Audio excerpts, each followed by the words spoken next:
Take Me for a Ride, Coming of Age in a Destructive Cult, by Mark E. Laxer. Copyright 1993 by Mark E. Laxer. Laxer Gu. Edu. Take Me for a Ride. One flew east. One flew west. One flew over the cuckoo's nest. Childhood nursery rhyme quoted in One Flew Over the Cuckoo's Nest by Ken Kesey. Fly me over the cuckoo's nest, to your golden side. I don't care if you're the cuckoo. Take me for a ride. Agni. Take Me for a Ride, Coming of Age in a Destructive Cult by Mark E. Laxer. 1993 Outer Rim Press. Copyright E. Laxer. No part of this book may be reproduced in any manner without written permission from the publisher, unless the intent is to benefit humankind. For physical book order information, or to contribute to Laxer's Legal Defense Fund, and write another book fund, write Outer Rim Press, 4431 Lehigh Road, 221 College Park, 20,740 USA. Laxer Gu. Edu. Grateful acknowledgement is made to Simon & Schuster, Inc. for permission to reprint an excerpt from Gandhi. Library of Congress Catalog Card Number 9385,777 ISM 09 million. Inspired teacher. Intriguing storyteller. Intrepid journalist. Author's note: names in the following story have been changed, except for those already mentioned in the press. Contents: 1. Bicycle Ride. Walden 2. Zapped 3. The Joining 4. The Community 5. Bicycle Ride. Lennox 6. The Garden 7. Money Mantra 8. Fast Leader 9. Off the Map 10. Bicycle Ride. Utica 11. Displaced 12. Thwarted Escape 13. Breakdown 14. Bicycle Ride. St. Ignace 15. The Enchanted Taco 16. Ride to Heaven 17. On High 18. Where's My Tribe 19. MOK 20. The Last Supper 21. Bicycle Ride. The Continental Divide Epilogue. Appendix A. Excerpts from Woof. Appendix B. Excerpts from Welcome to Lakshmi. Appendix C. Excerpts from Sophisticated Sexuality. Appendix D. Excerpts from Rama's Ads and Brochures 1.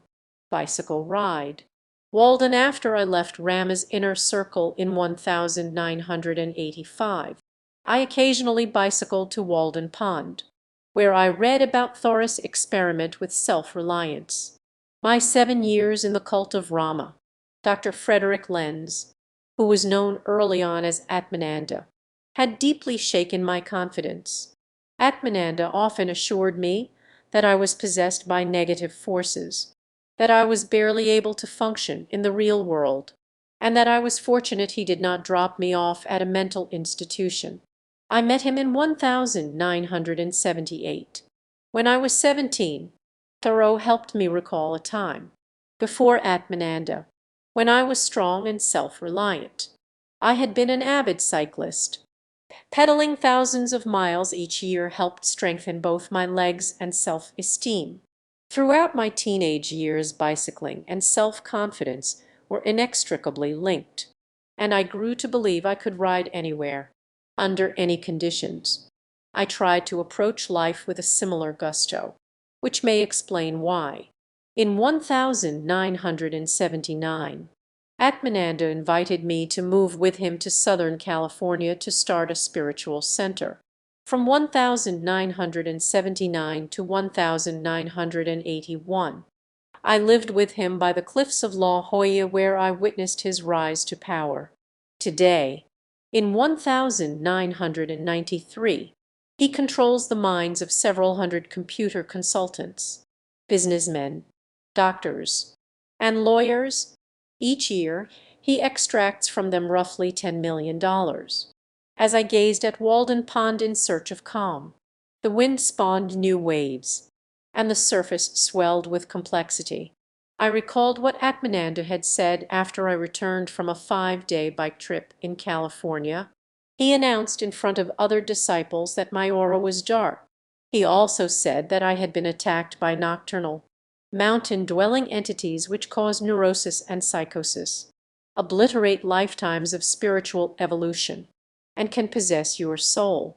Atmananda's entity prevention program included studying with a fully enlightened teacher, meditating regularly, and avoiding solitary excursions into nature. Yet, in the spring of 1986, nearly 1 year after I left him, I reminded myself that I would rather be possessed in my world than potentially perfect in his. I planned to pedal across America not with an exorcist, but with a puppy, on May 31, 1986. As warm, moist air pushed pockets of fog over Walden Pond, I lifted the 4-month-old Siberian Husky, Nunatic, into the doggy carrier. The carrier rested on top of the bicycle trailer, attached to the frame of my 12-speed. Strong headwinds soon strained my muscles, shook the lush canopy of foliage, and pelted me with large drops of rain as I began the journey west. The front tire raced through puddles while my mind raced through painful memories and questions. How had my years with Atmananda affected me? Why was it so difficult to leave him? What was it about my past that led me to him? 2. Zapped. Lights, said my father, and for a moment, except for the phosphorescent hands of the clock on the wall, the room went black.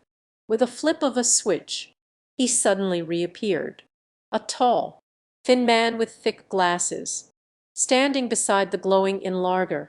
As a child I sat for hours under a dim yellow light, mesmerized by images appearing on paper submerged in trays filled with smelly liquid. Yellow, my father taught me, has no apparent effect on the light-sensitive specks coating photographic paper. The unorthodox images which leapt from the walls of our house seemed as eerie as the darkroom experience itself. There was a photograph of a llama's head as viewed through a distorting fish-eye lens. There was a photograph of a shredded poster of a man's face. And there were many abstract photos which seemed to defy description. My father, a production manager at a New York publishing company, perhaps saw the world in a different light than his peers.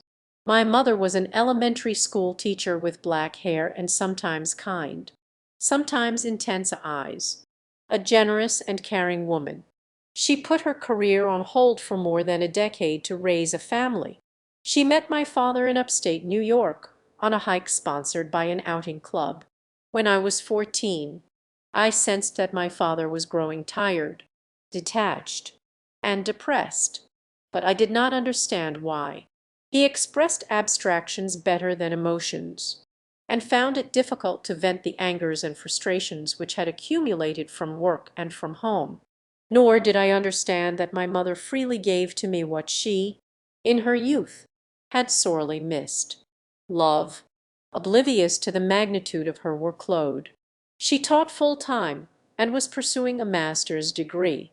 I grew angry with her as a teenager, partly because she seemed insecure and overbearing, and partly because she expected me, my brother, and my father to help keep the house clean in the way that she wanted. Despite my family's love for the outdoors, for our dog, and for one another, the emotional fabric that bound us together often seemed on the verge of ripping apart, and the problems only intensified as my brother and I grew older, 2.5 years my elder. My brother was an avid backpacker and rock climber with jet black hair, Gandhi glasses, and a gentle but determined disposition.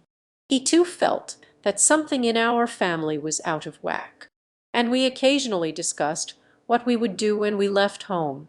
But unlike me, he had no one to buffer him from my parents who, I was starting to discover, were only human. I was a sensitive child. I was so sensitive that the sounds of someone chewing made me upset. I was a light sleeper. I was also a slob, a knee-jerk rebel. and something of a nerd when it came to doing things like making friends with girls. Nonetheless, I decided that I could work out whatever I needed to work out in a healthier environment than at home. The countdown to the last day of high school, after which I planned to set out on my own, began when I was around 15. Meanwhile, I read a lot and spent time with friends, some of whom also enjoyed hiking and bicycling. In the summer of 1976, when I was 16, I bicycled from the White Mountains of New Hampshire to Boston with people from an outing club. One morning, as I watched my traveling companions prepare their daily dose of hallucinogens, I realized that I wanted to be part of their fellowship. The desire, however, was checked by a gut-level impulse to avoid drugs. So Jim, a sinewy guy stooped over a pot of boiling morning glory seeds, turned me on instead to the teachings of Don Juan, a Yaqui way of knowledge. This was a popular account of Carlos Castanda's purported apprenticeship, or Don Juan. From the cover of the book peered a menacing and surreal painting of a crow. "But a crow isn't always a crow," said Jim softly, paraphrasing Don Juan as he stirred the seeds. "Sometimes it's a powerful sorcerer in disguise." Intrigued by the paradox of the crow, I plowed through the teachings of Don Juan and through Castanda's A Separate Reality and Journey to Explain, at summer's end, still drugless and clueless as to whether crows were birds or sorcerers. I left Boston clutching a Castaneda book. Back in New York, I chose to see the world less through the eyes of an 11th grader taking honors physics and history, and more through the eyes of a sorcerer's apprentice. I incorporated into my daily routine Don Juan's recommendations. As an exercise in humility, I spoke aloud to plants. To see beyond Societa's description of reality, I tried to stop my thoughts, to expand my awareness beyond the confines of the waking state. I sought to wake within a dream. My interest in what lay beyond the scope of traditional reality led to an interest in what lay beyond the scope of traditional education. And that fall, I thought about switching to a public experimental high school founded in the late 60s.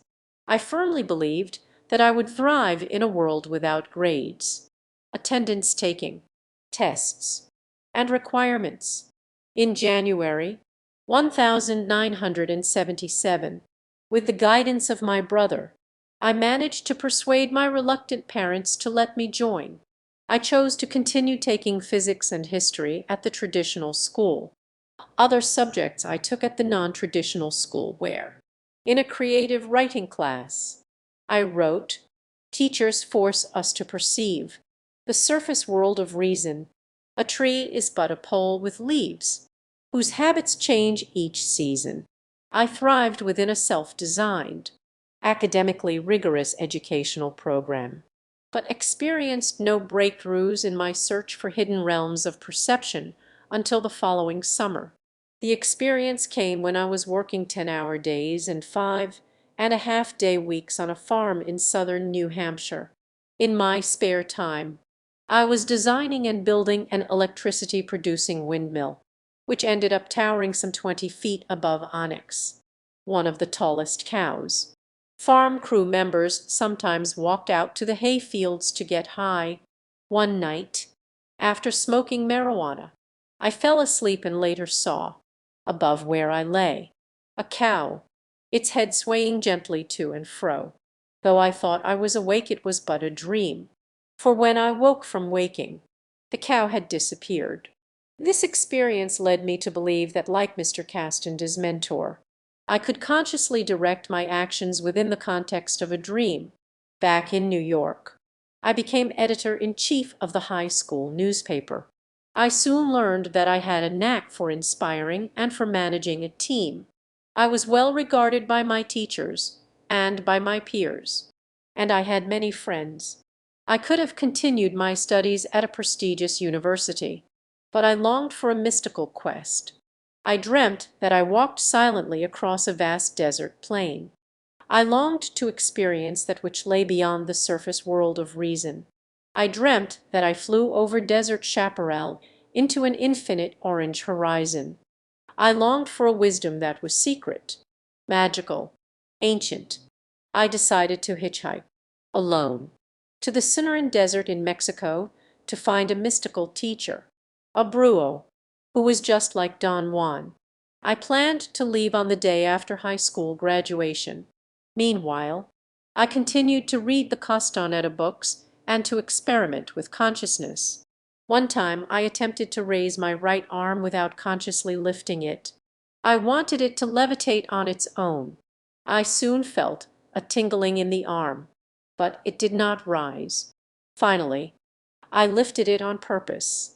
Then, as part of the experiment, I suggested to myself that the arm remain lifted. As long as I repeated the suggestion, the arm remained where it was. Afterwards, I could not recall how long the state of mind had lasted. My brother shared with me an interest in rising above the limitations of home, school, religion, society, and reality by the time I turned him on to the Castaneda books. He had already studied Einstein's special theory of relativity and the Tao of physics. In the spring of 1978, when he was studying physics at the State University of New York at Stony Brook, he told me that he had met an English professor who was an expert on the Castaneda books. He knew that my quest for a teacher would begin in roughly 2 months, when I would graduate from high school. He wanted to help me. He suggested that I attend the Castaneda experts' free lecture series on meditation in Manhattan.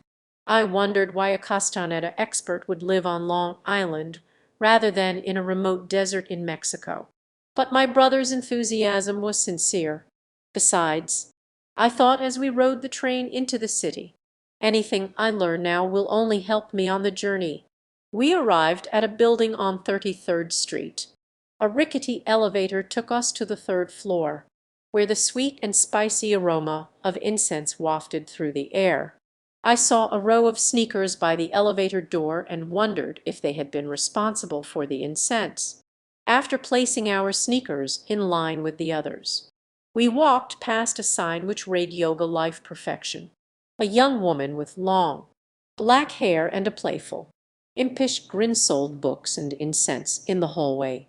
She recognized my brother and smiled at us. She wore a sari. We entered a medium-sized room where a smoldering stick of incense and 2 unlit candles rested on a table up front. 2 young women stood together near the back of the room. One had long brown hair and dreamy eyes. The other had a face and figure like a model. Their faces were flushed and aglow. They also wore saris. Too bad I'm not gonna be sticking around New York, I thought, gazing at them. In the audience sat 2 women in their 60s, dressed entirely in black. They sat near a man in his 30s, with the frame of a metal pyramid resting squarely on his head. We sat by the 2 sari-clad women. They were clearly excited about something. They used words like inspiration, aspiration, concentration, visualization, meditation, reincarnation, and perfection. My brother, too, seemed excited, as if something extraordinary and wonderful were about to occur.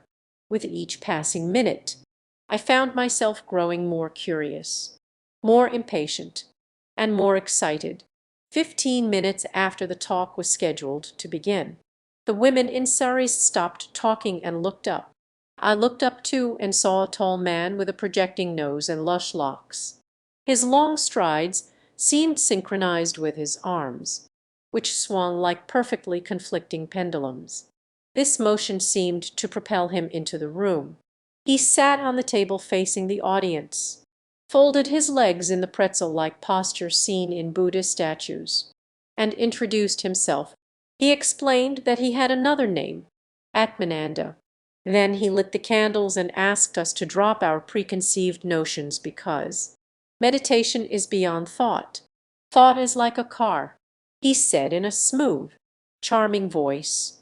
You can drive it to California, but if you want to cross the ocean, You will need an alternate means of transportation. If you want to cross the sea of consciousness, you will need meditation.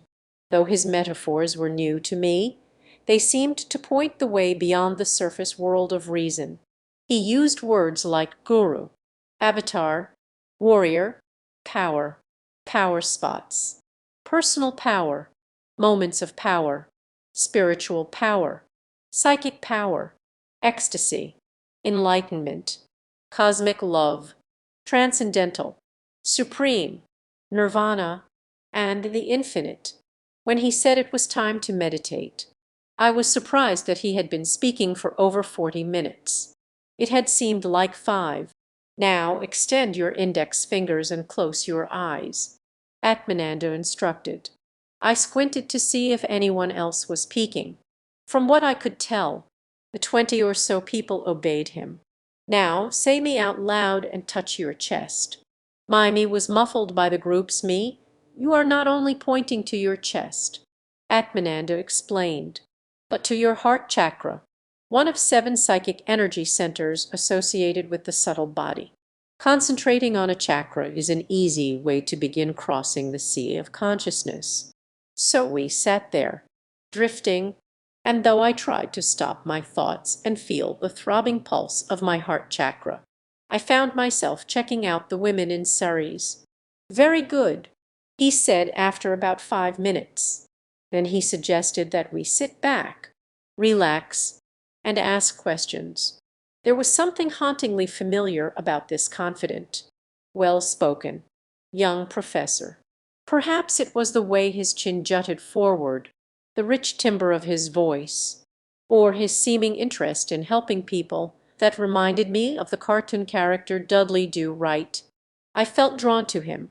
I found myself staring into his full moon, gripping eyes. I found myself seeking his attention. Can a person be healed by meditating? I asked, only partly concerned that I had a cold. He locked my attention with those eyes. I felt slightly dizzy. It was not unpleasant. It felt as though I were floating. My vision blurred. Things went fuzzy and white. It appeared as though it were snowing. Am I having a vision? I wondered, and immediately the snow vanished. Just then Atmananda seemed unreal, like a superhero from a cosmic comic strip that had been cut, enlarged, and inserted into the room. When he smiled at me, I had the uncanny sense that he knew what I had felt and seen. Then he left, flanked by the women in saris. 3. The joining in the days following Atmananda's talk. I longed to know if my vision of the snow had been a mystical experience, an optical illusion, or a figment of my imagination. Graduation was only weeks away. I assumed that Atmananda would help me solve the mystery, and I counted the days until his next public lecture. I did not tell my friends much about Atmananda. They seemed content, even after reading the Castaneda books, to view the world through a rational framework. In contrast, I grew excited about the possibility of transcending the world of reason altogether. They were proud of their letters of acceptance from the Harvards and the Princetons. I was proud of my letter of acceptance from the School of Mysticism. My letter arrived in the form of brilliant white specks, which swirled about me like snow. Nor did I tell my parents, who represented discord, anxiety, and manipulation, the opposite of what Atmananda seemed to stand for. Instead, I spoke with my brother. He and I were close. I wanted to be just like him. He used words such as disciples, selfless service, humanity, humility, purity, soul, soulmate, past lives, karma, fast track, and cosmic evolution. He got excited when he talked about Atmananda. He told me that he too had experienced perceptual distortion during Atmananda's talks. We returned to Yoga Life Perfection about 30 minutes after the talk was scheduled to begin. Atmananda strode through the door. He wore a light brown suit, and he said, "Did you bring the transcendental?" The sari-clad woman who had sold incense at the last lecture placed a frame on the table beside Atmananda. The transcendental was a photograph of Atmananda's Indian guru, Chinmoy, but it was so underexposed that it seemed not a picture of a guru, but rather a mug shot of a ghost with high cheekbones. It reminded me of one of the experimental images which had emerged from my father's darkroom. The transcendental portrays Guru in his highest transcendental consciousness. My brother told me Atmananda scanned the audience, mostly women in their 60s. Then he began to lecture, not on meditation, but on reincarnation, which he had done many times before. Maya, or illusion, eclipses the original perfection of the soul. He said, the soul reincarnates over thousands of lessons known as lifetimes. I could not recall learning about reincarnation at Hebrew school. As the soul evolves, it transcends desire and attachment, which is the root of all suffering. Finally, enlightenment occurs, unaware that he was borrowing Hindu and Buddhist doctrine, and intrigued but not convinced that in a future life I would attain enlightenment. I kept one eye on Atmananda and the other on Anne. Everything can be classified according to its level of spiritual evolution. Rocks and minerals are very primitive, whereas plants have more developed auras. After thousands of years, the soul seeks an animal incarnation, except in rare instances. Enlightenment occurs through the human form only. I grinned and wiggled my thumbs, figuring I was already ahead of the game. Humans in their early incarnations are responsible for many of the world's problems, but evolved people are not better than others. Are college students any better than third graders? This diffused my concern that Atmananda's line of reasoning justified the formation of an evolved elite. Karma is a cosmic feedback mechanism triggered by past actions. In a universe governed by karma, few experiences are coincidental. I supposed a lottery winner could have been a generous philanthropist in a past life, but remembering the various times I had been robbed while growing up in New York, I doubted that I had spent incarnations as a mugger. Still, I liked his contention that it was karma's role not to punish, but to educate. After thousands of human incarnations, you become ready to study with an enlightened teacher. You may suddenly notice a teacher's poster. You may have seen the poster many times before. Only this time something clicks. I looked at the transcendental and wondered if the guru, who looked like he badly needed sleep, could make something in me click. Atmananda turned toward me, as if in response to my newest doubt, and said, an enlightened teacher can take a person through thousands of lives in just one lifetime. What's the rush? I thought, the sooner you attain enlightenment, the sooner you can help others transcend this world of pain and suffering. How did he do that?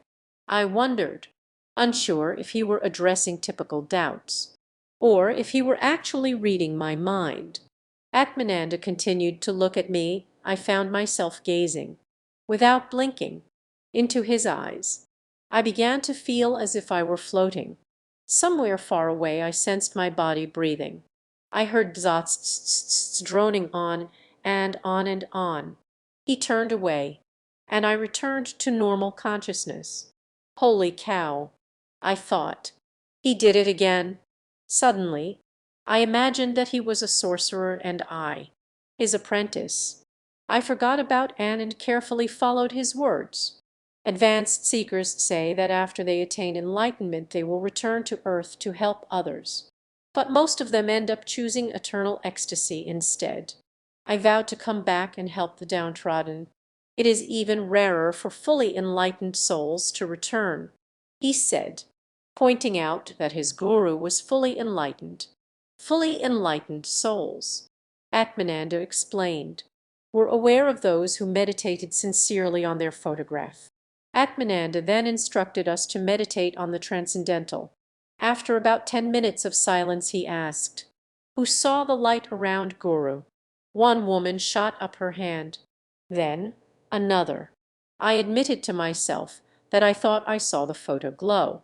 Guru flooded you with light from another world, he explained, then, inviting the audience to experience the advanced side of self-discovery. He told us about Chinmoy's free weekly meditations at St. Paul's Chapel, Columbia University. By this time, in keeping with Atmananda's suggestions, my brother had applied to study with Chinmoy. He was accepted.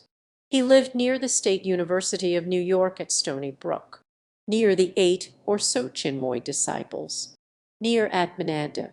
When I asked him to take me to his guru, he said that he would. We met at our parents' home. He wore all white clothes.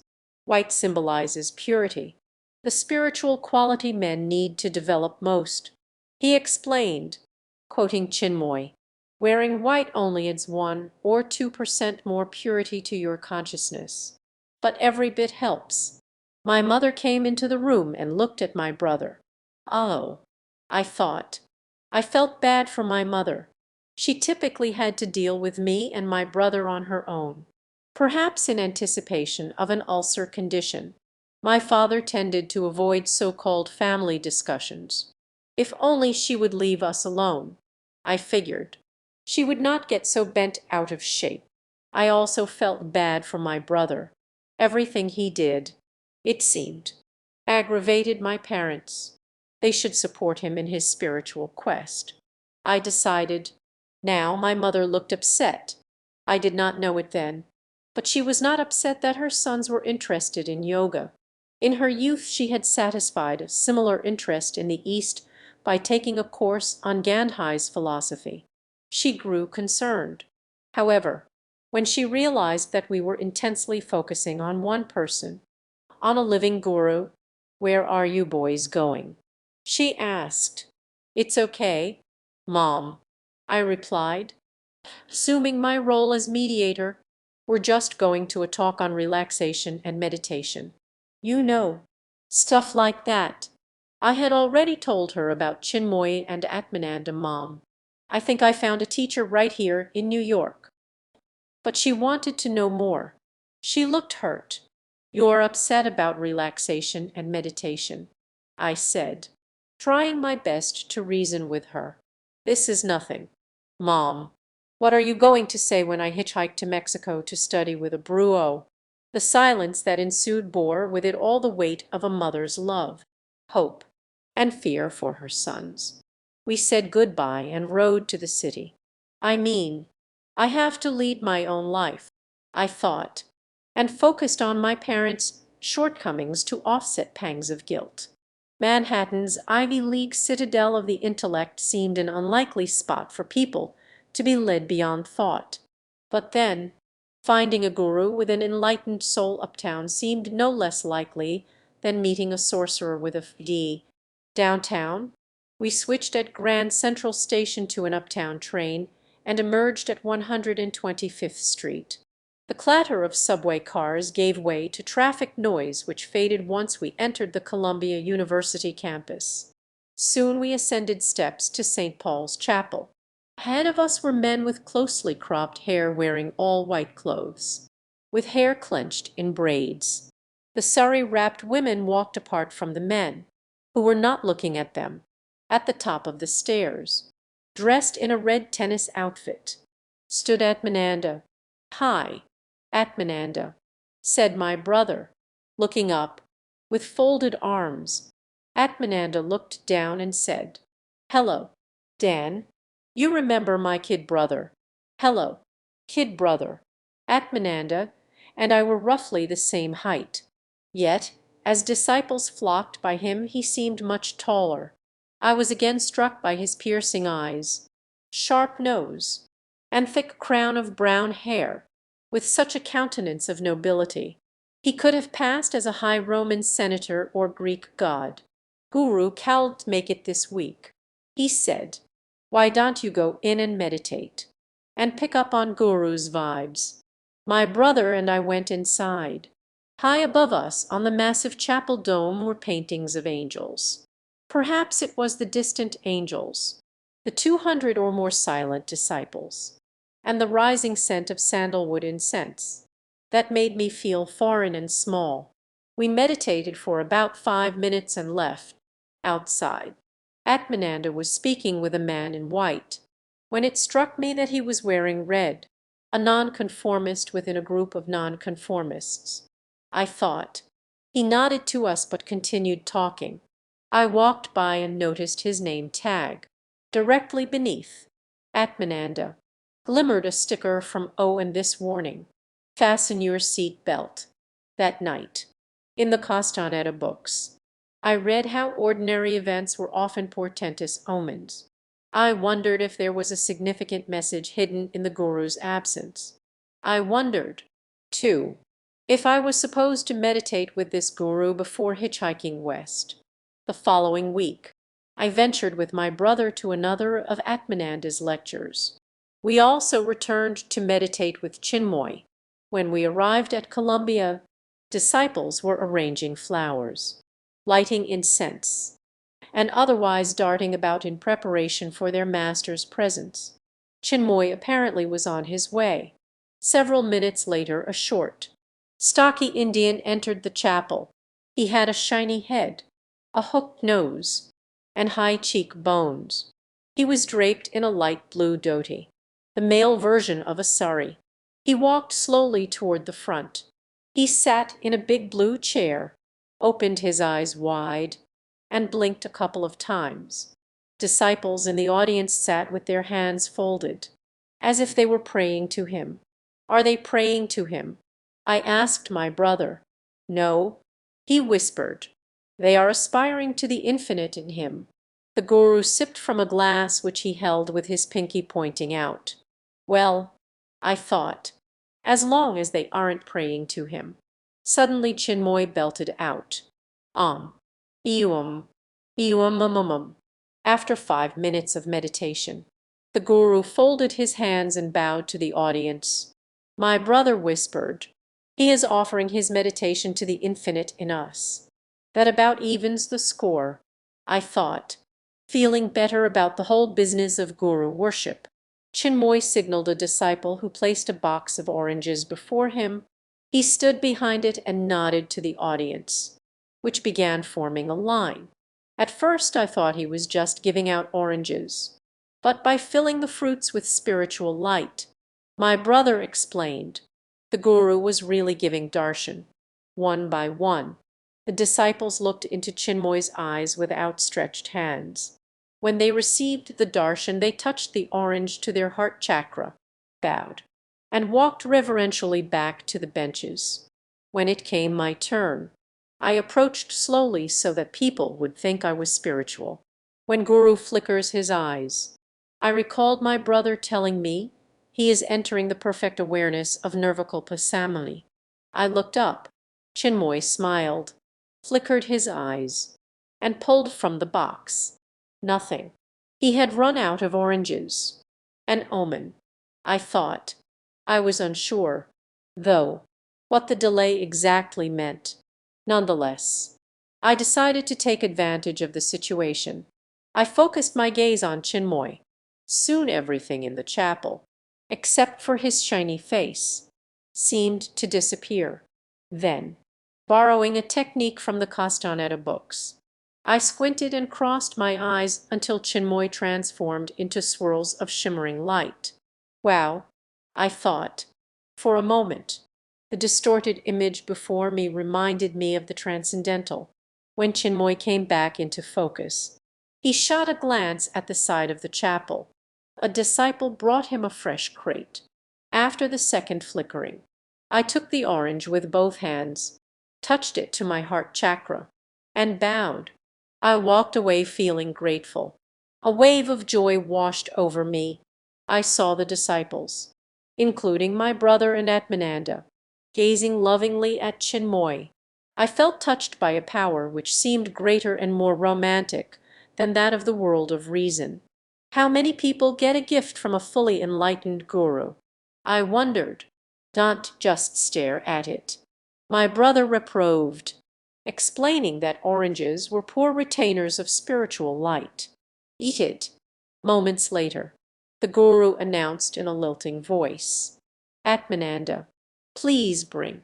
Atmananda led the 5 or 6 potential initiates to the front of the chapel. He had found, inspired, and persuaded them through his lectures, while Atmananda watched the Guru initiate them. He did not return to his seat. Instead, he remained in front, several feet away. Chinmoy rapidly oscillated his eyes at the new recruits. His eyes were still flickering when he placed his hand on each of their foreheads. When his eyes returned to normal, he flashed a smile at Atmananda, at the new disciples, and at the rest of the audience. Then he left the chapel in a flurry of whites and saris.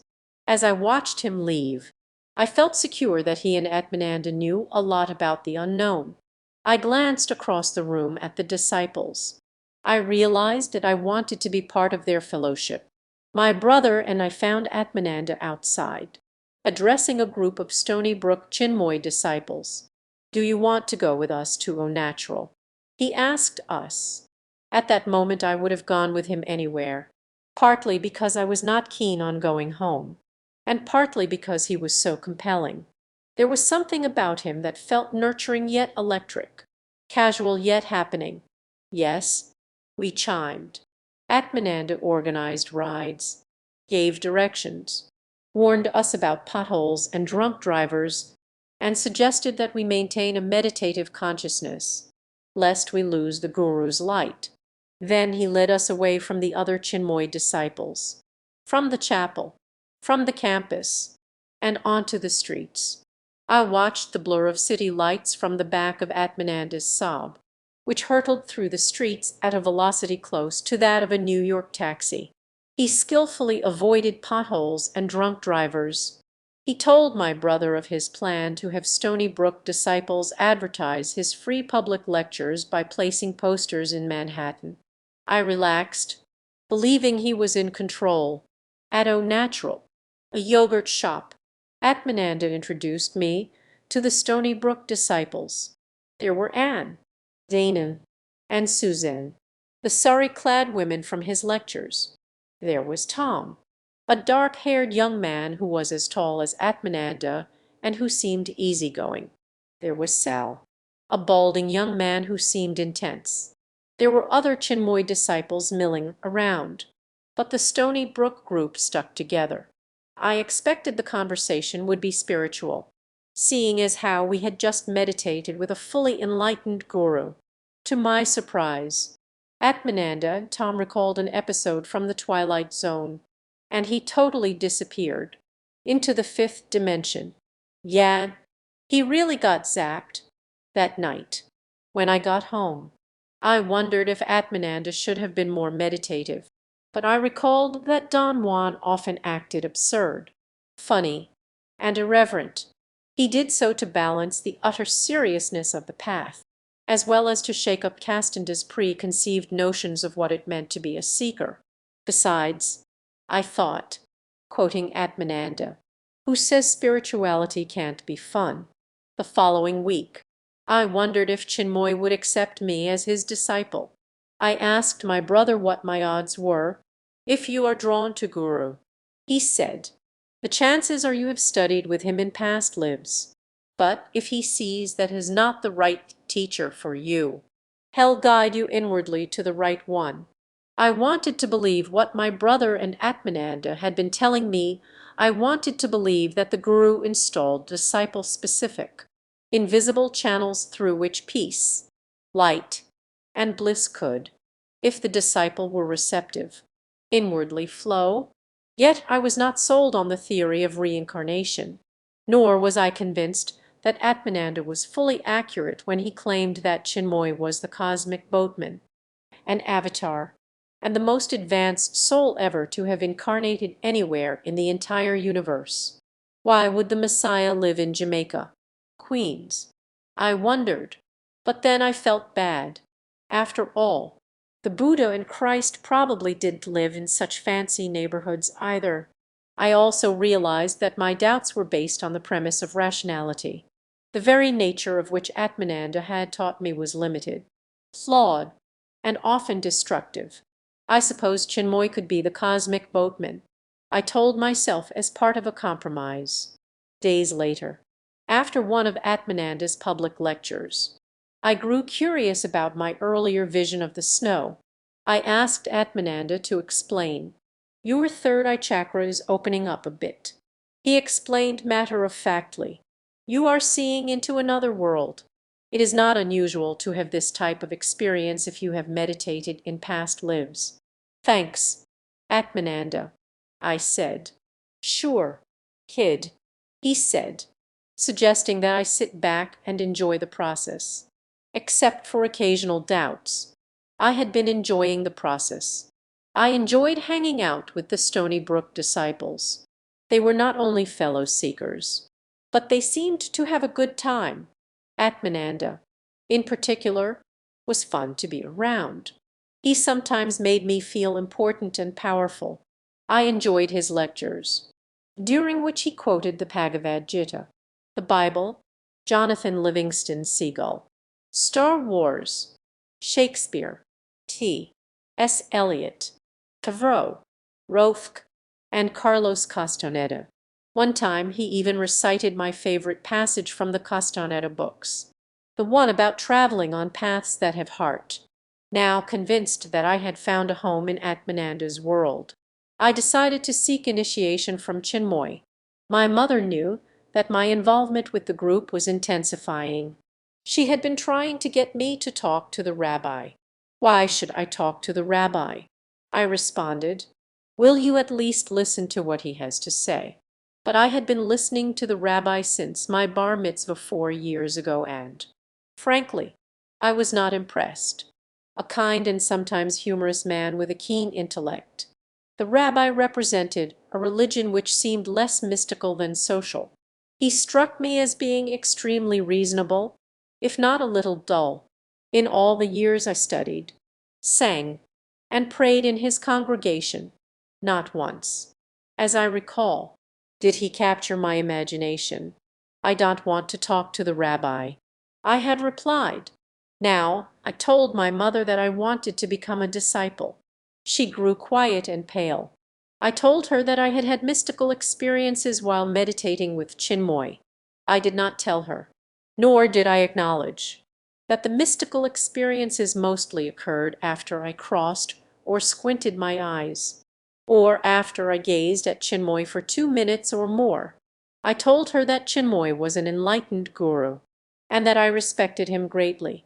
I did not tell her, nor did I acknowledge, that my respect, my reverence, was shaped largely by Atmananda and the other disciples.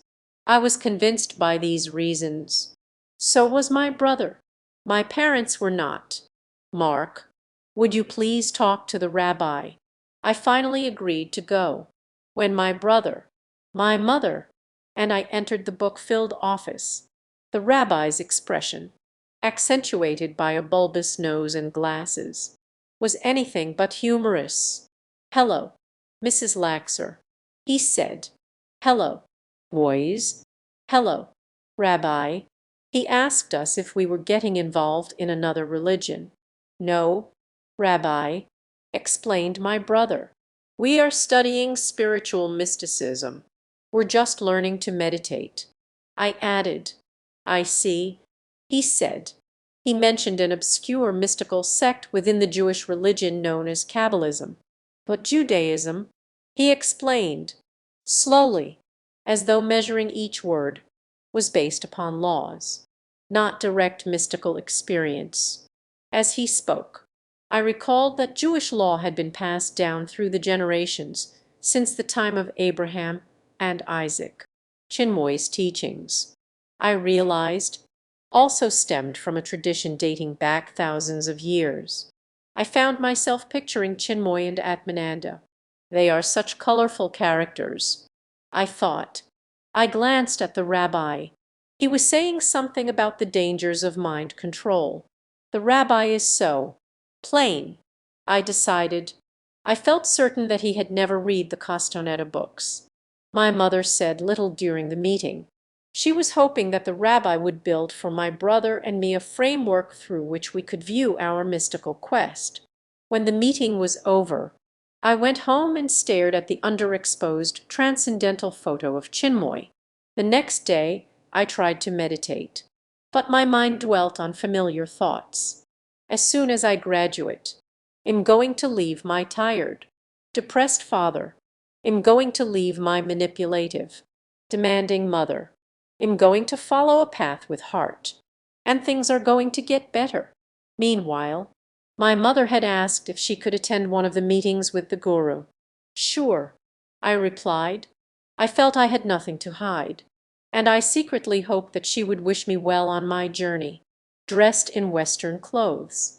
She went to St. Paul's Chapel that Wednesday night and sat near the front. She felt uncomfortable being surrounded by a sea of whites and surreys. She saw disciples praying to a short Indian man dressed in robes. Her stomach became tense when the man placed his hand on the forehead of her youngest son.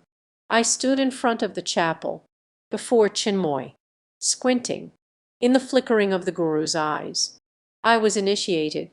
I bowed and turned, and in the audience I saw my mother. I quickly looked away. I saw myself less as the son of caring, creative, and slightly mixed-up New York Jews, and more a disciple of the man Atmananda said was perfect.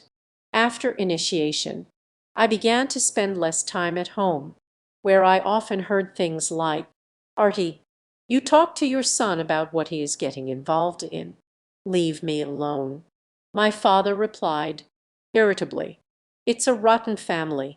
My mother declared, "I happily spent time instead with my brother, Atmananda, and the other Stony Brook Chinmoy disciples. One time, while camping with my brother in a marsh near Stony Brook, my calves began to itch.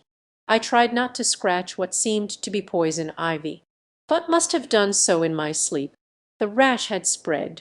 When I went home, my mother applied lotion to my skin. The next day, she asked if I was better.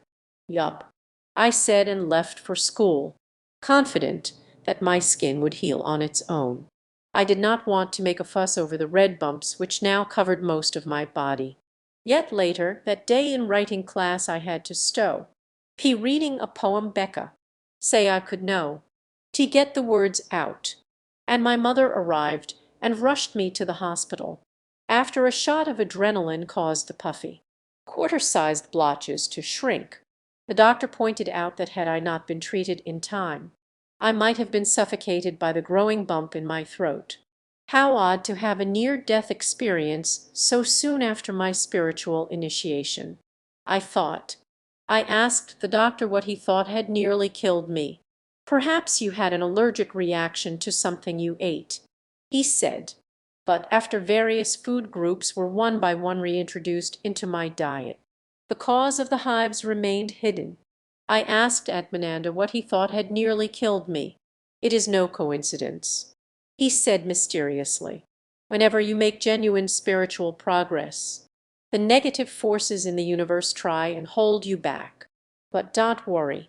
When you are attacked by the forces, just think of Guru. I did think of Guru.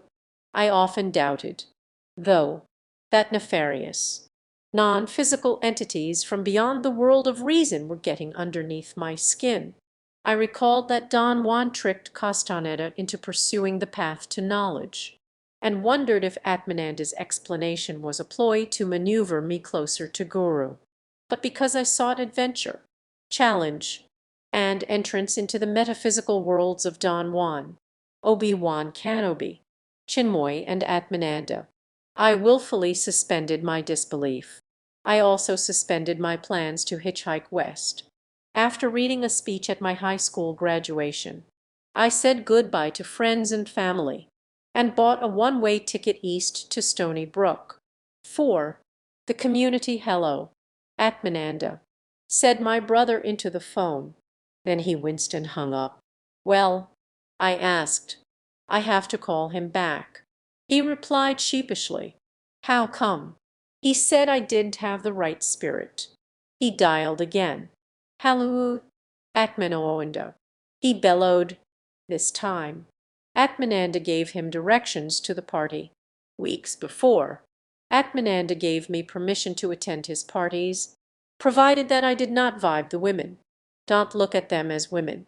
My brother had suggested, quoting Chinmoy and Atmananda, look at them as seekers. When you look at them as women, it hurts their evolution. I assured him I would try. After I moved to Stony Brook, I started going to Atmananda's parties regularly. At one party my brother and I arrived at Tom's house, left our sneakers by the door, and went inside. Atmananda, Sal, Anne, Tom, and a few other disciples stood in the kitchen. They looked bewildered. The air smelled charred, black. Gooey gobs darkened the floor. Atmananda was not talking. Something was wrong. When it had lit the stove moments before, an explosion singed her hair and propelled chocolate and marshmallow-covered graham crackers across the room. Now, as we cleaned the mess, Atmananda began to speak. Guru protected us from the negative forces, he said in a rich, lulling voice. I told myself that the explosion had probably more to do with the gas being left on than it did with Guru and the forces. The negative forces want to hurt Guru's mission. Atmananda continued grimly, but they know not to challenge an avatar directly. Instead, they go after his disciples, particularly those wide open to doubt. For months I had grappled with the concept of negative forces. Perhaps they existed. I told myself. Perhaps they did not. In either case, I did not take them seriously. Now, though, I tried to imagine what they looked like. I pictured massive, menacing storm clouds in a dark, foreboding sky. I imagined the clouds were aware of my current thoughts. Suddenly the clouds seemed real. I felt jolted. I looked around the room. I sensed the disciples had taken Atmananda's caveat seriously. My stomach felt taut. I thanked Chinmoy silently. Atmananda had meanwhile flipped to a less somber mood. One of the best ways to combat the forces, he said, is to have fun. So we went out to eat at an Italian restaurant during one party. Atmananda suddenly slapped Sal on the back and, adopting the voice of the godfather, cried, "Hi, Sal, you plenty fine kinda guy. Sure am plenty fine, but am also plenty hungry." Sal replied with an equally zesty accent, but without slapping him back. Atmananda then denounced Sal for rescuing a maiden who had been held against her will in a large vat of ravioli. "What's wrong with that?" I asked. "Sal, tell the baby what's wrong with that." Until now I had enjoyed their antics, but the transition from being the editor-in-chief of my high school paper to the baby felt awkward. Yet, at 17, I was the youngest in the group, the average age of which was 21. Atmananda was 27, and I had learned from Chinmoy and Atmananda that humility was the quintessential spiritual quality. Besides, I loved the attention. Sal replied that rescuing maidens was wrong because he should have been at home meditating. I looked again at Sal, a 20-year-old with a large, creased forehead. He had studied computer engineering first at Caltech, and now at Stony Brook. He also studied guitar and drama. He cradled the eggplant Parmigiano hero lovingly in his hands and closed his eyes before each bite, as if bracing for the next dose of ecstasy. "Observe the Maestro Chow Hound," Atmananda announced. We laughed. Sal had apparently adjusted to his role as Chow Hound. He continued to eat as if nothing happened. If only Sal could focus on the infinite rather than on the eggplant, Atmananda noted. He would be the first among us to realize God. It was fun eating out with Atmananda. After dinner, we often continued the fun and the fight against the forces at the movies. One time, Atmananda took us to Warlords of Atlantis. He bought 5 buckets of heavily buttered popcorn, tabs, Cokes, Diet Cokes, boxes of licorice, snow caps, and racintis. Then, from the 4th row, Atmananda claimed that 4 was a power number. We watched a film which, at the time, seemed extraordinary. Atmananda sat by the aisle of the nearly empty theatre. He whispered something to Sal, who told Tom, who told my brother, who told me Atlantis was once a real city. Atlantis was a real city, I told Anne, who told Dana, who told Susan. Meanwhile, juxtaposed at an intersection of transmigrating junk food, I further divided my attention between monitoring what needed to be passed, trying not to notice the women, and watching a man on the screen discover a lost world of magic and conflict under the sea. We all had past lives in Atlantis. We had past lives there, past the Racintus, a hidden city of magicians, seers, and warriors, where the laws of physics do not apply. We were together then. We were together, past the napkins. Crystals have a non-physical power. Atlantis was destroyed by the greed of its inhabitants. Atlantis was destroyed by greedy people. Afterwards, we drove back to Tom's and caught the last few minutes of the Twilight Zone. It was late. I was getting sleepy. Atmananda began to repeat how Guru had saved us from stove-demolishing entities. I entered a state of mind where I heard his words, but did not scrutinize them. 15 or 20 minutes later, he suggested that we meditate on the transcendental which Tom placed on a table by the television. In the months that followed, Atmananda accepted me into his inner circle of friends, but not every encounter with him, I quickly learned, was a party. One morning Atmananda emerged from his cottage in Stony Brook carrying a thick stack of posters. Bluejays, doves, sparrows, and cicadas flocked around a feeder. Sal, Paul, my brother, and I stood nearby. Atmananda approached, but the little birds remained. "Hello," he said in a Cockney accent. "Hello." We echoed. "What is your name?" he demanded, quoting from the movie Monty Python and the Holy Grail. "Sir Waphnoid," offered Sal. "What is your quest?" "I seek the higher worlds." "What were you thinking about last night at 11:30?" Sal blushed. "Alas, my lad," said Atmananda, patting him on the shoulder, "you won't reach the higher worlds thinking about that." Atmananda showed us a poster. It read, "Ecstasy is a way of life." Also printed were details about a free lecture series with Atmananda Dr. Frederick Lenz. But before he sent us to Manhattan, Atmananda inspired us, told us how to protect ourselves, how to change. Guru's mission, he said in a pacifying voice, is to bring peace, light, and bliss into a world that is rapidly heading towards darkness. I realized that it was largely through Atmananda's lectures, and through his appearances on radio and television, including a recent appearance on the Phil Donahue Show, that Chinmoy's mission was being spread. I felt important that I was a part of the operation. Your task is to see where to place the posters so that they will be noticed by advanced seekers.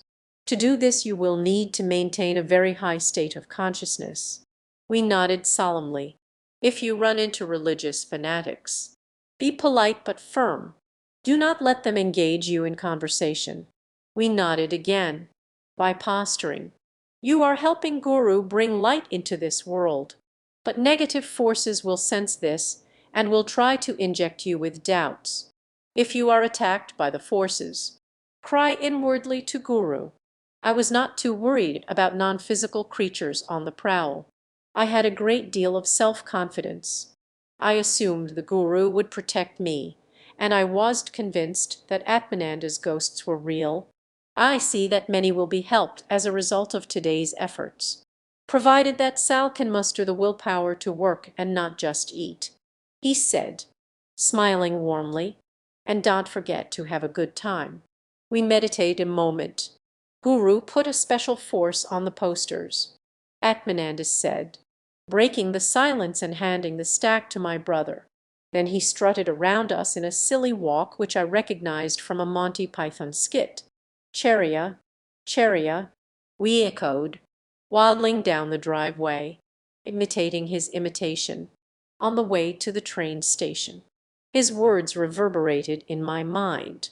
The path, spiritual, awareness, sea, sea of consciousness, dream time, vibrations, energy, chakra, subtle, metaphysical, pitchic, unseen forces, traps, entities, light, and darkness. The language defined for me a world in which I chose at each moment between good and evil. Put that way, there was not much of a choice.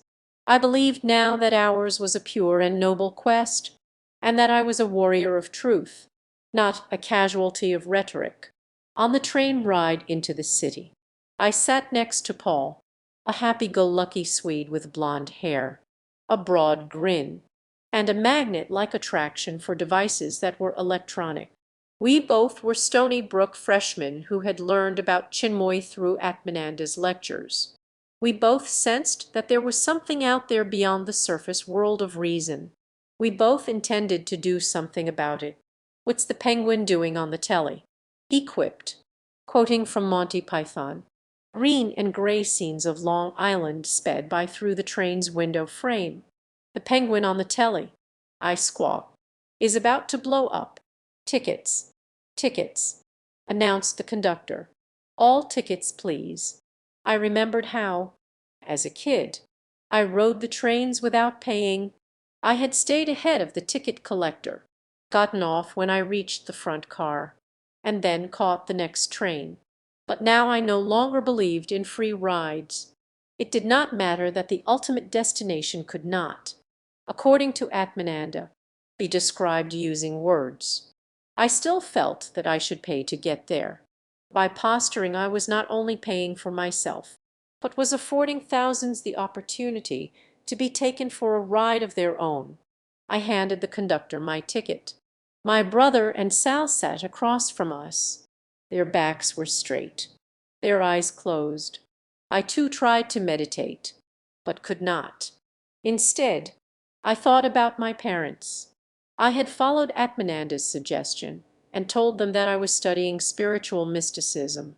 Nonetheless, they seemed convinced that their sons were getting sucked into a cult. I was sensitive to their reaction to me and intentionally saw them less as the weeks went by. I also thought about Chinmoy. He had instructed followers to memorize 4 of his disciple-published books. I opened one and read, "When you choose, you lose." Chinmoy, it seemed, believed that major decisions should be left to the Supreme. His favorite word for what Atmananda called the infinite, which the rabbi had referred to as God. Help, Guru, I thought, doubting I could memorize the numerous aphorisms without divine intervention. Penn Station, Penn Station, came the reply. Last stop. We left the train and were funneled onto the escalator by the crowd. Paul and my brother headed uptown on 3rd Avenue, while Sal and I worked 2nd Avenue, dodging cars, bicycles, and more crowds. We entered a supermarket and found the manager. "Excuse me, sir," Sal said sweetly. "We are sponsoring a workshop on relaxation and were wondering if we could place this in your window. One of the posters is already outdated," I pointed out, "so we won't have to take up more of your window space." The manager looked us over, glanced at the poster, and nodded. "Thanks," we said, and quickly placed 2, back to back, visible to people inside and out. After several hours we had placed more than half the stack. Posturing with Sal boosted my confidence in asking favors from strangers. Soon, though, we decided to work opposite sides of the street to increase our efficiency. I found that by acting polite and a bit shy, I could easily persuade store owners to say yes. The more I spread the word of Guru's mission to people in stores and on the street, the more I believed in it, and the more I believed, the more I wanted to spread the word of Guru's mission. When Sal and I ran out of posters, we crossed over to 3rd Avenue, met Paul and my brother, and caught the subway to Penn Station. I was tired from the posturing. I found the repetitive clatter and vibrations of the train soothing. I found it easy to meditate. I could have thought about how Atmananda had been teaching me how to hunt and how not to be hunted. I could have thought about how those who teach how to hunt and how not to be hunted can easily prey upon those whom they teach. I could have thought about how, by asking Atmananda to take me beyond the world of reason, I was hunting him. I could have thought about how he was hunting me, but I just sat there and let my thoughts run free. That year, Sal, Paul, Tom, my brother, and I placed thousands of posters in Manhattan, working with Anne, Dana, and Suzanne. We also distributed thousands of handouts on the Stony Brook campus. Sometimes we worked in sub-freezing temperatures. Once Atmananda had us glue posters on buildings in Manhattan in the middle of the night. I did not mind. I tended to enjoy the effort, in part because I believed we were doing some good, because we had plenty of time to pursue other interests. In January 1979, I began studying English literature at Stony Brook, and because as hard as we worked, we played the Muppet movie. I asked after another full day of posturing, starring Kermit the Frog. "Trust me," Atmananda replied. Trust was the bridge to Atmananda's world, a peculiar, improbable place where it snowed inside buildings in Manhattan, where invisible beings threatened a guru's mission by blowing up stoves, and where people were hunters or hunted or both. It felt natural to trust a man who treated me with kindness, who exuded an aura of competency and of vulnerability, and who seemed wholeheartedly dedicated to the cause of self-improvement. We met at a theater where we ate popcorn and candy in the 4th row. I told Atmananda that the posturing had gone well. The lights faded and the movie began. A Hollywood agent on a fishing trip strikes up a conversation with Kermit the Frog. The agent is impressed with him and suggests that he move west to Hollywood, though seemingly content in his East Coast swamp. Kermit is taken by the agent's prediction that, as a movie star, he could make millions of people happy. Make millions of people happy, echoes the starry-eyed Muppet. The scene reminded me of my former plan to hitchhike west on a mystical quest. The plan seemed less glamorous now because I had already found a teacher, and because of Atmananda's prediction. He often told me that had he not rescued me from that path I would have been shot by bandits and tossed in a ditch. Perhaps, though, the former plan would have regained some momentum had I known about, and had I analyzed, the problems currently fouling the air between Chinmoy and Atmananda. One problem was sex.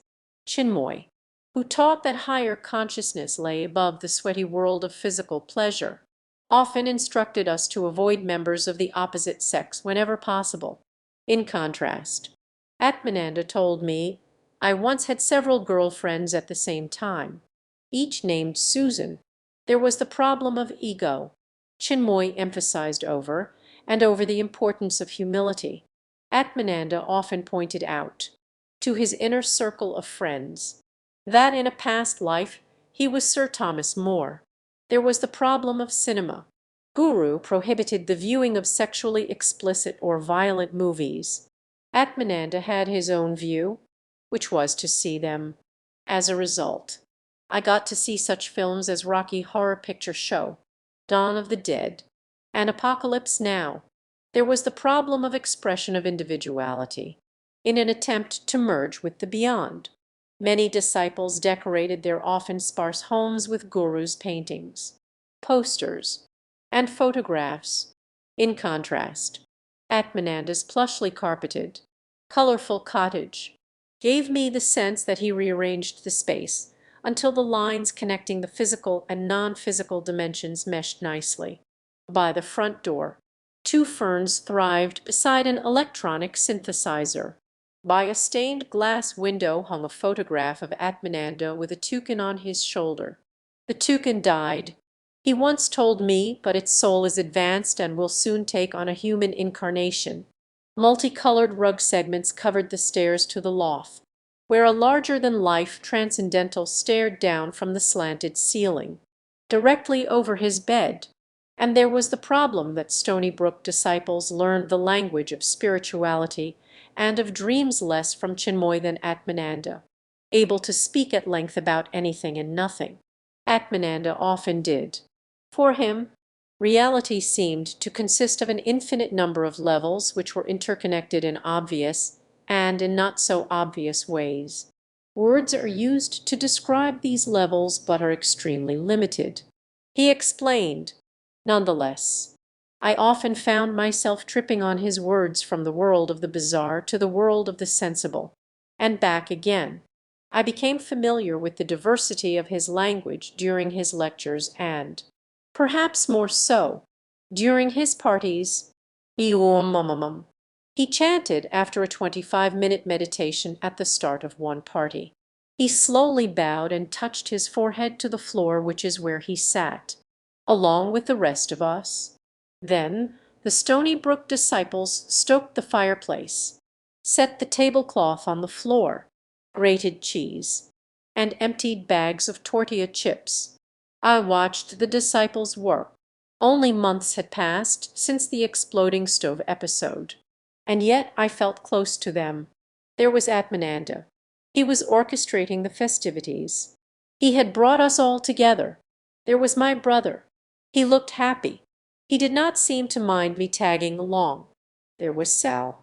His intense nature seemed balanced by a fabulous sense of humor. There was Tom, the tall, easygoing bass guitar player. He would soon receive a degree in history from Stony Brook. He seemed to be good friends with Atmananda.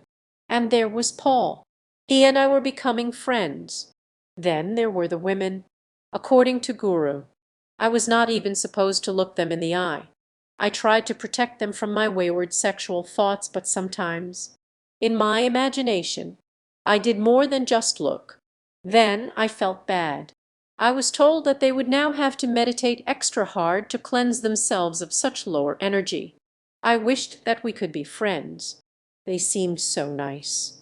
Rachel, with light brown hair and perceptive eyes, was closer in age to Atmananda than the rest of us.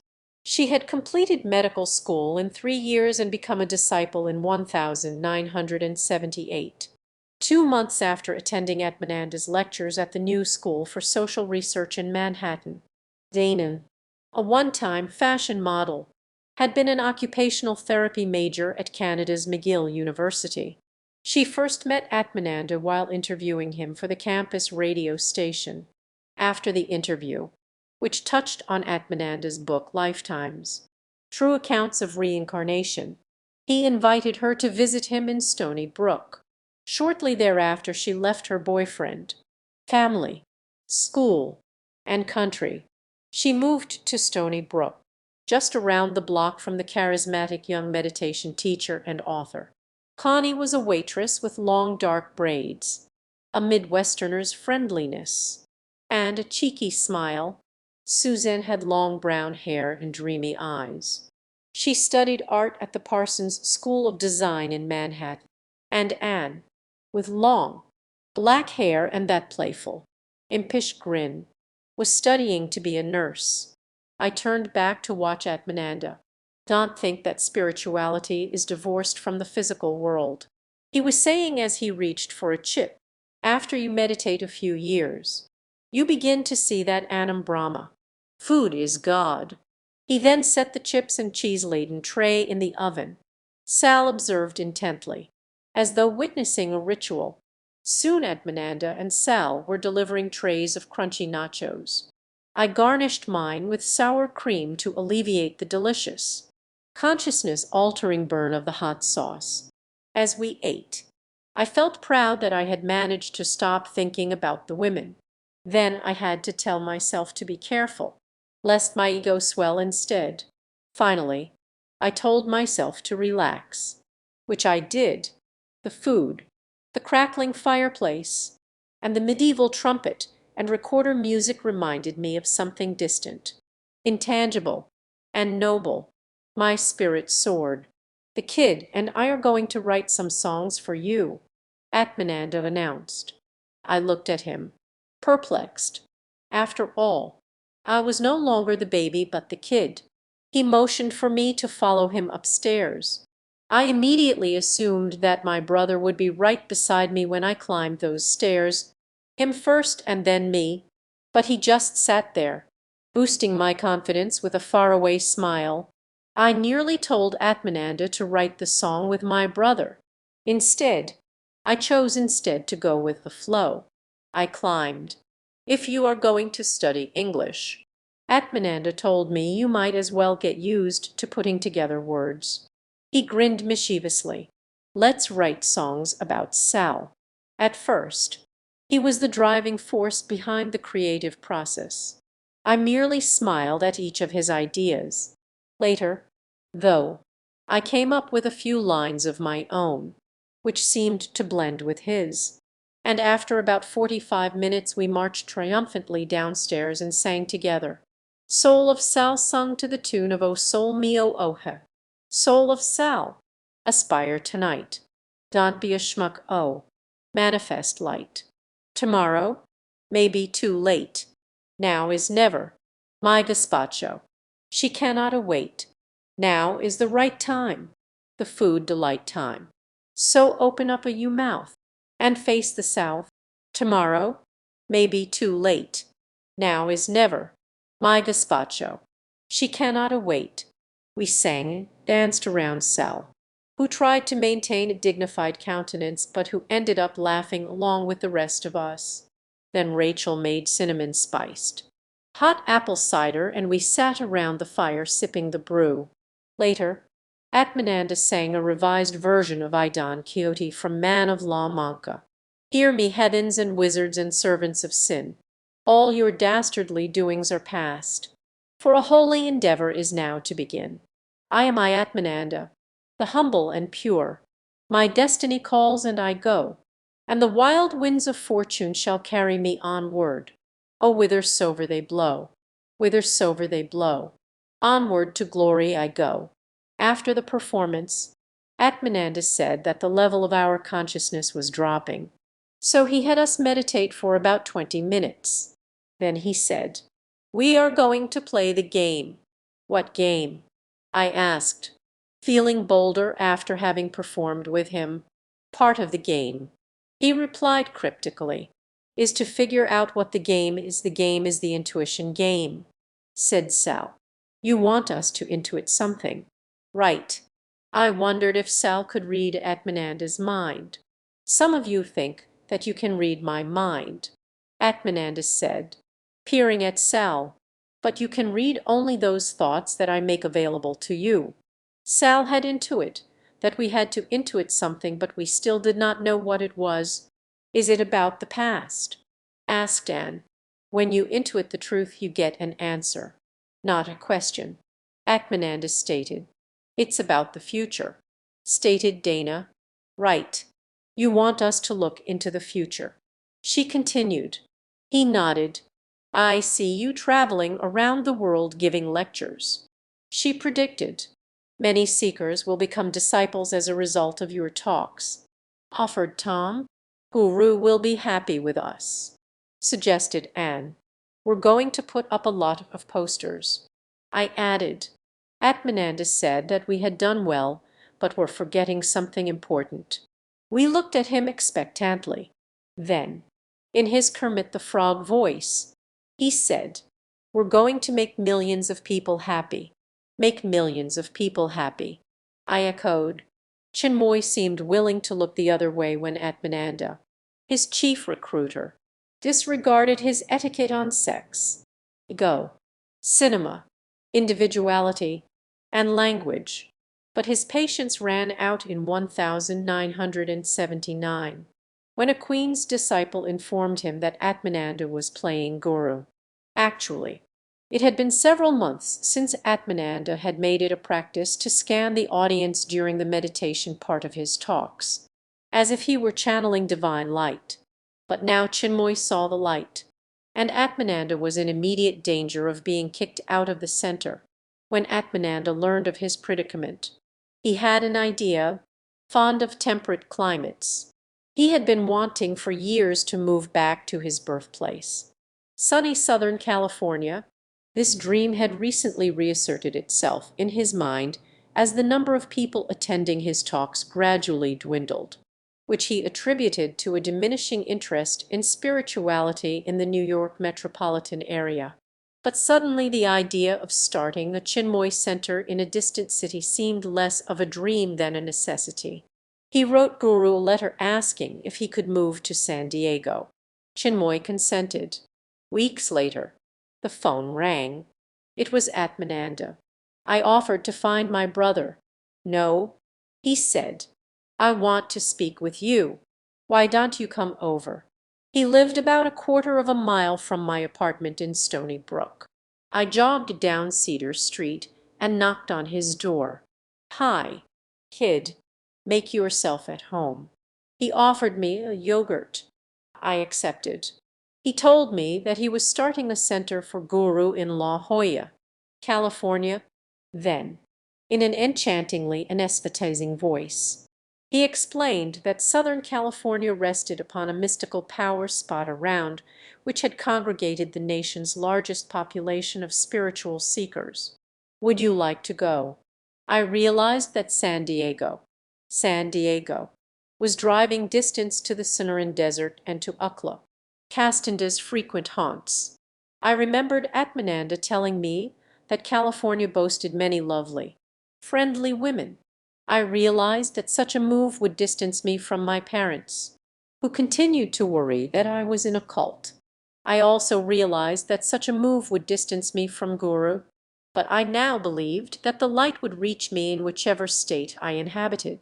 Besides, I sensed that without Atmananda as a buffer, Chinmoy's highly regimented brand of spirituality would be difficult, if not impossible, for me to conform to. And what a buffer Atmananda was! I pictured him striding about with his chin jutting forward, exuding that aura of confidence, joking and singing, inspiring and enlivening us, challenging our intellects with the known and unknowable, framing and reforming the way in which we viewed the world, and generating mystical experiences, not on his own, of course, but with the Guru's spiritual light. Yes, I replied, without considering the feelings of my brother, who continued to support me in my quest with a faraway smile. I was proud that Atmananda had chosen me to be part of his team. I did not know, however, that he had embellished stories in his book Lifetimes. Nor did I know that he had told the San Francisco Examiner that he never experienced a past life remembrance.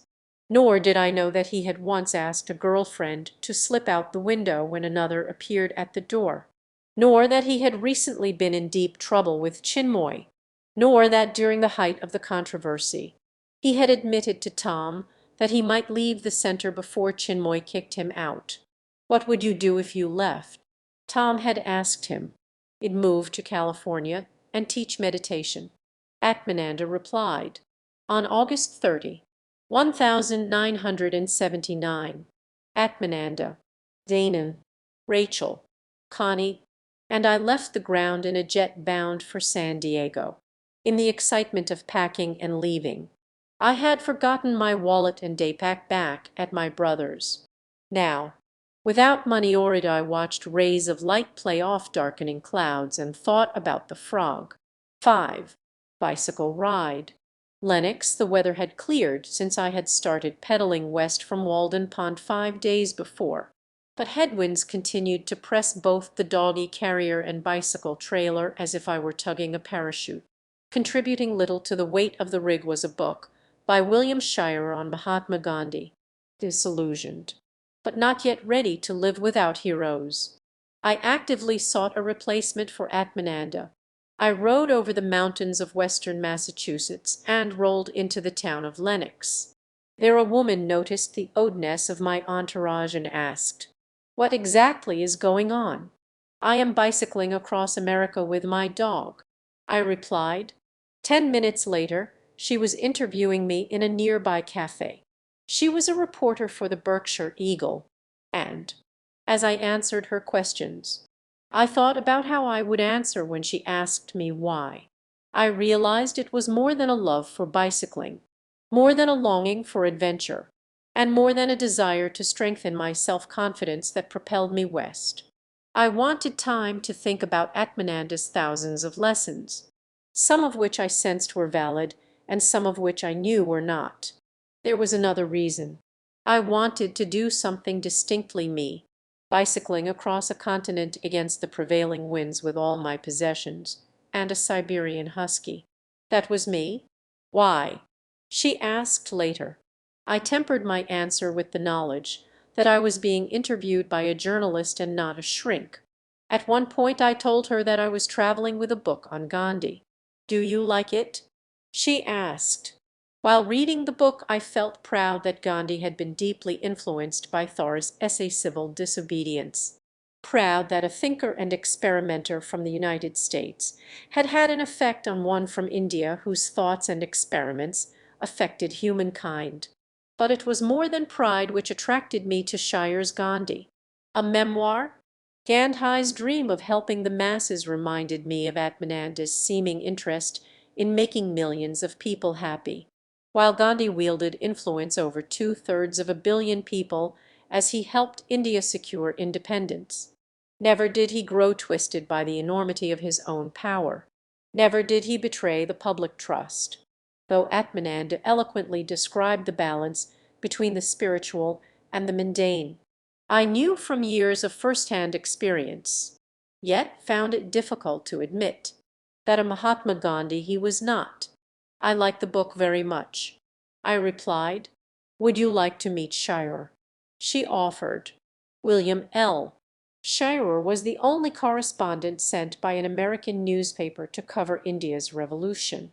He gathered that Gandhi's philosophy encompassed more than civil disobedience, passive resistance, non-cooperation, and non-violence, but had to do also with something more subtle and fundamental: the search for truth, for the essence of the spirit.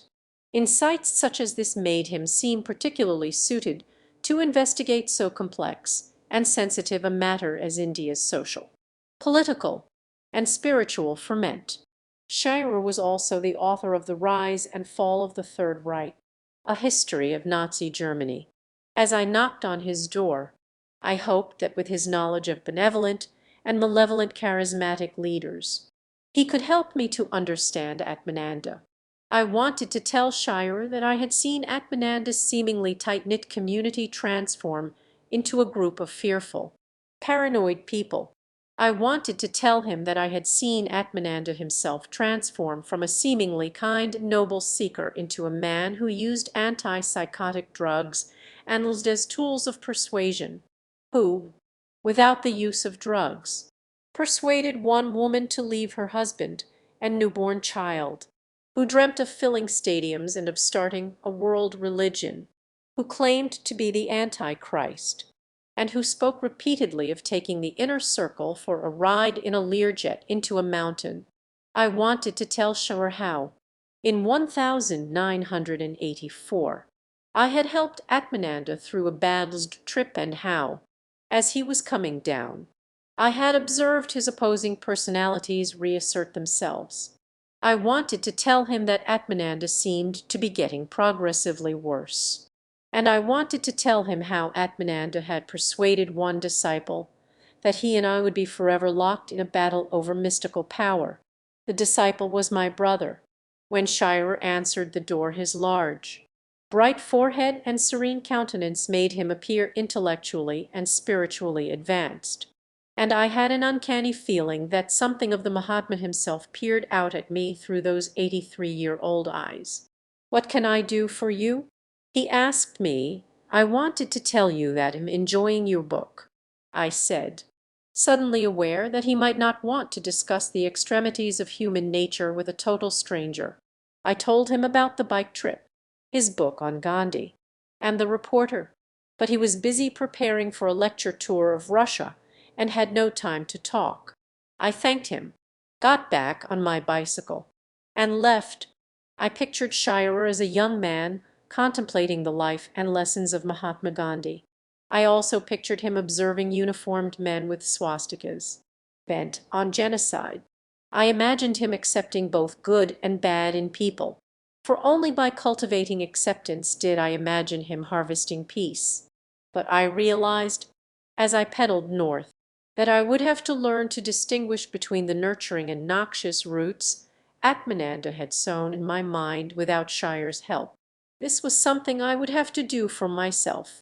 I continued to ride towards Pittsfield, Massachusetts, with Frank, a childhood friend, tall, with messy red hair. He was an expert car mechanic, though he never made much money.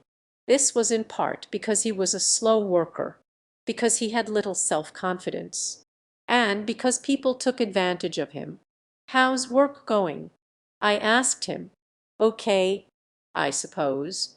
I knew that he was making less than $6 an hour. "Have you thought about looking for a higher paying job?" I asked. He shrugged. "You know you're being ripped off." He shrugged again. We had been through this conversation before. I wanted to teach Frank that he was like a sitting duck, that he could protect himself, that he could change. Suddenly I froze. I remembered that Atmananda had taught us that we were like sitting ducks, that we could protect ourselves, that we could change. 6. The Garden Southern Californians have been exposed to more New Age teachers than perhaps any population in the United States. Yet the 40 or so people seemed unprepared for Atmananda, who strode into the lecture hall 20 minutes late, with a can of diet soda in one hand and a pack of green gum in the other. I assumed that many of the Birkenstock-clad seekers drank natural fruit juice and did not chew gum. "This evening I'd like for you all to hold hands and be like really mellow-wow," said Atmananda, mimicking the way some people spoke in San Diego's flourishing holistic community. There was tense laughter. A few people left, those who take themselves too seriously on the path to enlightenment. Atmananda said, in a more dignified tone, "Tend not to get very far." I felt good knowing that I did not take myself too seriously. From the spiritual point of view, he said later on, eating junk food is fine, as long as you do so in moderation, and as long as you exercise regularly. Jaws dropped. I figured that many of them ate unprocessed rice and seaweed. When the meditation began, Atmananda played fast-paced electronic music by Tangerine Dream. More jaws dropped. I surmised that many of them meditated to flute and chime melodies. During the meditation, Atmananda briefly gazed at each person in the audience, as if he were sending them spiritual light. I closed my eyes, tried to slow my thoughts, opened my eyes, gazed intensely at Atmananda, perceived light emanating from his eyes, kept gazing without blinking, perceived the entire room go white. "How many of you saw light in the room?" he asked several minutes later. No response. "Be honest now." I raised my hand. "Why don't you describe what you saw?" "Mark." I did. "Mark has been studying advanced meditation techniques with us for over a year. But you don't have to be advanced to have mystical experiences." "Who, besides Mark, got zapped?" A few raised their hands. "I think you all got so blasted," Atmananda said, "that you don't know what hit you?" After the talk, many of the people came forward with questions. I wanted to watch Atmananda work his charm, but I knew that I had a task to perform. Weeks earlier he had instructed me, "If you see a guy at a workshop trying to pick up a lady, move right in and engage him in conversation. This will give her the opportunity to walk away and maintain a high level of consciousness." Do you know what women at the lectures really want? They want to get closer to God. They may think that they want relationships with men, but if they choose that world, believe me, their inner beings will be miserable. I did not ask how he proposed to relate to them. The tricky part, he added, is to do this without letting either one know what is going on. He was silent a while, and I sensed there was more he wanted to tell me. Why don't more women attain enlightenment? He finally sighed, because they are taught in a male-dominated society to marry, have children, and serve their husbands.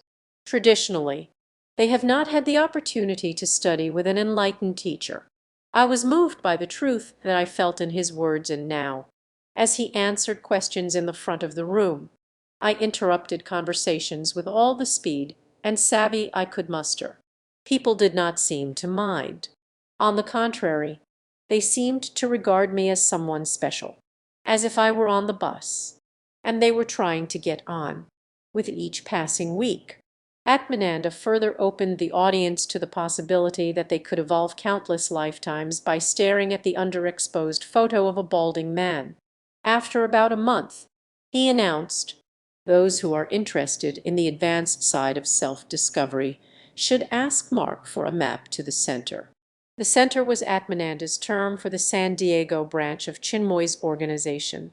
It was also his term for the house he now shared with me and the 3 other Chinmoy disciples. Atmananda had not needed a map to the center months before. On the day that the 5 of us moved west, he had seemed to know the way. "There's Mission Bay," he said, pointing to bright green lawns bordering light blue water, when he exited the freeway, which he assured us was free. I noticed ground cover plants surrounding and dividing the road like armies of fat green spiders. On La Jolla Scenic Road, I saw more exotic flora, tall, cedar-like trees, plants with huge vein-covered leaves, and cacti with yellow flowers and spiny needles. I did not know their names. At last, boomed Atmananda, pointing to a large shrub which drooped like a wilted phallus. "We have found the fabled so-and-so bush." I laughed nervously at his fabrication and glanced at Dana, who sat beside me only minutes ago. She and I had sat outside the San Diego airport terminal, caressed by a balmy breeze, waiting for Atmananda and Rachel to rent a car. It was the first time we had been alone. My heart pounded, and I unsuccessfully tried not to watch the way in which her breasts pressed against her blouse. She ran her fingers through her hair and smiled at me. I wanted so much to kiss her, to tell her that she was beautiful, to love her, had I followed my gut feelings. Atmananda might have sent me back to New York on the next available flight.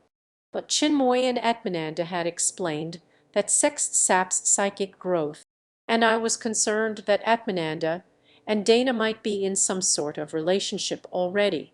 Besides, I never had had a girlfriend and was at a loss as to what to say. I paused, and Atmananda and Rachel appeared with the rental car. Atmananda often displayed an extraordinary sensitivity toward what people around him were thinking, and now, as we approached the center for the first time, I wondered if he had timed his arrival back at the airport based on my wayward desire. I also wondered how to diffuse my crush on Dana. "Don't worry," I told myself.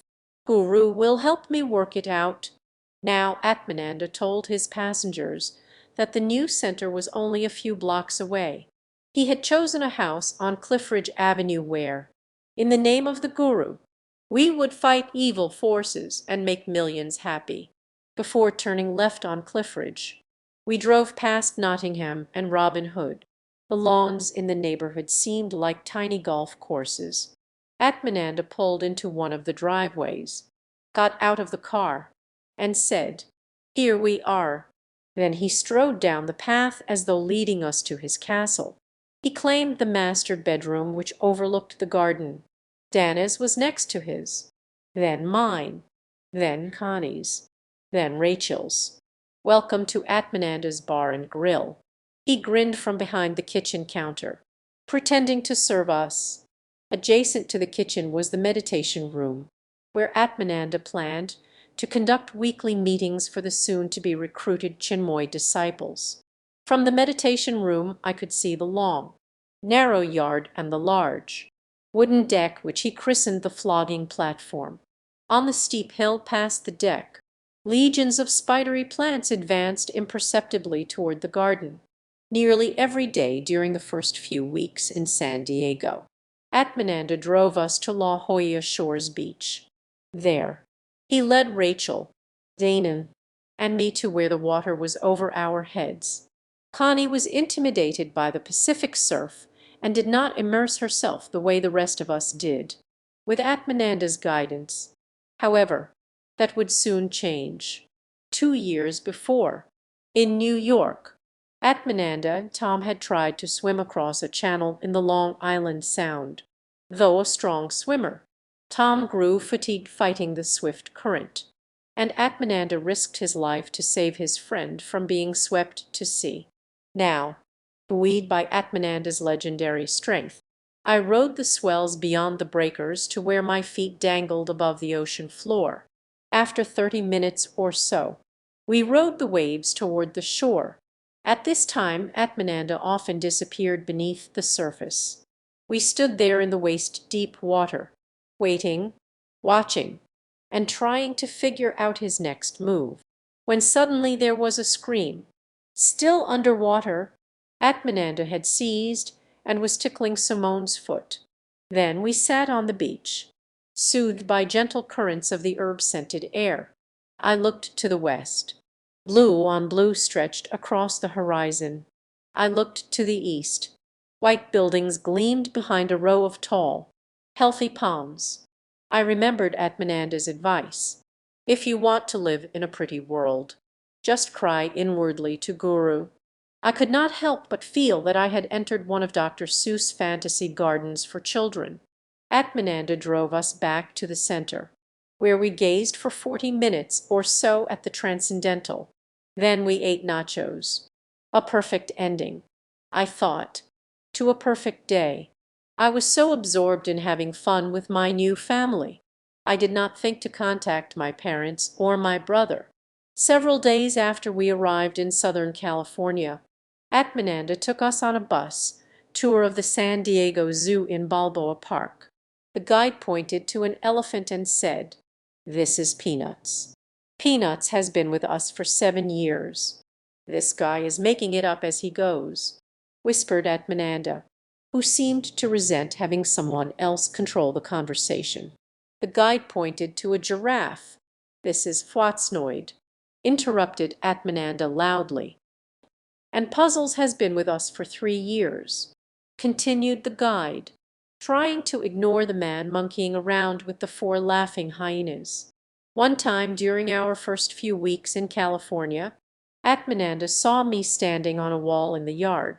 He later told me that he had seen me fly. "Really?" I said. "Yes," he replied. "I saw your astral body hovering over the canyon." Wow.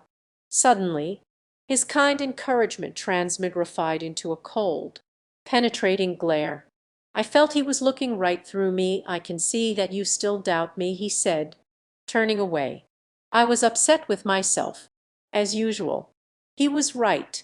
Yet I sensed there was something more. Something in the way he looked at me, but he was smiling now. "Don't let it bother you, kid. You're doing fine." Woo, I thought, happy to forget about it. Perhaps Atmananda had been happy to forget about it too, because he began giving me other things to think about. He gave me the task, for instance, of starting a meditation club at my new school, the University of California at San Diego East.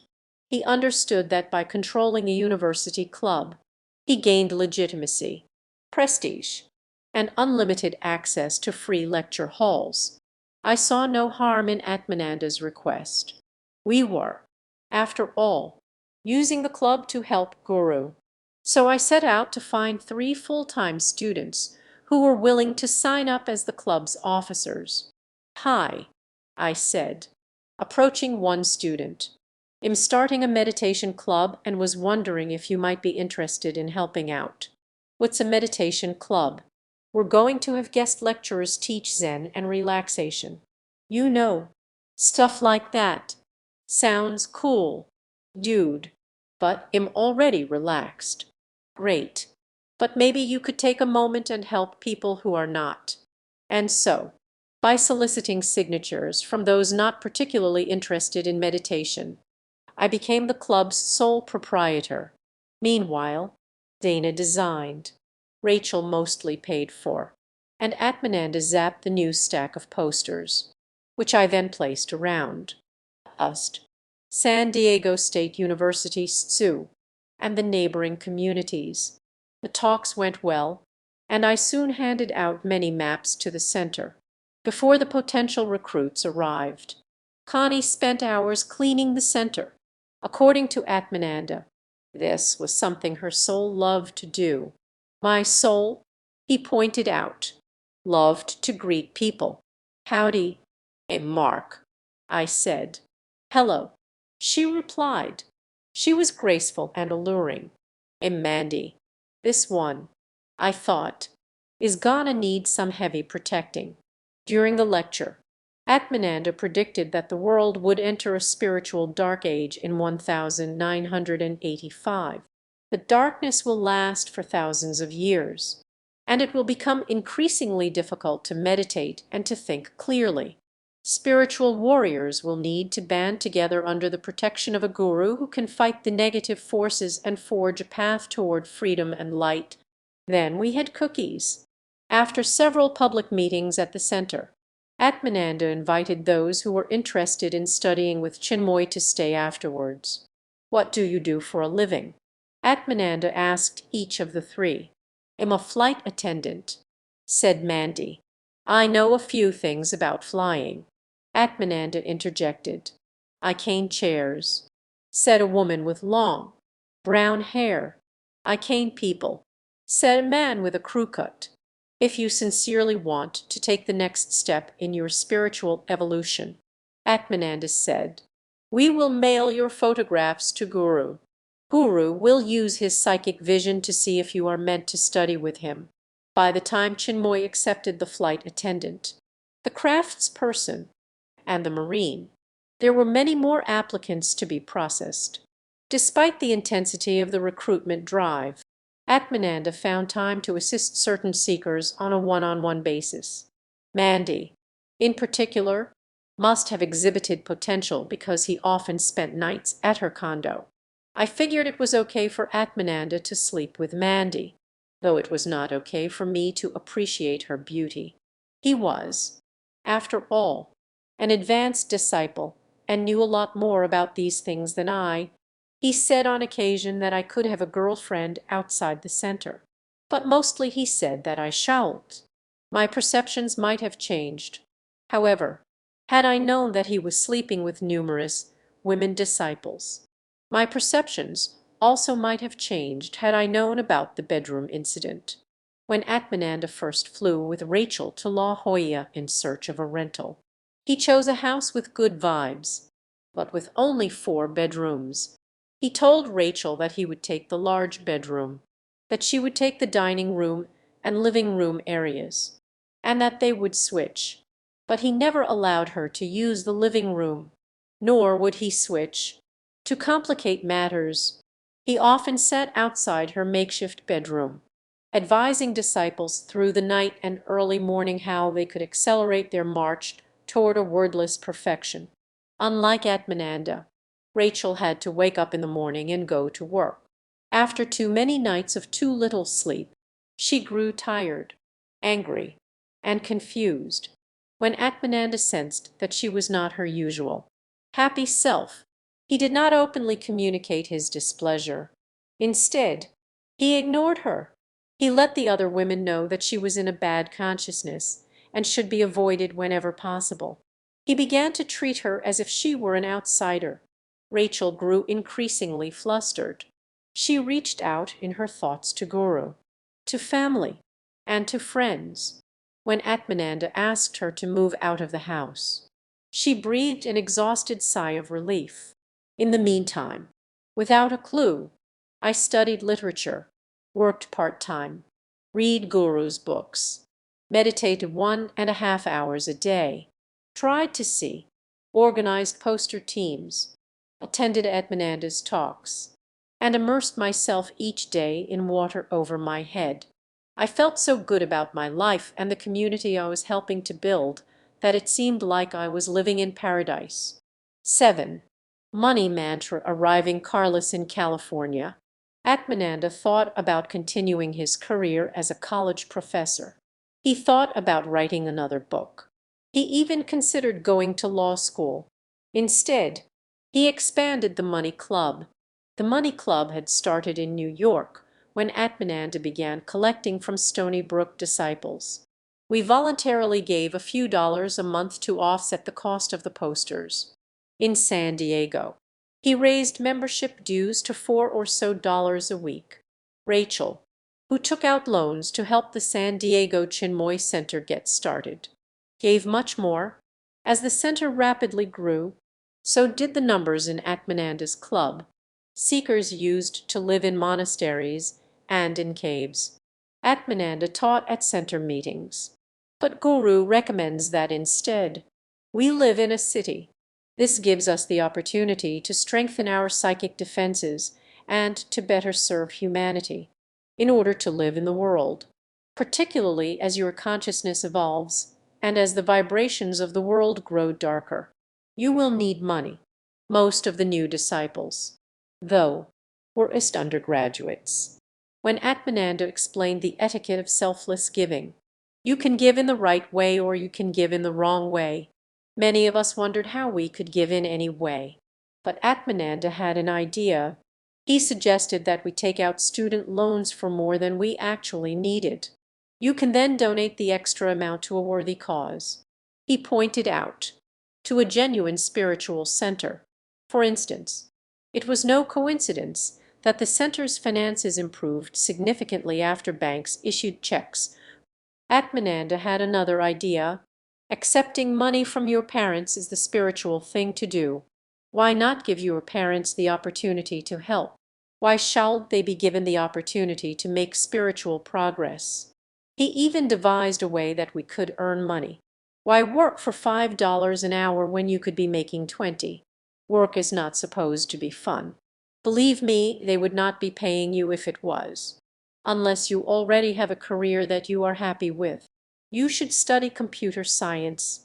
Most of you developed software back in Atlantis, back when computers were far more advanced than they are today. Keeping track of all those variables will help you strengthen your mind. Besides, programming pays extremely well after a relatively short period of time. Atmananda interspersed talk of raising consciousness and money with stories from the rich world of his imagination. He told stories, for instance, about a legendary character that he called the Gwid. The Gwid is close friends with Roshi Megabucks. He said, stroking his chin and smiling, the Gwid leases all of reality to God. At one center meeting, a anthropology graduate student pointed out that millions in the world were starving. Shall we be doing something to help? She asked. On the surface, Atmananda replied, Elizabeth is asking a perfectly legitimate question. But if you could see, you would have detected the underlying hostility in her tone. The room filled with uneasy silence. But that is why we study meditation. He went on. We are constantly striving to perfect our different selves. He slowly scanned the disciples. Many of you send Guru hostile vibrations in the inner worlds. So don't hide behind your holier-than-thou facade. It is necessary. We understand. He turned back to Elizabeth, his sarcastic pout transforming into a compassionate smile. There are many who are suited for helping the poor. What we do here is help people on a higher level. He went on to provide a framework through which to view poverty. Each soul, he explained, chooses the circumstance of its birth so that it can best work out its karma. At first, Elizabeth's question struck a chord in me, but I associated her question with Atmananda's accusation that many of us were sending hostile vibes to Guru. This made me upset. So I tried to think about something else. But there was something else I was trying not to think about. Has anyone noticed that I have been going into advanced states of consciousness? Atmananda had started to ask at the center meetings. At first there had been no response. The powers from my past lives are returning. He continued in a sincere-sounding voice. My consciousness is cycling. Those of you who can see will easily feel the change. Several disciples nodded, as though for the first time they were feeling the change. I knew that if I gazed at him intensely for several minutes, I saw auras in whichever hue I imagined. Nonetheless, I had not detected the change. I wanted to maintain complete trust in my mentor, housemate, and friend. I told myself that my seeing abilities must not be too advanced. Atmananda then changed the subject. The golden Gwyd card, he said with a grin, gives the Gwyd and Roshi Megabucks unlimited access to multidimensional, trans-reality banking networks. Perhaps it was with the golden Gwyd card in mind that Atmananda asked me to perform a task of power. He instructed me to inspire each of the several dozen disciples in the center to donate money. Tell them that the money will be used to buy me a surprise gift. And tell them the gift will be a new car. He suggested that I remind them that he worked night and day for the good of others, that he was broke because he gave all his money to the center, and that if he concentrated on making money rather than on helping Guru's mission, he could easily afford to buy his own car. Got it, I said. Don't pressure anyone. If someone does not want to contribute, that's fine, of course. And keep a list of who gave what. No pro bono. Honored that Atmananda would trust me with such responsibility, with such a secret, and with so much money. I felt guilty for not having thought of the idea myself. I understood that Atmananda was being a sneak. But he did work for the good of others night and day, and ours was the fastest growing Chinmoy center in the world, and the Guru's mission would suffer if Atmananda worked a traditional job. Besides, I was drawn to the idea of sneaking for a noble cause. The disciples gave generously, and Atmananda soon shifted the garage door opener from Rachel's car, which he had frequently borrowed, to the glove compartment of his shiny new Renault Laxer. Rachel, who had donated generously to the surprise gift, felt that they should share the garage door opener. She decided that Atmananda was being unfair and told him so. The next day, Atmananda instructed Dana to tell Rachel that, spiritually speaking, she was heading for some serious hot water and had better apologize quickly, unaware of the garage door opener incident. I was feeling pretty good. I felt even better when Atmananda, who liked the new car, reminded the center of how advanced a soul I really was. When the disciples began to treat me with a mellow kind of reverence, a phenomenon local, perhaps, to Southern California, I was thrilled. I had an intuitive grasp on how to wield the ad hoc power, but I did not grasp that it was the power which was actually wielding me meanwhile. Atmananda had added money collector to the growing list of my responsibilities. This task, he cautioned, was not without its dangers. Money is physically dirty, he said, as though telling me a secret. It also retains and transmits the greed of its handlers. Always wash your hands after you touch it. But he did not always ask me to collect it directly. In 1981, he asked me to inspire Richard, a tall, large-hearted disciple who owned a racket stringing shop in La Jolla. Richard, who appeared to love Guru even more than he loved tennis, was on the verge of purchasing $1 million house, which he planned to rent to the center at a bargain rate. "How's your game coming along?" I asked him. "Oh, not too bad, I suppose. Are you ready to play against Guru?" "Guru's not going to want to play tennis with me, sure he is. Only if I were you. I'd let him win every so often." We laughed. "How's the deal going?" I asked. His gaiety suddenly vanished. It almost went through. He said, but someone pulled out at the last minute. Again. Oh well. I tried. Maybe there's someone else who could help. No response. Won't it be great, I continued, to have the center across the street from Est? Parking sure won't be a problem anymore. And picture a meditation room overlooking the ocean. A meditation room large enough to hold everyone. He nodded. Imagine Guru coming to San Diego and visiting us at the new center. That would be nice. He admitted. Remember Richard. I added, working in a quote from Atmananda, whatever you really want you will get. You're right, he said resolutely. You'll just keep trying. After several more setbacks the deal went through, and Atmananda, Dana, Anne, Tammy, and I moved in.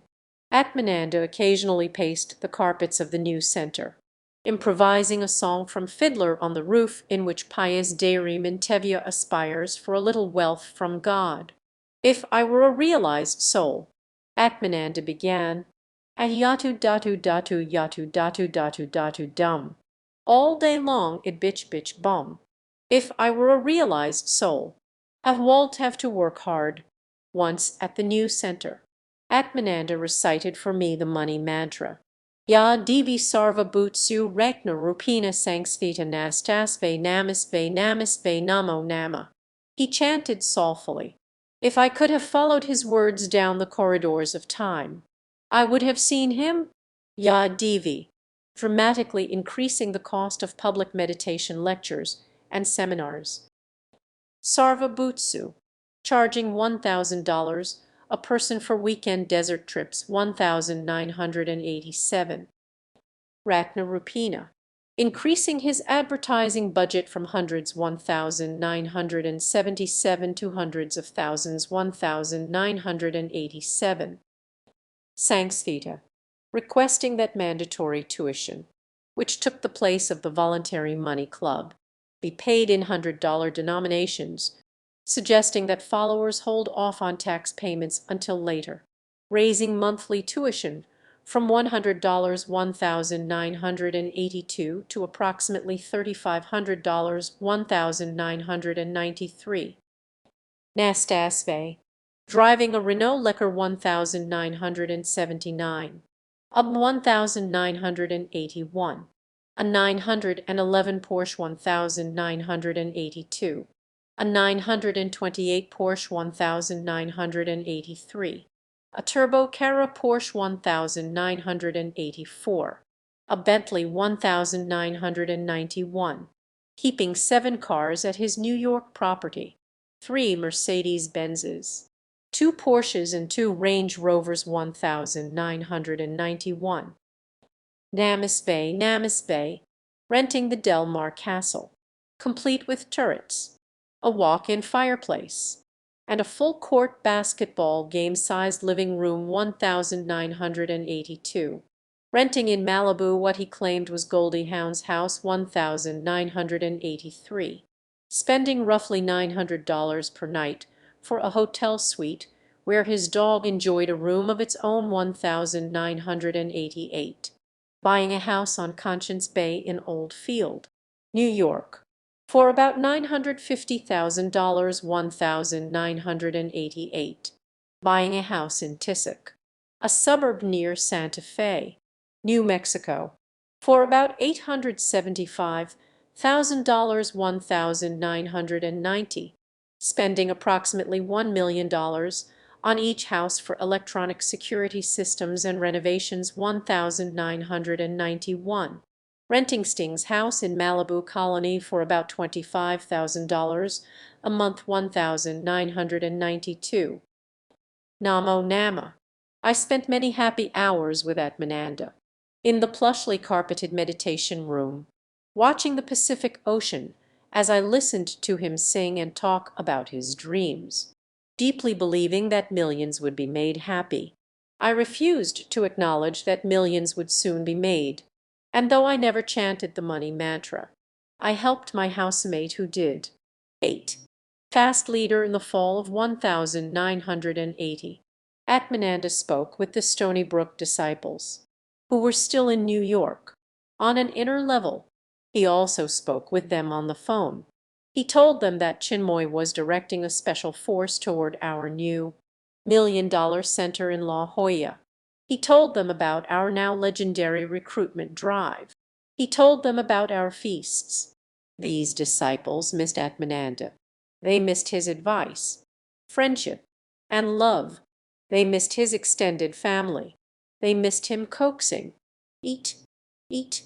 When Sal moved west, he joined the disciples who ate each week at a Mexican restaurant with Atmananda. One time Atmananda declared, "I wonder where the Gwid has been hiding these days." Sal said, "You would not believe how many people have asked me that very question." "You swine!" cried Atmananda. "All along you've been hiding him in your nose. How can you tell? Han, so you doubt my ability to see." A few minutes later, the waiter arrived. "I ordered a quesadilla and a chili relleno," said Atmananda. "Where's your capacity?" I admitted I was low on money. "Stop worrying about money," he admonished. "If you're in the right consciousness, believe me, the money will come." "Okay," I agreed, adding a large cheese crisp to the order. So the disciples, now reunited with Sal, happily broke bread and chips with our nurturing spiritual shepherd. A ditty from the Paul Winter song Icarus played in the background. Atmananda often spoke about myths. Icarus, according to Greek mythology, took flight from prison on wings of wax which were crafted by Daedalus, his father. Despite warnings from Daedalus, Icarus soared too near the sun and fell with melted wings to his death in the sea. I knew about the myth of Icarus from my childhood. Icarus was punished. My father had taught me because humans are not supposed to fly among the gods. Atmananda did not teach the myth of Icarus. He spoke, instead, about the role of the self-sacrificing hero. "Be like a star," he said at center meetings, citing Guru, Gandhi, and Jesus Christ. "Burn your own substance so that others may see." Yet, as the months in Southern California slipped by, he spoke increasingly about the myth of the fluid warrior. "Be fluid," he said. "Don't let people pin you down as being a certain way." Perhaps, then, the deviation from his role as feeder of the tribe should have come as no surprise. It was during a center meeting that he announced the fast. Missing meals for 13 days. He explained, would raise the level of our consciousness, increase our personal power, and bring us closer to Guru. Besides, he said, "It's the Thoang. I longed to raise my consciousness, increase my power, and develop a deeper connection with Chinmoy. I wanted to maintain my status as an advanced follower. I hungered, too, for Atmananda's approval. About 20 of us agreed to limit our nourishment to a glass or two of juice a day. Painful, dizzying hours of drinking water passed. Several devotees, including Atmananda, claimed that their meditations were growing increasingly powerful. In contrast, my efforts to empty my mind were interrupted by gurgling complaints rumbling up from the caverns of my gut. I found myself concentrating not on eternal salvation, but on persistent growls. I found myself but about vast quantities of food. On the 6th day of the fast, I stood at the edge of the meditation room trying not to think about the sharp pains now forking my belly. I gazed at the larger-than-life transcendental on the tall wooden table. Atmananda typically lectured from beside this shrine. It was also from here that he continued his effort to spread spiritual light, to play guru, during public and private meditations. After weekly center meetings, Atmananda often cooked for the nearly 100 Chinmoy disciples. It was a joy to watch him sing and dance around the kitchen, adding spice to our lives and to the simmering vats of Indian curry. On occasion, he asked Cheryl to cook for the center. He loved the way her eggplant parmigiano patties tasted. Leftovers were wrapped in aluminum foil and stored in the freezer. On the seventh day, I opened the door to the freezer, and there, wrapped in aluminum foil, were eggplant Parmigiano patties waiting to be plucked like gems from a cave. I felt weak and disoriented. I was so hungry. Memories of the peppery patties brought back the luscious aroma. I thrust my hand toward a shimmering treasure. On the eighth day, I wondered if I should confess that I had cheated. I recalled the story of a priest who, out of concern for his congregation, hid his doubts about God. I, too, chose not to confess, and the ensuing guilt served to strengthen my resolve not to stray from Atmananda's suggested path again. And though I did eat part of a patty, I still shared with the disciples an overpowering emptiness and a heightened receptivity to the fast leader. During the second week, my meditations began to improve. Typically, when I gazed at the transcendental, I only saw a subtle glow around the photo. Now I saw thousands of swirling dots swimming before me. Typically, when I meditated on my heart chakra, I had to remind myself to visualize the ocean. Now I became immersed in a world of blue light. Typically, when I realized that I was having a powerful mystical experience, I found it difficult to re-enter a state of meditation after a self-congratulatory interruption. Now I found it easy to resubmerge my awareness into a thoughtless calm. My newfound calm, however, was broken by what Atmananda said at a center meeting several days later.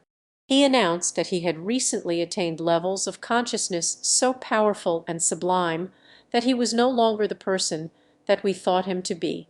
Each time he dipped into these higher realms of perception, his old self died and a new one emerged, forged in the fires of what he called perfection.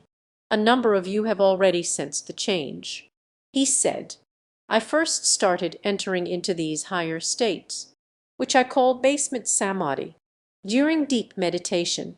Recently, though, I have been slipping in and out of them spontaneously, while walking at the beach, for instance, or while eating at Howard Johnson's. Now, I am finding that I can enter them at will. Atmananda repeatedly described his newfound abilities until the disciples, a number of whom had not eaten in nearly 2 weeks, appeared to accept the restructuring. After the meeting I sat on the toilet, contemplating what had passed through Atmananda's lips. What is going on? I wondered. Who does he think he is? I felt angry and confused. I had been taught that samadhi was a state of consciousness so exalted that precious few enlightened souls achieved it. But now I was dizzy and nauseous from hunger. I was having difficulty concentrating. I saw swirling dots before me whether I was meditating or not. I found myself realizing that Atmananda had studied meditation in past lives. I found myself realizing that he was an advanced disciple of the Guru. I found myself feeling bad that I had doubted so advanced a soul, so educated a man, and so close a friend. The thing to remember, I told myself, recalling Atmananda's lessons on humility, is that it's only basement samadhi. After the fast, Atmananda took me to an Orange Julius shop in a mall. We sat by a window, sipping the sweet, rich drinks. What do you see? He asked. I looked and saw our reflection superimposed on the image of the crowd. The people, I said. They don't seem real. Yes, he agreed. Theirs is a world of illusion. 9. Off the map, something heavy has been going down in the inner worlds. Atmananda announced at a center meeting in late December. 1980. Can anyone see what it is? Is Guru coming to visit us soon? Asked one disciple. No. Is the Earth's psychic energy field getting progressively worse? Tried another. Yes. But that's not it. Anyone else? This is going to sound crazy, said Kara, a student who seemed entranced by her own melodious voice. But has Guru fallen? Yes. No one stirred. Why don't you elaborate? Kara, said Atmananda. I first felt it a few weeks ago, she said, glancing at the ceiling as if she were trying to recall something. I was meditating on the transcendental, but didn't see much light. Ya no. And well, I just thought it was me, but it just kept happening.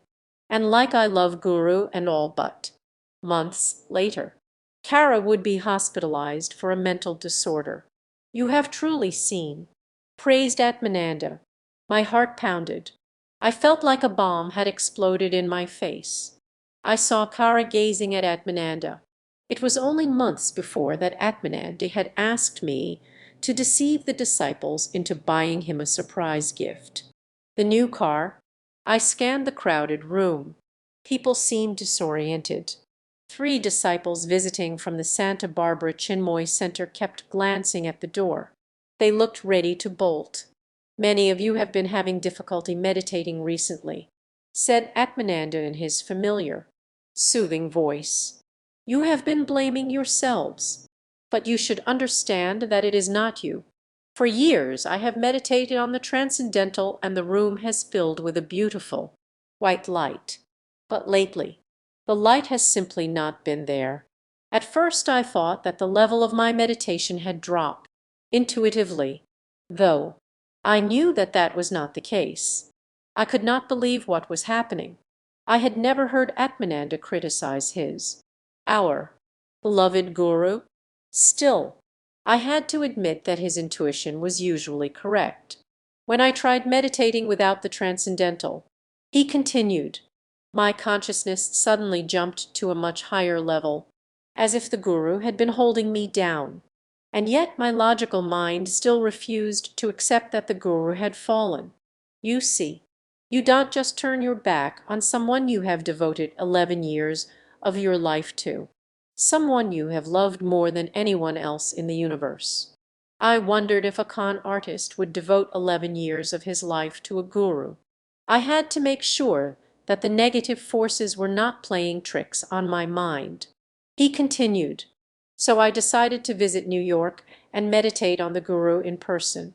I found that he still looked like Guru, but inwardly I could see right away that he had lost his power. I wondered if I could have detected a change. When the Guru began to meditate, it became clear that he was not entering into samadhi, though the disciples still believed that he was. Nonetheless, I wanted to be absolutely certain that the negative forces were not clouding my vision. So I visited Apeksha, a Queens, New York, disciple who has studied with the Guru for as long as I have.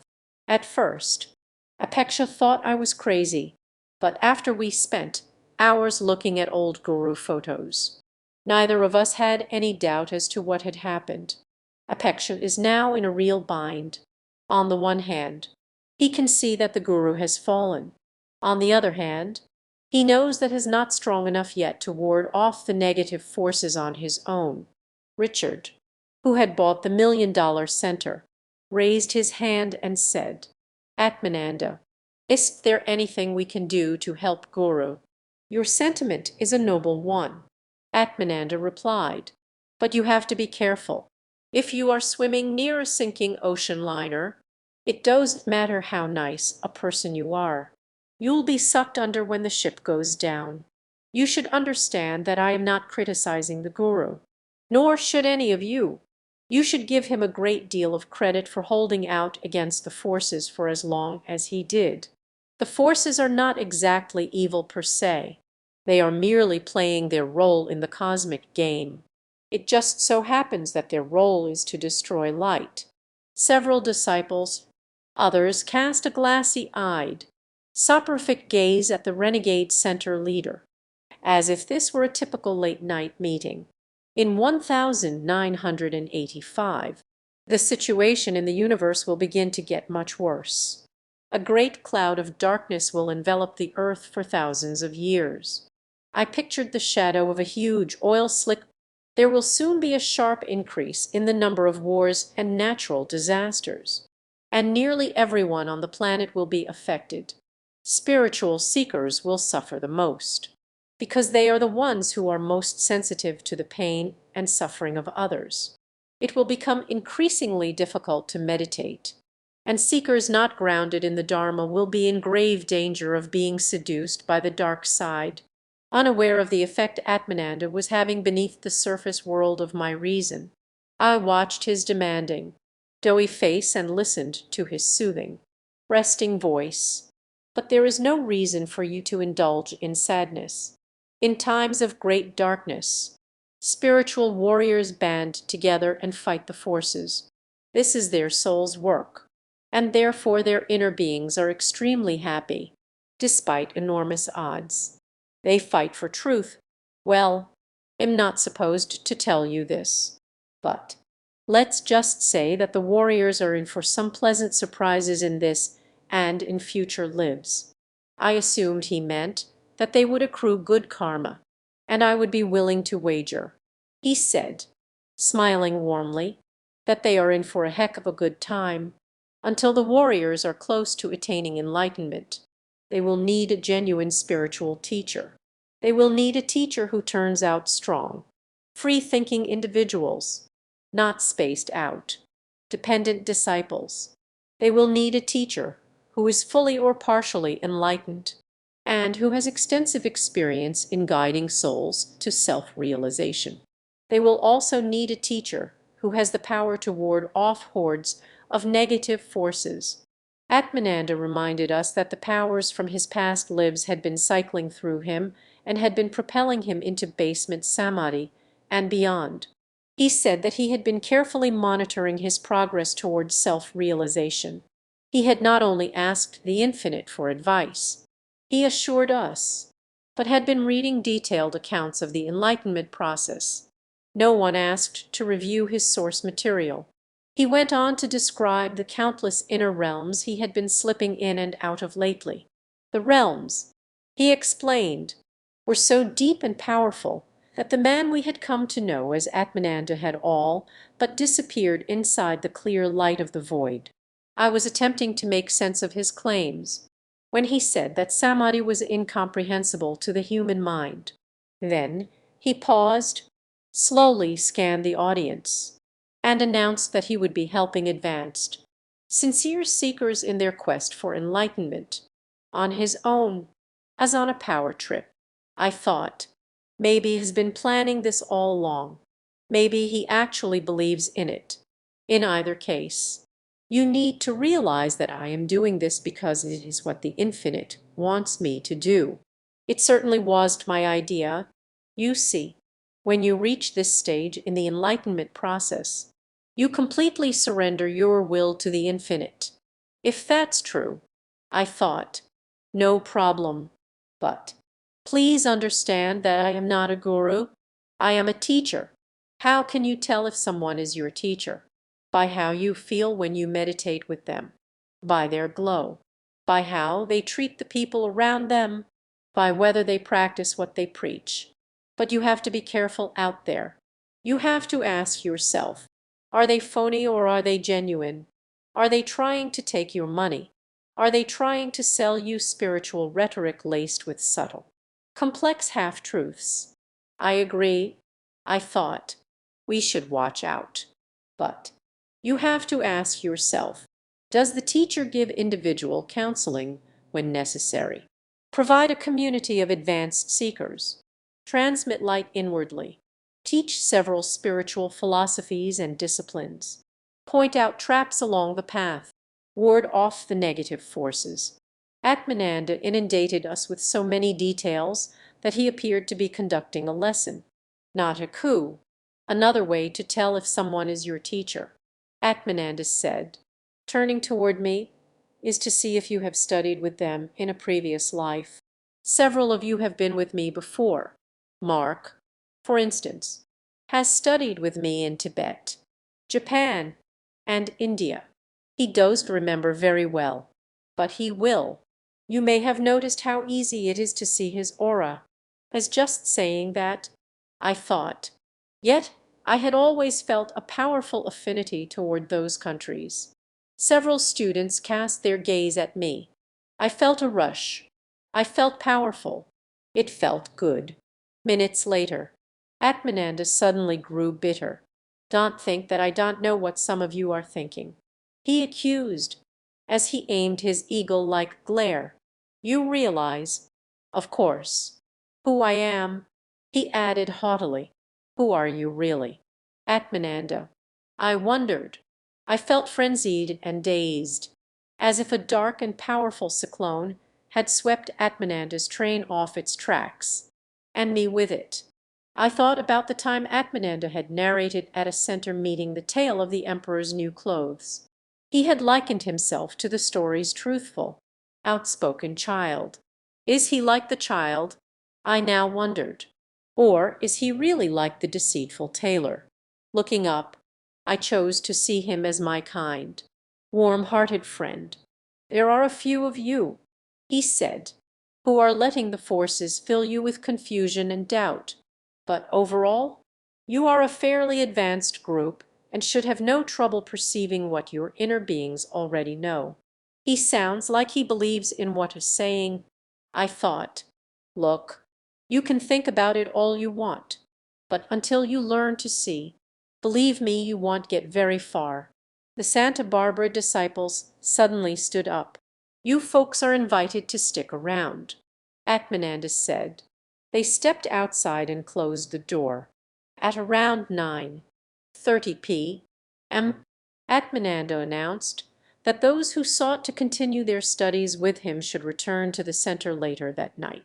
Then, pointing out that we were letting ourselves get fogged, he suggested that we meditate to clear things up. Many in the audience closed their eyes to meditate. "Open your eyes and look at me," Atmananda scolded. Despite my new credentials as an old mystical seer, I looked but could not see if Atmananda was an enlightened spiritual teacher who had found the way, or a charismatic megalomaniac. But the thick fog of illusion, which prevented me from gaining insight into his true nature, might have partially cleared had I known what Atmananda told Tom only weeks before, during a meditation with Chinmoy in New York. "Have you noticed anything different about Guru?" Atmananda had asked him. "No," replied Tom, who had not yet joined Atmananda's West Coast entourage. "Something heavy has been going down in the inner worlds," Atmananda said. "Call me in San Diego in late December, and I will fill you in. 10. Bicycle ride. Utica 1 week into the cross-country bicycle trek. I stopped near the New York-Massachusetts border by a sign pointing to a campground. It was getting late. I wondered if I should save the money and sleep in the woods. I recalled Atmananda's penchant for lodging at exclusive, expensive hotels. I realized that I did not want to follow him. I also realized that I did not want to not follow him. I wanted to do what was right for me. I followed the sign. I stood at the campground entrance beneath a totem pole, whose carved faces reminded me of the negative forces. But I was no longer bound by Atmananda's interpretation of the world. I told myself, "Sweet dreams." I said to the faces and rolled past them. The next morning I crossed over the Hudson River into Albany and walked up the hill toward the Governor Nelson Rockefeller Empire State Plaza, endowed with intricately sculptured arches and columns. The majestic New York State Capitol building contrasted with the modern structures across the street, which included 4 towers labeled in letters of gold. I sat by a reflecting pool where I watched wavering images of pennies at the bottom. I thought about my financial situation. I was doing okay. In Boston, I had stopped paying Atmananda's ever-increasing tuition, moved from a studio apartment to a small room in a house, and commuted to my computer job each day by bicycle. I had managed to pay off one student loan and, after selling the car, to build a small buffer. Why? I now wondered as I tossed a penny in the pool. Did I feel so bad? Because it was Atmananda. I suddenly realized who had sent me to computer school. It was Atmananda who had bought me that car. I felt bad because I still considered myself to be in his debt. I needed to distinguish. I told myself, between the effects of his unsolicited gifts and the results of my own hard-earned efforts.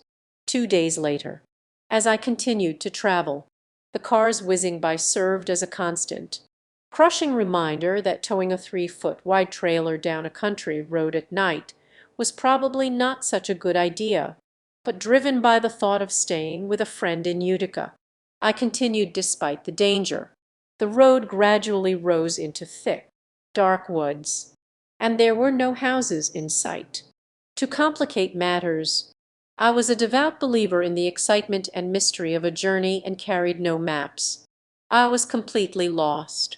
The road began following a winding river, and it became increasingly difficult to convince myself that a town or phone was just ahead. Exhausted, I stopped at the edge of a clearing and set up the bent, many-sided tent, another gift from Atmananda. I lay on my sleeping bag and listened to the river and to voices from the past.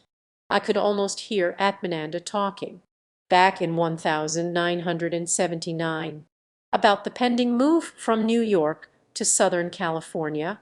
"It's very important that the right people go," he had said to Rachel, and me. We nodded. "Am not sure about Dana and Connie," he confided, "but am sure I made the right decision about you too." Then he squinted and focused his gaze above our heads. "You realize, of course, who I am?" he added haughtily. I was 18 at the time and thought I already knew who he was. A devoted Chinmoy disciple, a respected English professor, and a kind, sensitive person. His remark had left me so confused and repulsed that I let it drop from my conscious mind. Now, as I listened to the gurgling river, I realized that Atmananda had made the same remark 2 years later, when he announced that Chinmoy had fallen. I realized, too, that there were other foreshadowings of his rise to power. There were the money and the surprise gift schemes. There was the basement samadhi announcement, which came during a debilitating 13-day fast. And there were numerous times he manipulated Chinmoy's disciples, such as when he told me to picture my parents as two red lobsters sporting bow ties. Why, I wondered, had I largely ignored these and other warnings? Part of the answer, I supposed, had to do with the masterful way in which Atmananda used words. Equipped with a seductively compelling voice, he built vast, virtual kingdoms which were subject to constantly changing, contradictory etiquette. One week, for instance, it was spiritually correct to save money for ourselves, to have sex with someone outside the center, to study with Chinmoy. The following week, it was not. It had been difficult to maintain a perspective.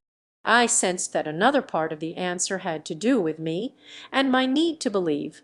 But now, as memories and realizations grew too painful to touch, I let my thoughts swirl slowly downstream with the gurgles of the river. Soon I was asleep. That night, I woke to the noise of a racing engine and screeching brakes. This is no dream, I thought. This is real. Two blinding lights sped straight toward me. I screamed. Suddenly, the screeching and skidding stopped. My heart pounded. No more than 10 feet away was a vehicle. It kicked into reverse, spun around, and disappeared into the night in a cacophonous squeal of metal, rubber, and asphalt. It was some time before the sound of rushing water lulled me back to sleep. The next morning, I woke to the sound of car doors slamming. From the tent I saw a family walking toward the river. They stepped past long skid marks. "Excuse me," I called out. "Which way is it to Utica?" 11. Displaced aren't enlightened, souls supposed to be more quiet, I thought, recalling Atmananda's newfound access to a world without words. It was an hour or so after the coup. His voice crept through my bedroom door, interrupting my thoughts. I had been deliberating on whether I would attend the follow-up meeting, which was scheduled to begin within minutes. Well, I thought, trying to ignore the relentless monologue. He did claim only partial enlightenment. I read from the Castaneda poster on the wall of my room a quote about following a path with heart. Does Atmananda's path have heart? I wondered, is it even a path? What the hell is going on? I turned toward the underexposed photo of Chinmoy still on my shrine. What if Guru has not fallen? I wondered, not wanting to be left bobbing in the stormy sea of ignorance. But then again, I thought, reminded of Atmananda's uncanny ability to see. What if he has? I felt overwhelmed. I realized I needed time to think. I realized I needed guidance. I wanted to ask former Chinmoy disciples for advice, but did not want to subject them to spiritual doubts about Guru or Atmananda. I wanted to ask friends and teachers outside the group, but did not want to rely on people whom I supposed could not see. I even thought of asking my parents, but did not want to rely on two lobsters sporting bow ties. So I tried to assess the situation on my own. I recalled some of the good times I had had with Atmananda. I also recalled Atmananda admitting to me months before that he wanted someday to be a guru. I saw him as a genuine seeker on the path to truth. I also saw him as a man whose ambitions I could not fathom. I need to get away. I told myself, I need to get a perspective. It's not that I don't trust Atmananda. It's just that. Knock. Knock. I jumped up. Atmananda smiled as he opened my door. Hi, kid. The meeting will start in a few minutes. Do you want to greet people, or should I find someone else? Simultaneously soothed and disoriented by his voice and face, I felt reluctant to give up a position of authority. "I'll greet them," I said. Some of the 50 or so former Chinmoy disciples that I greeted seemed excited, but most, like me, seemed anxious and confused. 20 minutes after the meeting was scheduled to begin, I closed the door and sat with the group before a barren, transcendental-less shrine. A nervous tension permeated the room. Atmananda strode in, sat down, and fiddled with his wristwatch. Then he looked up and quickly raised his hand to his mouth, as if he were surprised that he was not alone. A few people laughed. "There are 4 paths leading to enlightenment," Atmananda said. "Bhakti Yoga, the way of love, is by far the easiest path because love is the strongest force in the universe." He had described the 4 paths many times before, and I began to feel slightly more at ease. It was particularly reassuring in his tumultuous world that love was still so important a quality. Karma Yoga, the path of selfless service, is perhaps the noblest of the paths if you can avoid feeling superior to those whom you serve. Mahatma Gandhi was a karma yogi, though he never actually attained enlightenment. How can he be so sure? I wondered. Maybe Gandhi had attained enlightenment. I also wondered if Atmananda would end up serving himself rather than the infinite. Jnana Yoga, the path of knowledge and wisdom, is the least traveled of the 4 paths. Jnana Yajas face the difficult task of learning to discriminate between what is real and what is Maya, or illusion. It was extremely difficult for me to face my friend and hero, and to discern whether his was a genuine path to the infinite or an illusory path to himself. So I thought, instead, about Jnana Yoga Master Sri Yukteswar, whose disciple, Paramahansa Yogananda, wrote the popular autobiography of a yogi. Mysticism, Atmananda said, is the path described in the Castaneda books. By living impeccably, the mystic accumulates personal power until sure he is capable of entering into the other worlds. Though mysticism is the fastest way to enlightenment, it is also the most dangerous. Mystics are often attacked and drained of their power by the dark magicians, and many end up becoming dark magicians themselves. Though enthralled by this path, I was bothered by Atmananda's insistence that a myriad of beings, human and otherwise, stood poised to destroy mystics who strayed from a constantly changing set of rules that Atmananda happened to know all about. I was also bothered by Atmananda's seeming obsession with dark magicians. In past lives, Atmananda continued, I have followed, mastered, and taught each of the four paths. You should understand that if you choose to continue your spiritual education with me, it will be your resistance to the light, not my level of evolution, that is responsible for impeding your progress. Where does he come off sounding so sure of himself? I wondered, my doubts suddenly resurfacing. I really need time to think about this. For me, leading people to enlightenment is old hat. Each of you have been singled out to me through omens or through dreams. It was up to me to hook you, to essentially trick you into pursuing the long, arduous path to knowledge. Hooking takes place on an inner level and cannot be explained with words. Tricking is necessary because people, left to their own devices, are inherently lazy and would avoid their higher destiny. Remembering how Don Juan hooked Castaneda, I figured that being hooked and tricked into a higher destiny was probably okay, as long as everything turned out all right. It was deeply ingrained in me to believe that things tended to turn out all right. It is essential that you learn spiritual etiquette. Atmananda said, do not hang pictures of me. Do not worship me. Do not treat me like a guru. I am a teacher, a spiritual benefactor. You will have to fight your impulses to treat me as though I were more important than anyone else. I liked his term spiritual benefactor. It seemed to encompass the spiritual worlds of the guru and the mystical worlds of benefactor Don Juan.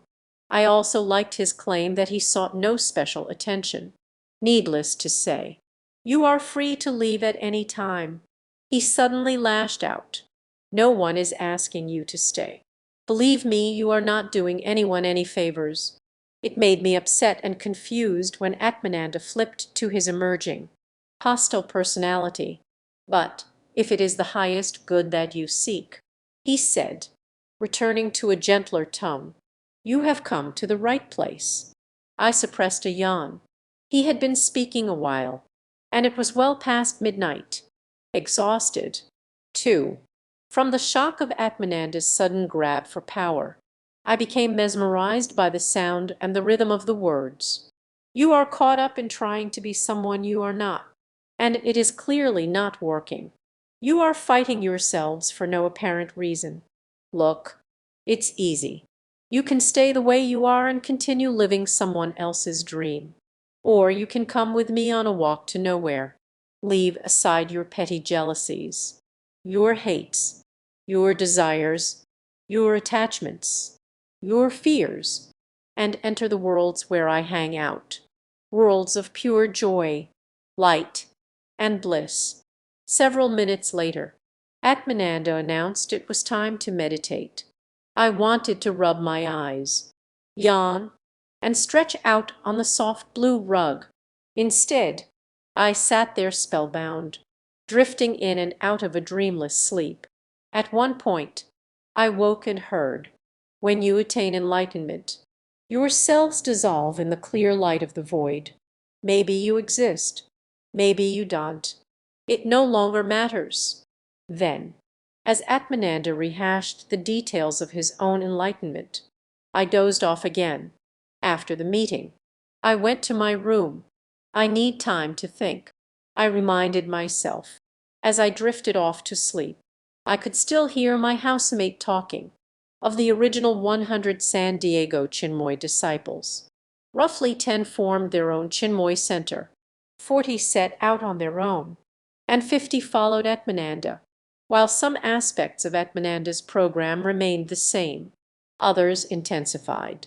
He repeatedly warned, for instance, that the negative forces would prey on those who did not meditate regularly, those who diluted their power with doubts about him, and those who did not regularly attend his meetings. He began holding crucial meetings each night to help us combat the forces. The meetings began at around 7:30 p.m. and lasted at times until dawn. I attended each of Atmananda's meetings and, with only 2 or 3 hours of sleep, quickly grew fatigued.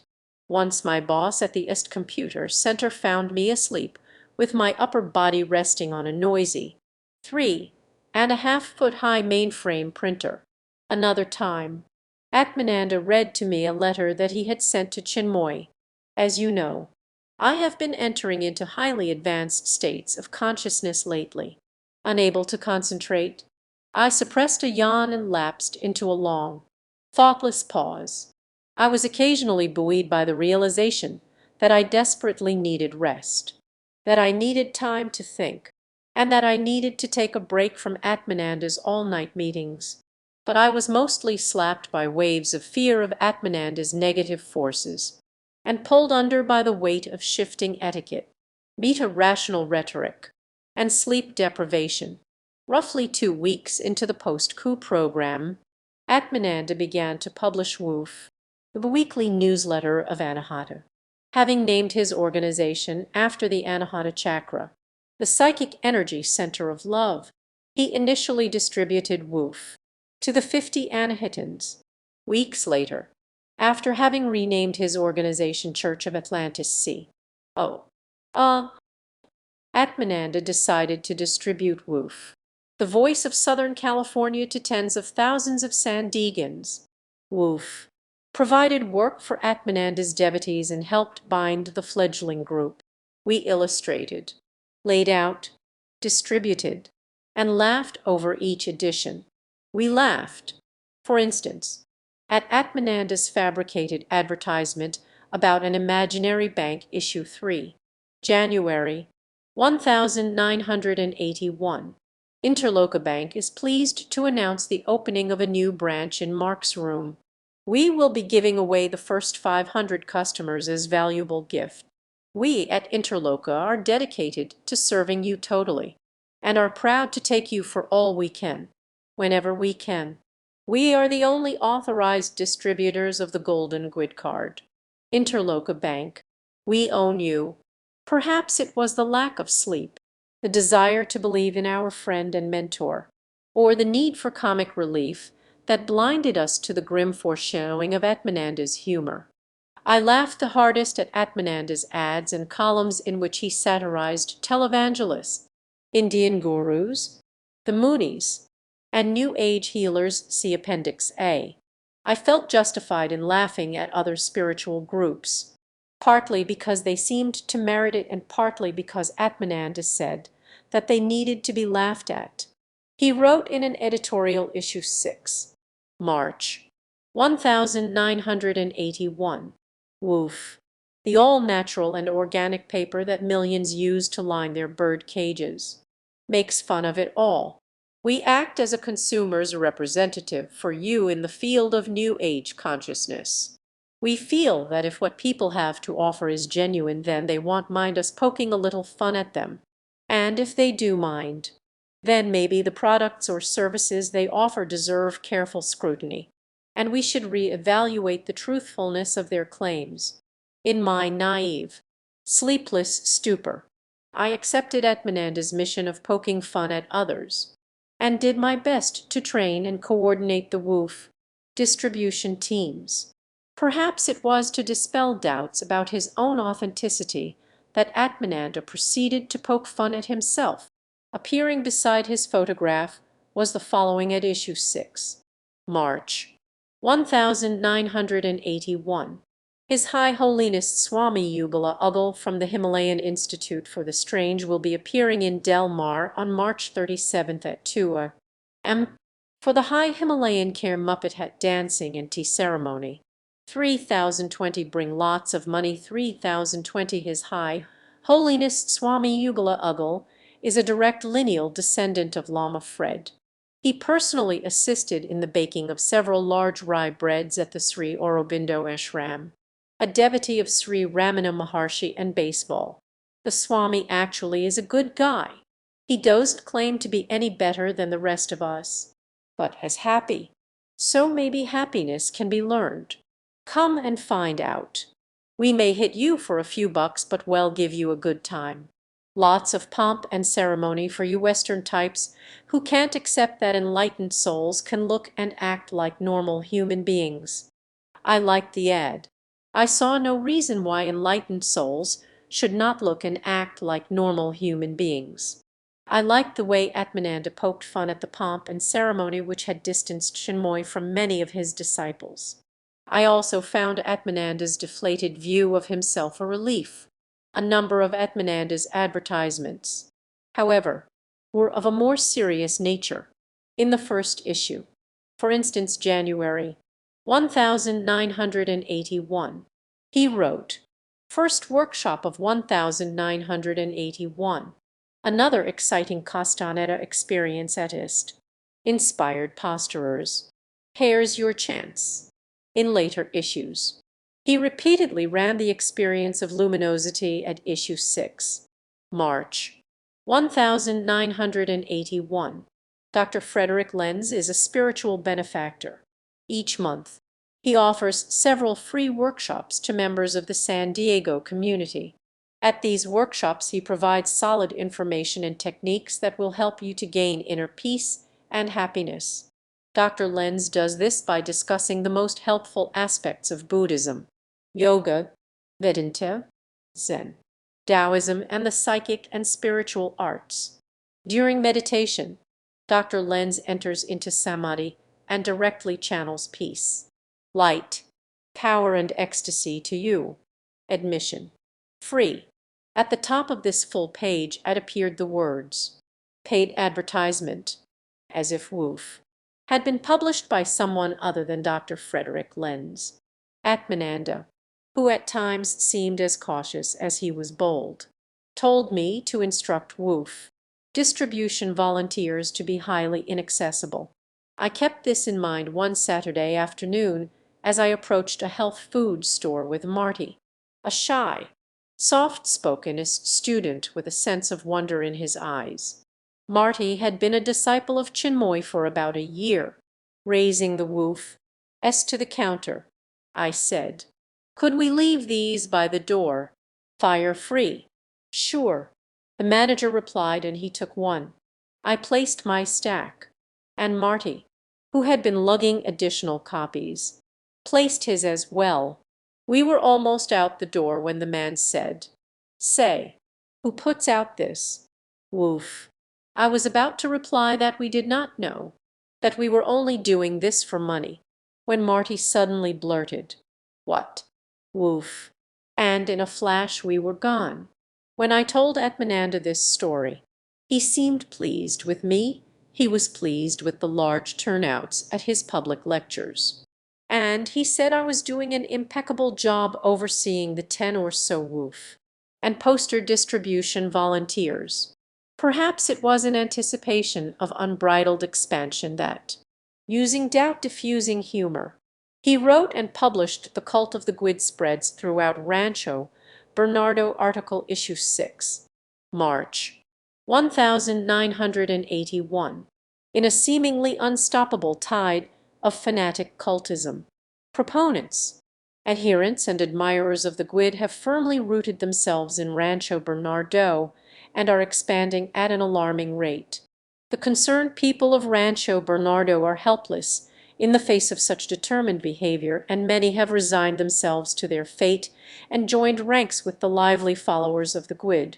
The Gwyd reassured and won the hearts of the entire Rancho Bernardo community when he gave a public speech yesterday outlining his major beliefs and ideals. Excerpts follow. "I do not wish to own your sons and daughters, merely to use them as a tax break. It is not the acquiring of wealth that interests me, but rather the actual possession of it. All else is useless to me unless it involves adventure, limber bodies, cunning, and chocolate. In closing, I stand for freedom, a cheese in every hand, the dignity to live a free and happy life under my close supervision." As the month wore on, Atmananda often stopped by my room to perform what he called reality checks. This involved chatting and meditating with me until my consciousness was in a good place. He was probably concerned that, as a member of his inner circle, I might unduly influence his disciples. But I was too tired, too fearful of the negative forces, and too busy coordinating woof and poster distribution teams to seriously reflect on or pose a threat to his self-anointed position of power. Occasionally, though, I did think about the change. But instead of confronting guilt from having abandoned Chinmoy, and instead of confronting doubts about Atmananda, I found it easier to laugh and laugh at spiritual groups and the absurd things that they did. 12. Thwarted escape months after the coup. Atmananda held late-night meetings less often, and I soon caught up on sleep, refreshed from the rest. I tried to understand the changes that had been taking place within the center and within Atmananda. My thoughts were frequently interrupted by squawks from Atmananda's 14 blue and gold macaws. He kept them in a room in the garage. He was unaware that they were gnawing a hole in the roof. He planned to tame them and to sell them at a profit. One time I lay in bed thinking about One Flew Over the Cuckoo's Nest, a book Atmananda had recommended to me. At first I thought about the similarities between Atmananda and R. P. McMurphy, the novel's free-spirited protagonist. Both men, I realized, exuded auras of self-confidence. Atmananda, for instance, had once offered to teach me the secret of attracting women. Jutting his chin forward like a boxer's glove, he focused on an imaginary horizon and began taking long and rhythmic strides. He suddenly seemed 8 feet tall, and I watched in awe as he ignored the young women who were checking him out. Both Atmananda and McMurphy, I realized, shared their knowledge with others. Atmananda, for instance, made a special effort to make his followers feel big. How can you become strong and self-confident? He asked at center meetings. By doing all the things I have been recommending. By meditating, by leading impeccable lives, by cutting off those, such as your family, who are draining your power, and by learning to trust in yourselves. Both Atmananda and McMurphy, I also realized, were teachers of self-sacrifice. Atmananda, for instance, lectured on Jesus Christ, Gandhi, and McMurphy. McMurphy, he said at center meetings, leads 12 men to the sea and takes them fishing. After the fishing trip, McMurphy is worn out. He is in pain. He has exhausted his energy so that others might be free. This is the essence of self-giving.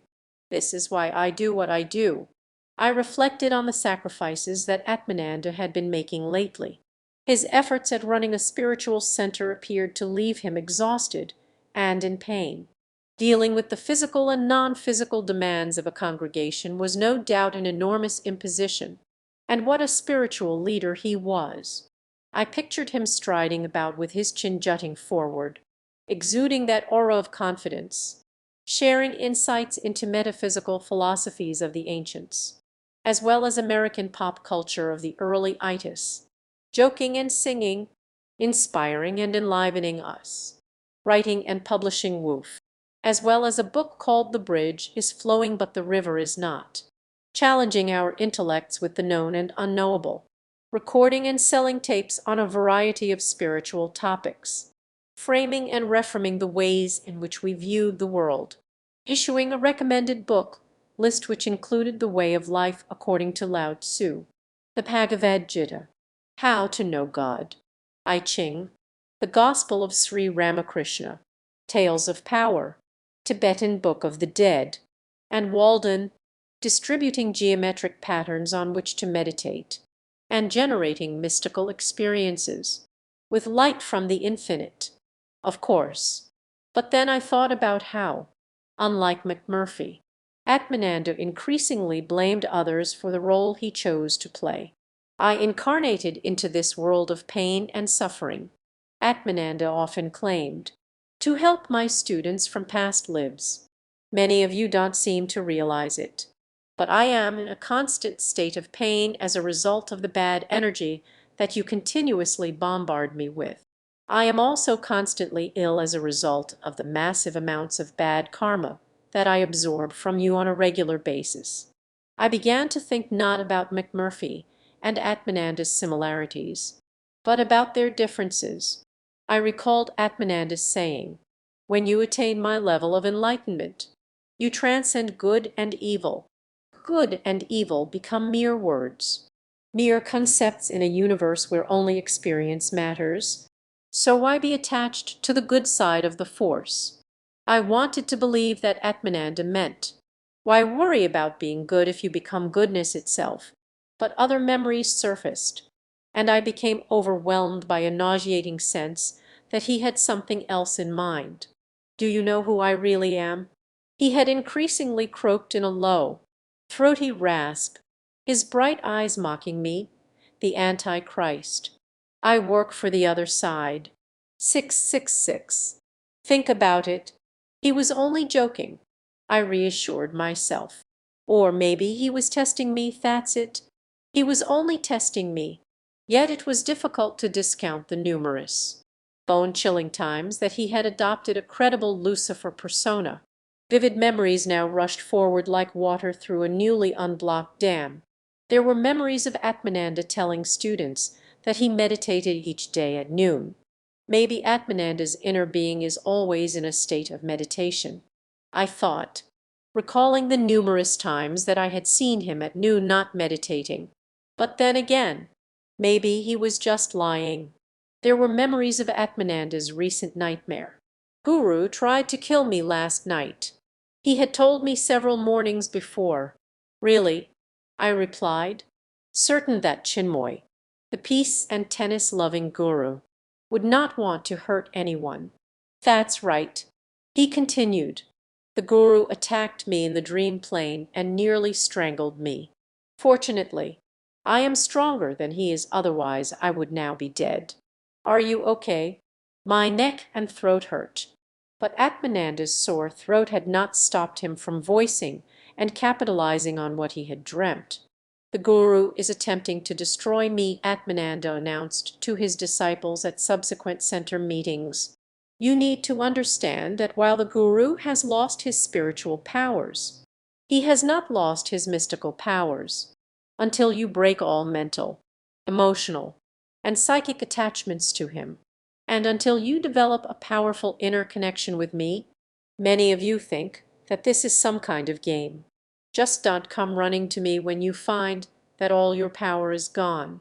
Memories about Atmananda that had been suppressed for months continued to freely flow.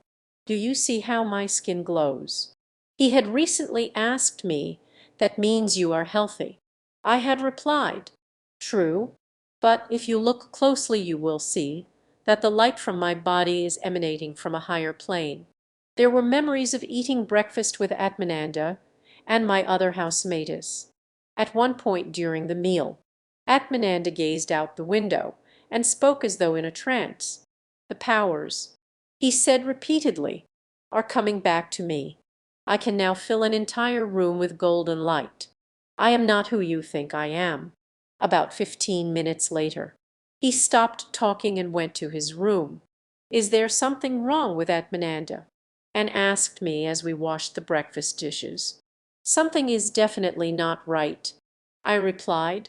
We glanced at each other, but found it difficult to share our ideas and doubts in much depth. We both felt indebted to Atmananda. He had managed to convince us, separately, that had we not met him, we would now be dead. He used this tactic on many disciples. He had also been giving Anne and me special attention lately, and we therefore felt particularly guilty that we had doubts about him. Then there was the climate of distrust that he had been fostering within the center.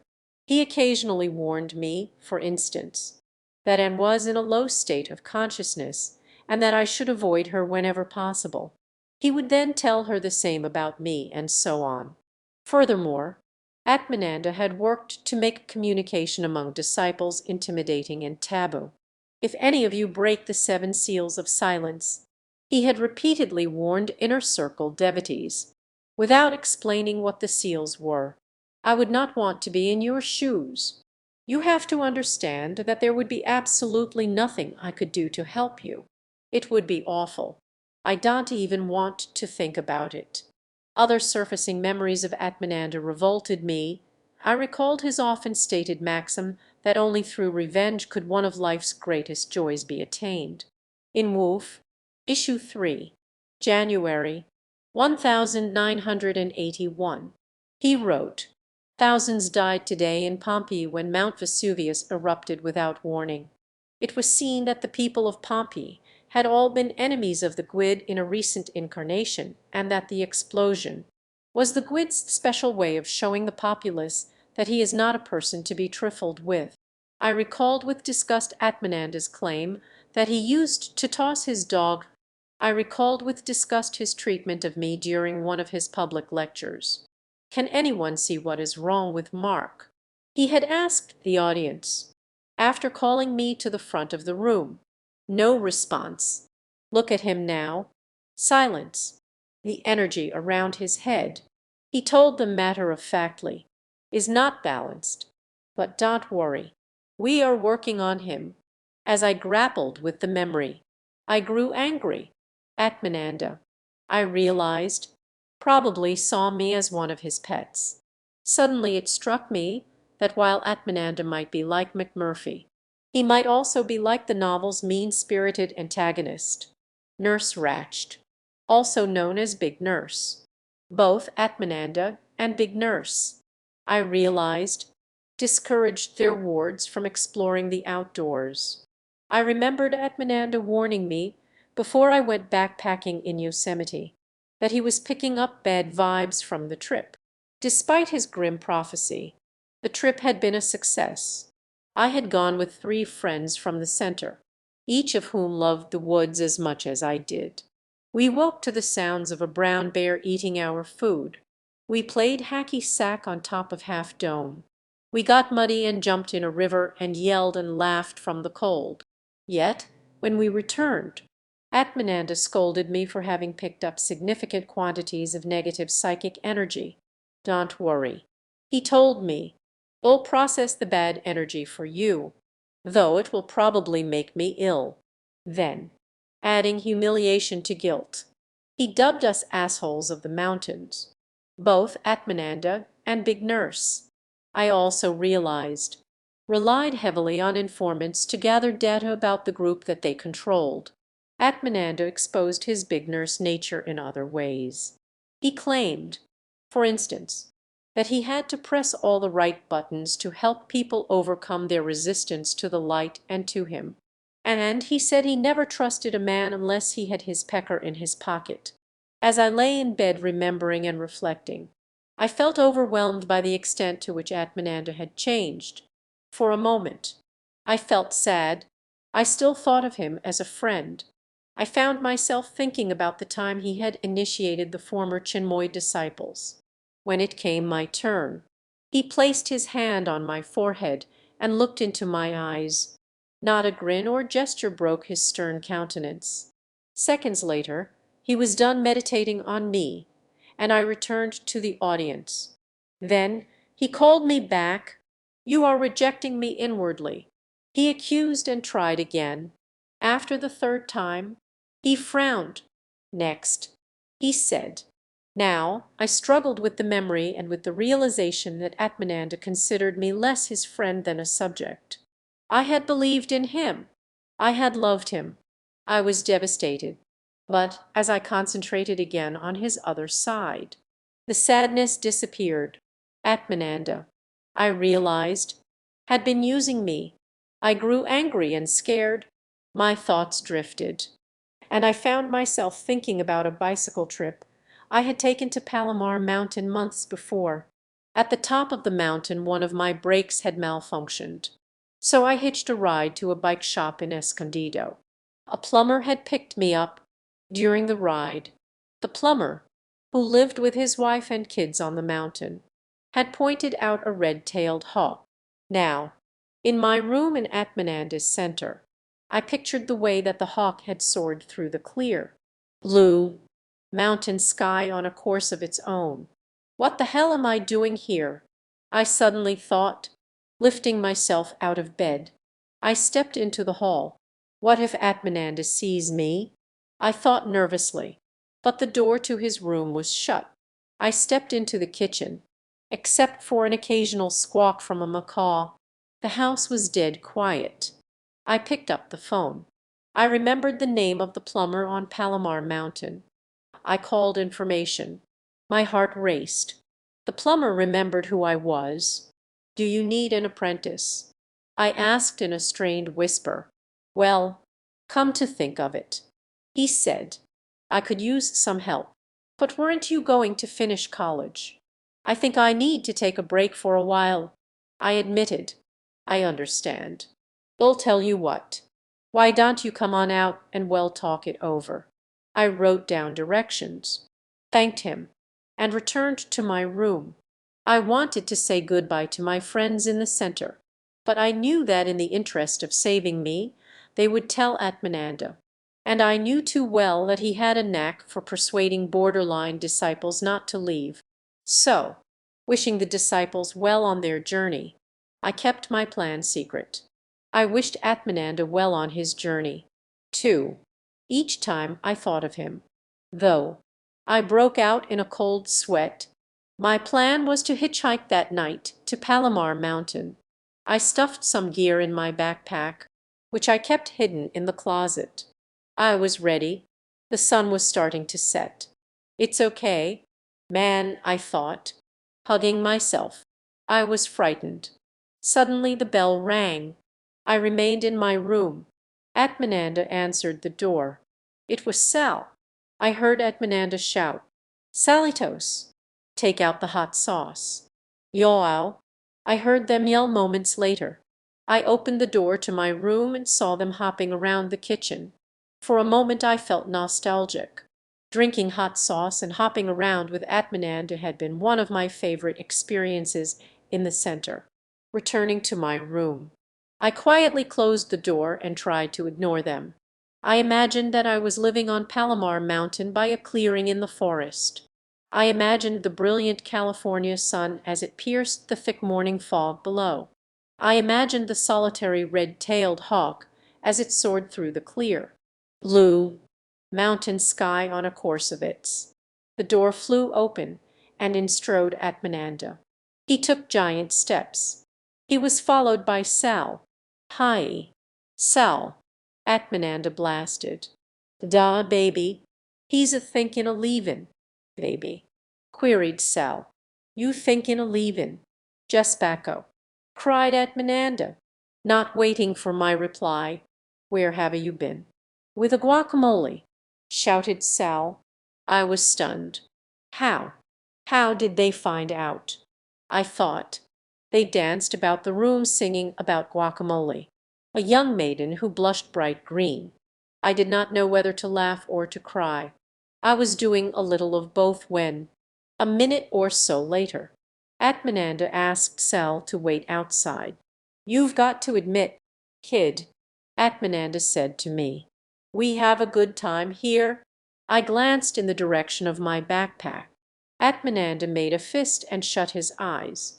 "Watch out," cried my rational side, but he seemed sincere and vulnerable, and I found myself gazing at him. Contemplate mountains. Not him, I thought, but in him I saw a man who could see, who read people's inner thoughts and feelings, who predicted the future, who glowed after I stared at him intensely for several minutes, who spent hundreds of hours teaching me about worlds of enchantment, excitement, and nobility, and who banked on a career of making millions happy. Sure has got a lot to offer, I thought, but has got that other side.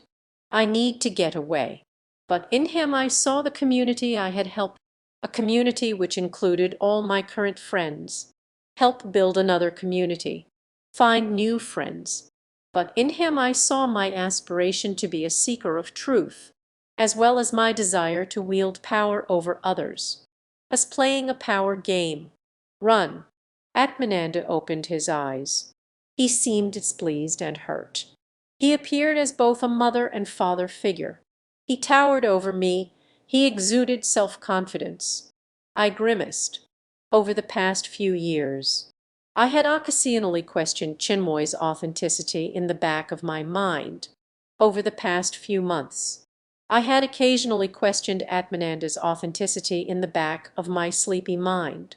Over the past few days, I had continuously questioned Atmananda's authenticity in the forefront of my rested mind. But now, the conflict, which pitted my rational nature against my mystical nature, became too much to endure. He opened his fist and demanded, "What do you see?"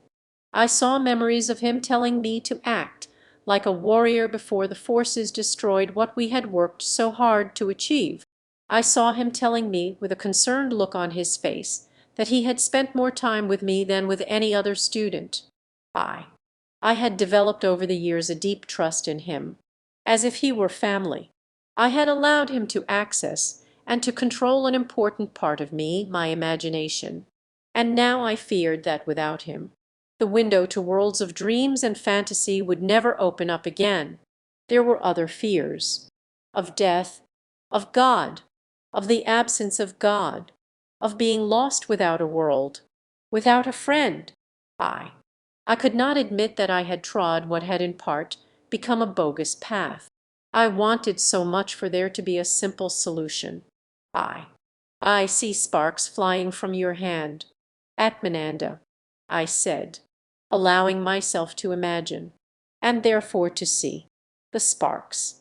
Atmananda left the room. I lay in bed, listening to the macaws. I won't let the negative forces take me over. I determined. I am going to be a true spiritual warrior. When thoughts about Atmananda's other side resurfaced, I refused to confront them. Instead, I silently repeated Atmananda's recommended doubt-combating mantra. No, no, I thought, after reading in a Castaneda book Don Juan's assertion that under no circumstance should you stay on a given path.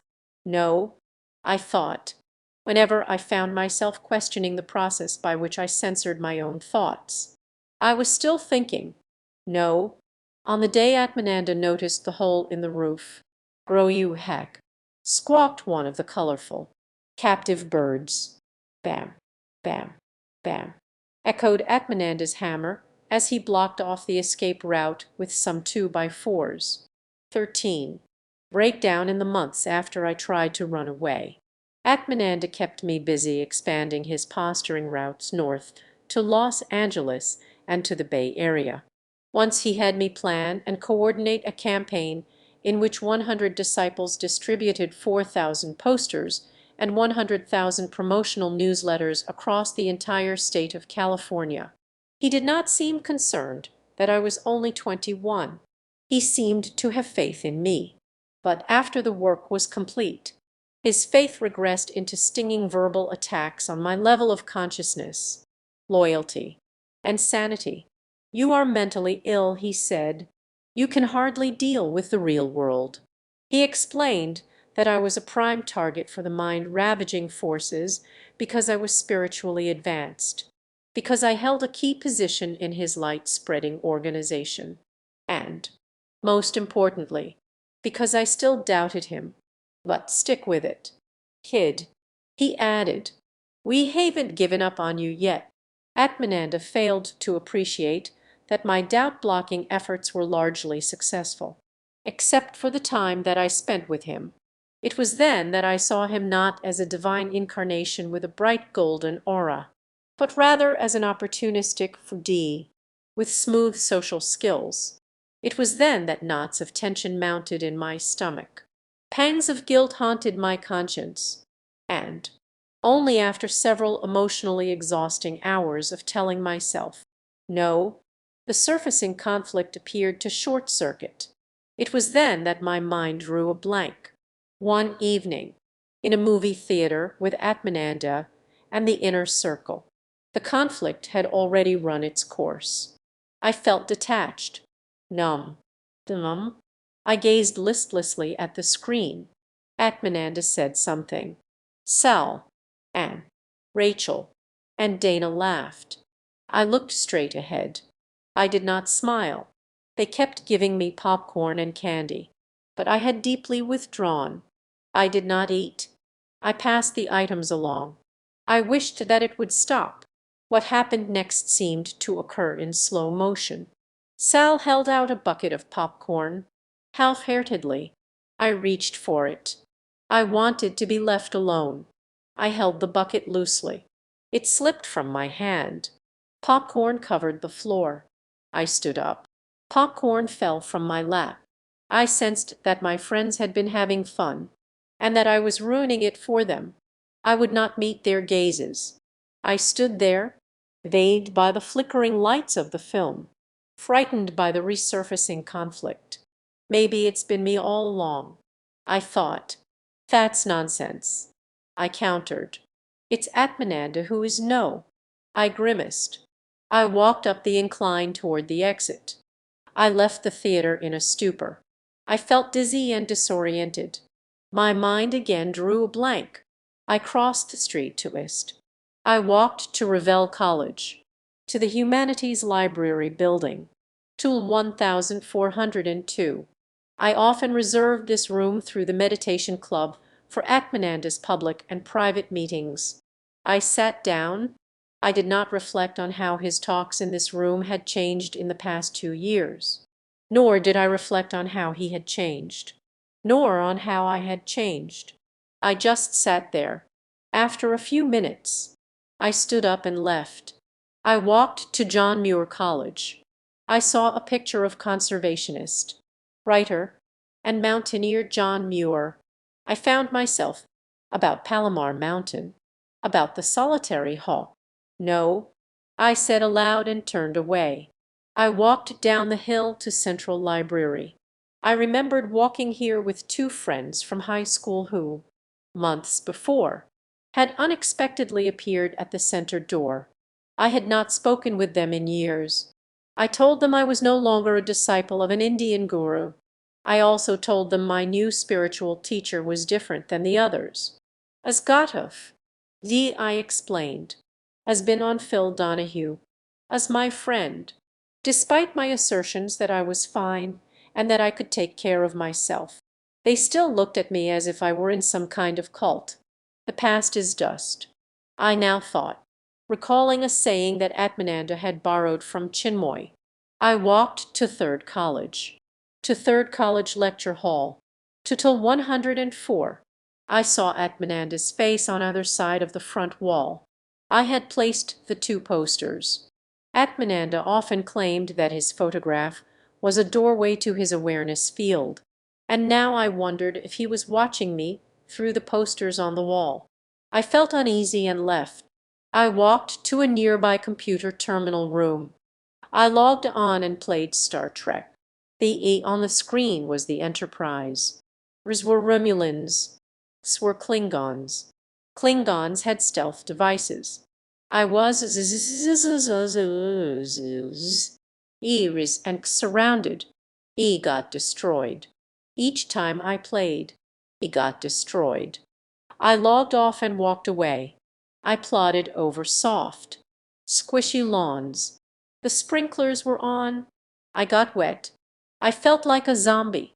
I felt small. I crisscrossed campus several times more. I was tired. I thought about sleeping in the computer room. I was afraid to return to the center. I was afraid of facing Atmananda. I did not examine the fear. I walked home. I opened the door. It was late. Atmananda stood in the living room. I sensed that he had been waiting for me. He said right away, "But you are very sick. You are mentally ill. I am a professional, and you are going to have to trust me." Atmananda spoke authoritatively. He held something in his hand. He said that he was going to help me. "Have you ever heard of Stelazine?" he asked. No. Stelazine is a drug that helps people who suffer from mental illness or depression. With the advent of drugs such as this, people who would otherwise be dysfunctional can lead happy and normal lives. I had a flash of fear. I glanced at the door. Mental illness is nothing to be ashamed of, Atmananda said, holding out the pills. You'd be surprised how many people experience some form of neurosis or psychosis. I have a cousin who took antipsychotic drugs for years. Now he flies -14s for the military. The conflict sparked and it flickered and then disappeared. My mind became still. I reached for the pills. Western doctors don't really understand mental illness. It is a form of possession.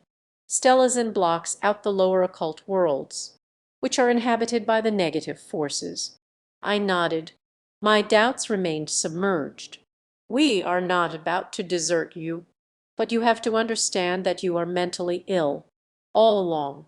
You thought that this was some kind of game. You did not take my warnings about the forces seriously. You opened up your consciousness to them, and now you are paying the price. I nodded again. Of course, there is still hope. But you've got to stop fighting me. You've got to act now. He instructed me to take the drug. I had no premonition as I swallowed the stelazin that Atmananda would later call me his chemical experiment.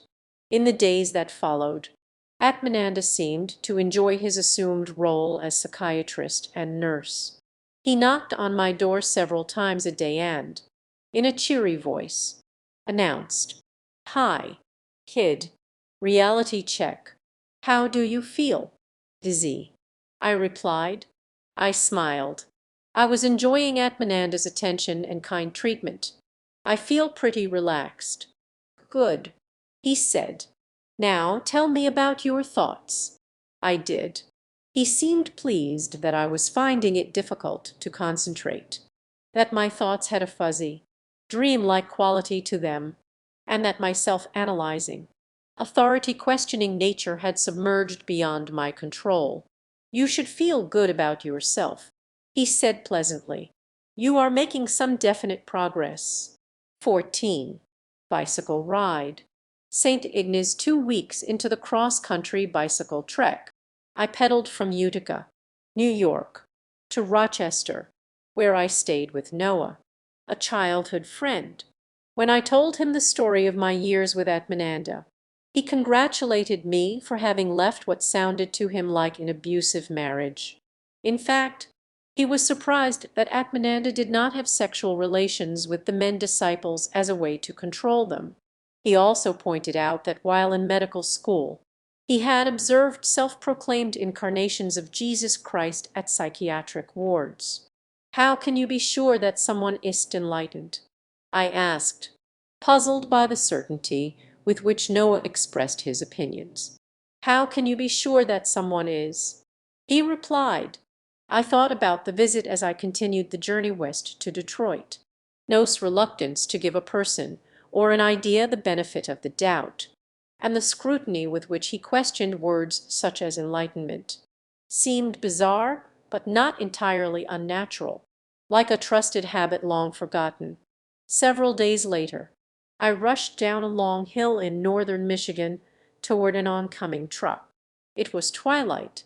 The trailer suddenly hit a bump, swung out from behind the bicycle, and slammed into my rear wheel. I nearly fell from the impact.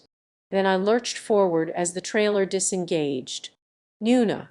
I cried, glancing back. But the wheel had stopped spinning, and it took my full attention to balance the skidding, swerving bicycle. Moments later the truck smacked me with a wall of air as it thundered by, and the bike quickly came to a halt. I ran up the hill to the wayward trailer and found Nunatak peering out from the doggy carrier. She tilted her head as if to ask, "Is this something all huskies go through?" I sat with the pup in the tall grass. I was devastated. The rig was the vehicle I had chosen to exercise and exorcise my body and mind. It was also my means of transportation. Now it was broken. As the sky went from deep, the memory of Atmananda calling me his chemical experiment seemed to usher in the darkness. Other recollections bubbled up from the murky depth, only to burst into vivid, unnerving images. Here was Atmananda telling me that he was a professional, that I was extremely sick, and that he was going to help. Here he was telling me to swallow my pride, and here he was telling me to swallow the stelazin.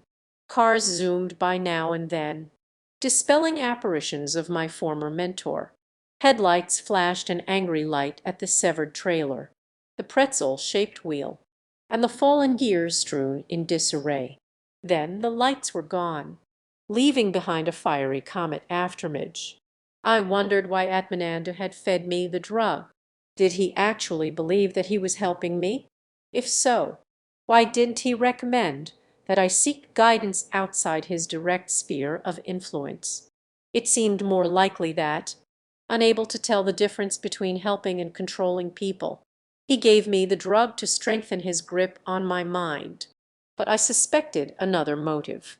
I knew that Atmananda had often used me as a sounding board for new ideas and, later, he may have wanted to observe my reaction to the Stelazine before using it on others, or on himself. As I meditated on Atmananda's possible motives, I swatted mosquitoes and picked at scabs of aging stings. I did not yet know that he had given Stelazine to at least one other inner circle follower. I tried to remember how I had felt during the Stelazine experiment. I recalled feeling dizzy. I also recalled feeling at peace with myself.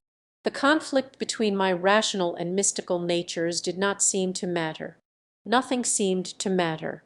"You're doing fine, kid," Atmananda had told me each day. "Just go with the flow and enjoy the process." Stunned by the memory, I held the husky in my arms. Nunatak was a wonderful traveling companion. Each day she tugged and leaped alongside the rig as if she were a full-grown sled dog. She licked the drying sweat and tears on my face. I tried to understand why I had followed Atmananda Doctor. Len's drug prescription. Perhaps the most compelling reason was because I was afraid not to. Since the coup, Atmananda had stepped up his effort to instill fear in his followers. He taught me, for instance, to fear the negative forces which he said were destroying the fabric of society. Just read the papers. He would say, "You'll see what I'm talking about." He taught me to fear what would happen if I left the center. "You know too much to leave. It's a greedy, materialistic world out there. Your soul would be miserable. Besides, the forces would flatten. You would lose thousands of lifetimes of evolution." He taught me to fear not just the forces but people, particularly old friends and family. "It's best if you don't tell them what we do here. Believe me, they won't understand. They'll end up blocking your progress and sapping your power." And he taught me to fear for my sanity. "You can no longer deal with the real world. You're lucky I don't drop you off at a mental institution." Other reasons why I had felt compelled to take the Stelazine slowly dawned. I realized that Atmananda's senatorial countenance, his smooth, commanding voice, and his fidei contributed to an aura of authority which I had found difficult to dispute. He had combined Western rhetoric, Eastern mysticism, and American pop culture to entice me: vague language, long pauses, and repetition to hold me spellbound, and fear, fasting, and sleep deprivation to break me down. Had Atmananda's techniques ended there, I might have seen him as a control freak and left, but each time he had broken me down. He built me up again with kindness and with words of inspiration. He spoke of saints, of beauty, and of the wisdom of the desert. He spoke of selflessness, quixotic literature, and wonder, and he spoke of an unconditional love and of a multi-lifetime camaraderie. Had Atmananda's techniques ended there, I might have seen him as a confused combination of Big Nurse and McMurphy, and left, but he managed, by flipping between abusive and supportive personas, to keep me off balance on an emotionally gut-wrenching roller coaster ride.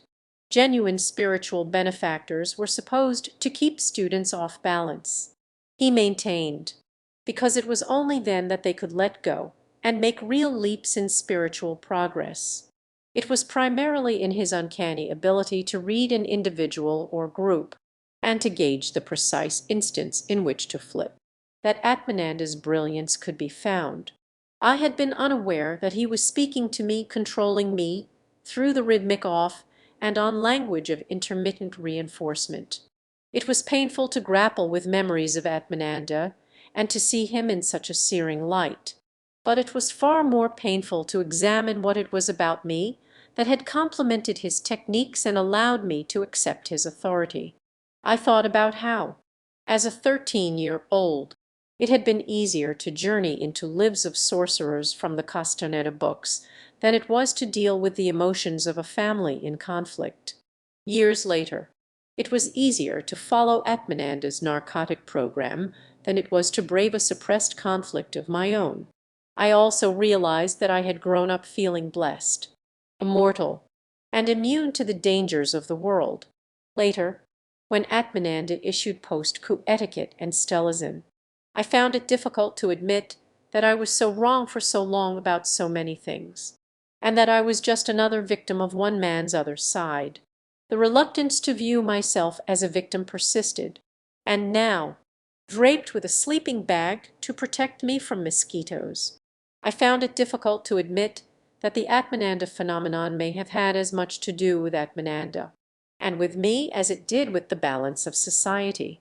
Years later, I wondered if modern American society had been replacing a system of mythology and religious dogma with a system of reason as a way to explain ourselves and the world around us.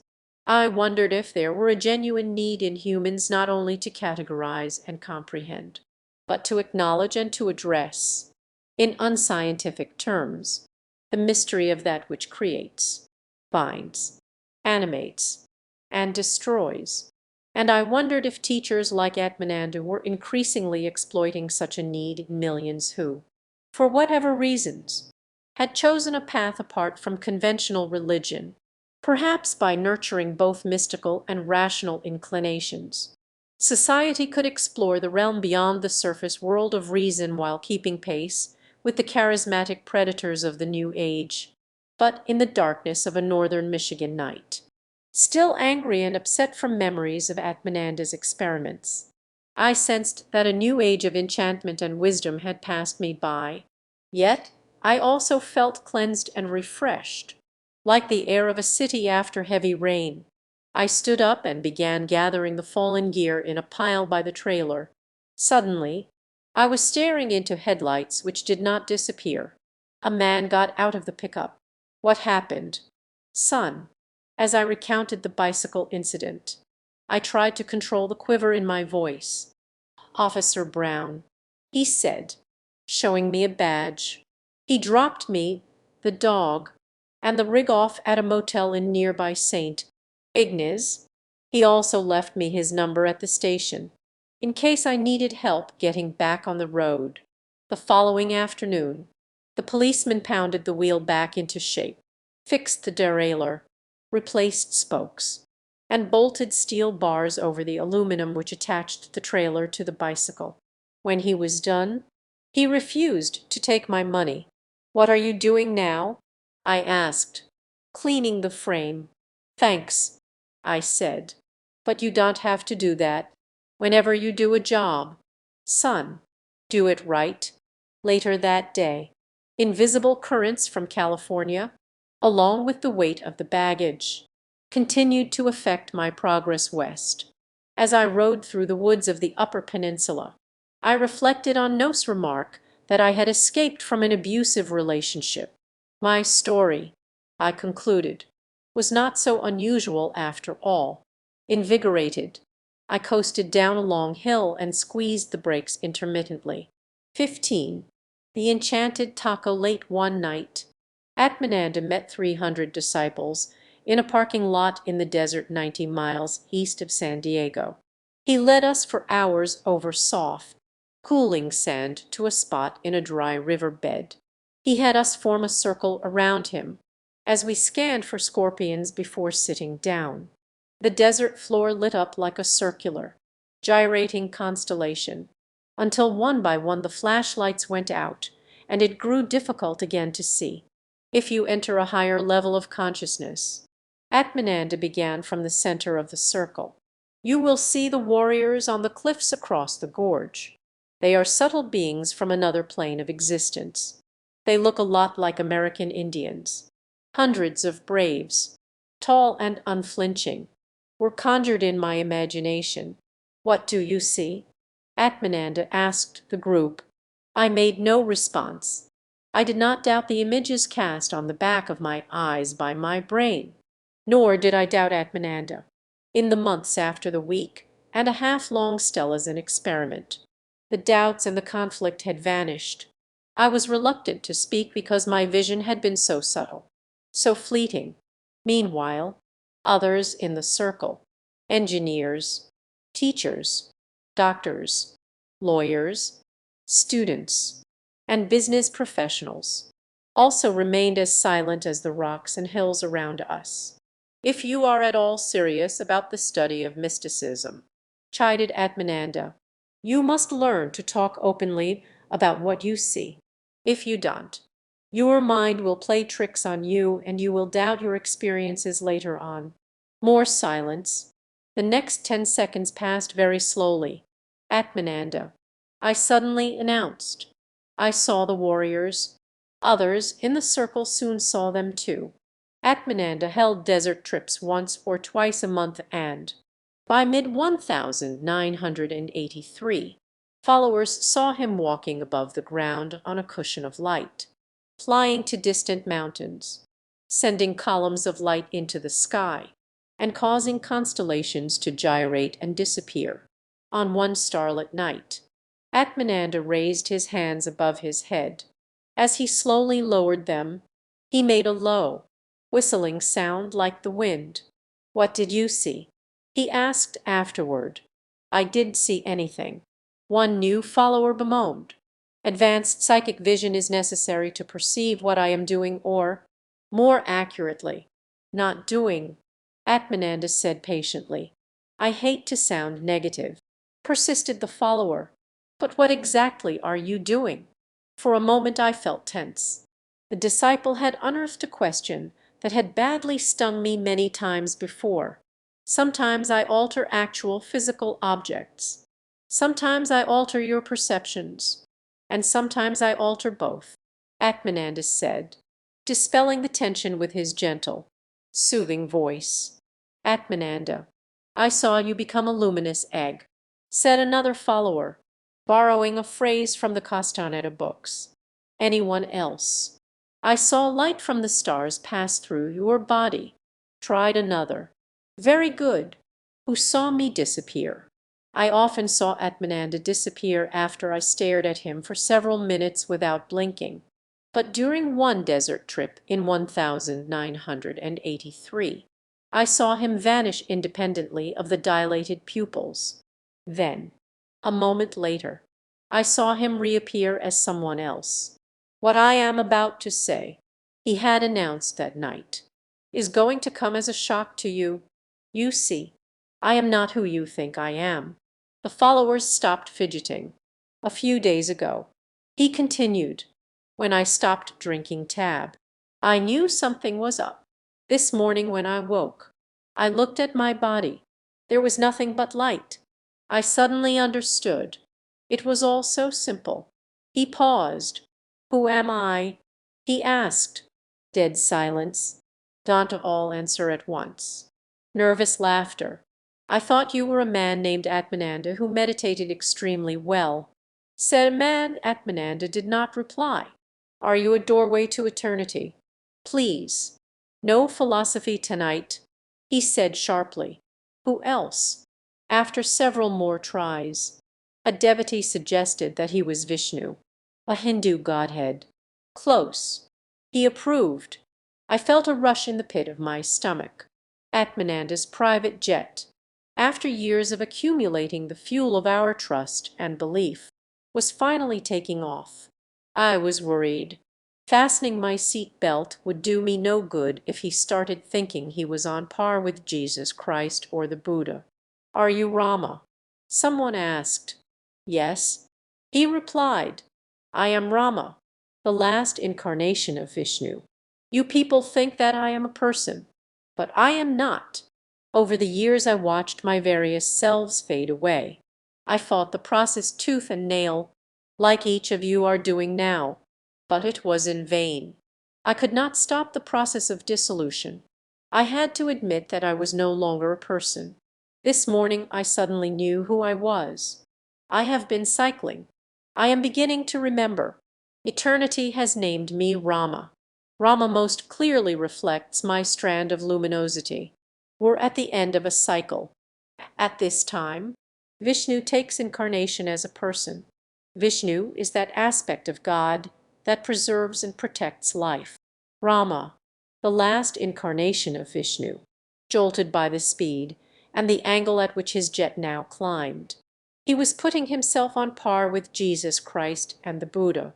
I suppressed a reaction and awaited instructions from the pilot's latest persona. But the instructions, it turned out, had been issued months before. Each follower was supposed to write and submit stories, typed, double-spaced, about his or her experiences with him. Our prose, he had been telling us, was indicative of our mediocre level of consciousness. So we wrote and rewrote, and we tried to revise, guided by his comments in the margin. Stories about Rama, a figure from Hindu mythology, can be found in the classic Indian text.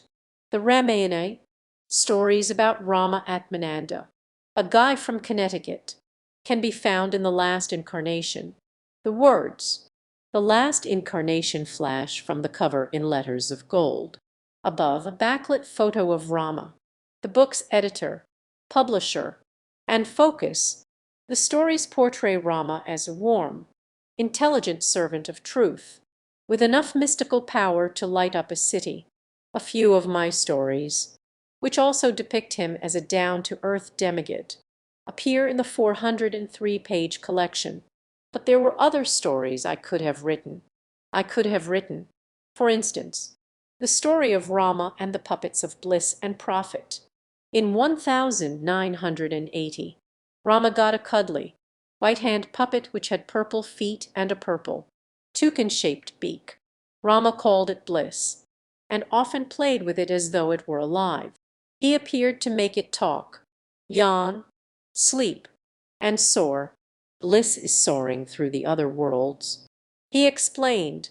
In 1982, I asked Rama what he wanted for his birthday. Another bliss. He replied with a boyish grin. So I set out on a quest with Paul to buy a bliss for our benefactor. Together we combed the toy stores of Southern California, but the search was to no avail. Weeks later, I spoke with a puppet designer in Northern California. Sounds to me like you have a take me to your leader. She said, does it have antennas? No. Then you must have an Uncle Lucius. Actually, I said, we call it Bliss. Over the next few years, Rama ordered thousands of yellow, red, green, pink, and blue blisses. Oh, how adorable, said the flight attendants when they saw the grown man in first class playing with the colorful puppets. We donate them to children's hospitals, Rama claimed. He failed to mention that he brought the blisses to center meetings, where he infused their beaks with a special force, and where he sold them at a handsome profit. I could have written the story of Rama and the token underdog. A large part of what motivates me, Rama once confided, is my concern for the underdog. He displayed his concern one desert trip by accompanying a handicapped student who was unable to keep pace with the group. I recalled one of Rama's lessons. You can tell a person's level of spiritual evolution by how they treat those around them. I felt proud of my teacher, but shortly thereafter, Rama's attitude changed. He began four-wheeling the desert sands while the rest of us walked. He also banned from all desert trips those who were unable to keep up. I could have written the story of Rama and the menorah incident. I once placed in the window of my room a menorah, a traditional candle holder used by Jews during the celebration of Hanukkah. But when my housemate and mentor noticed, he looked at me askance. What? "Are you crazy?" he said. "Take it down right away." It was inconceivable to me that behind a mask of intellectual and religious tolerance could lie so powerful a bent to control. I removed the menorah from my window. I could have written the story of Rama and the satanic billboard. In 1982 and 1983, Rama occasionally said that he'd like to place a billboard of his face above the busy intersection of freeways 10 and 405 in Los Angeles. He seemed excited about including this message. 666. We're back. And I could have written the story of Rama and the Blade Runner day. "Would you like to meet Harrison Ford?" Rama asked me over the phone in 1983. By then, many San Diego devotees had moved to the expanding center in L.A., based largely on Rama's advice. Center meetings in Los Angeles were first held in a small room in Hollywood, and then in a large room with a stage in Manhattan Beach. By the time meetings were held in the ornate Beverly Theater on Wilshire Boulevard in Beverly Hills, Rama commuted each week from his Ocean View Malibu rental to the expanding center in San Francisco. "You mean Hans Solo?" I asked. "You bet." I drove west, then north, toward Zuma Beach. 20 minutes later, I turned down a long driveway to Rama's house, which he claimed that he rented from Goldie Hawn.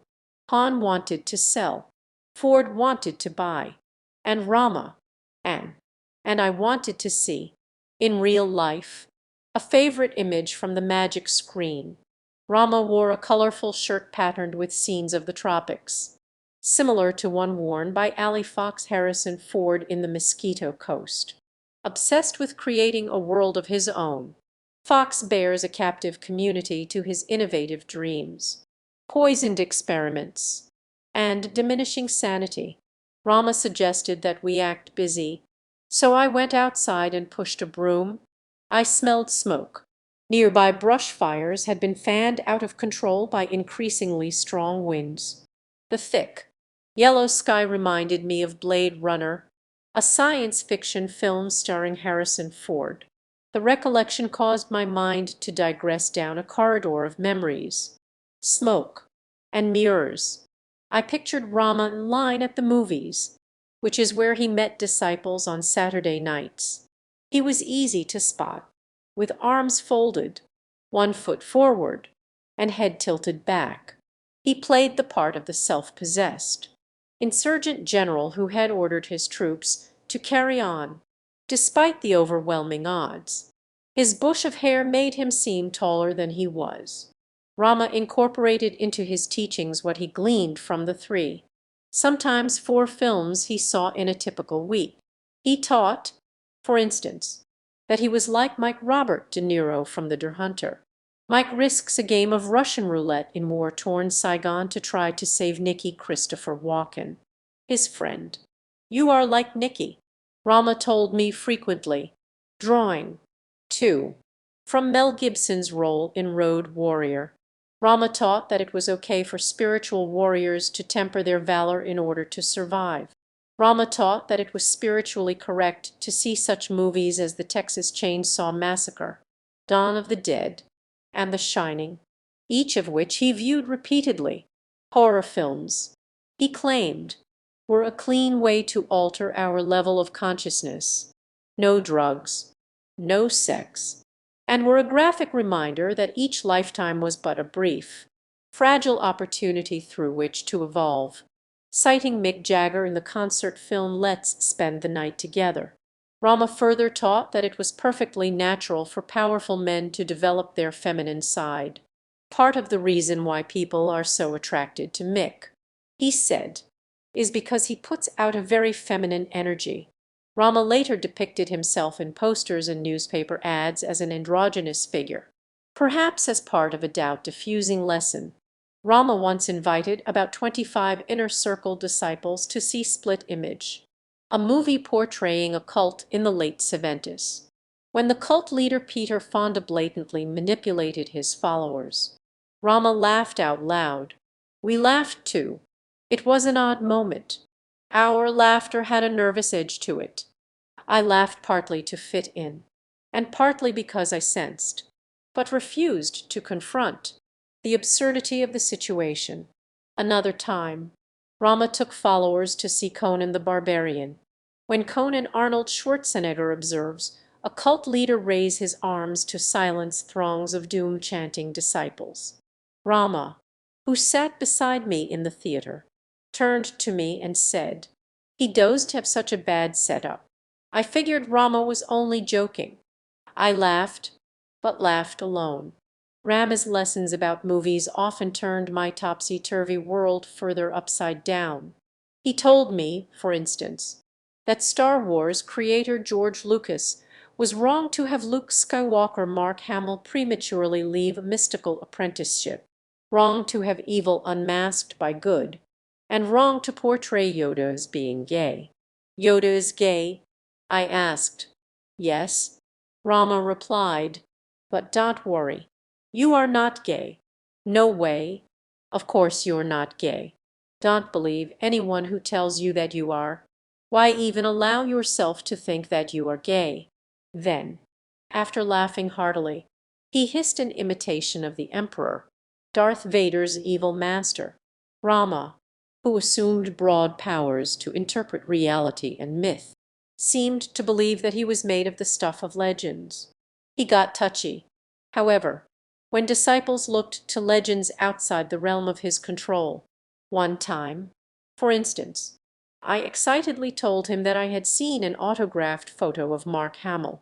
"Here you are sitting next to a fully enlightened teacher," he said bitterly, "and all you can do is live in a world of fantasy."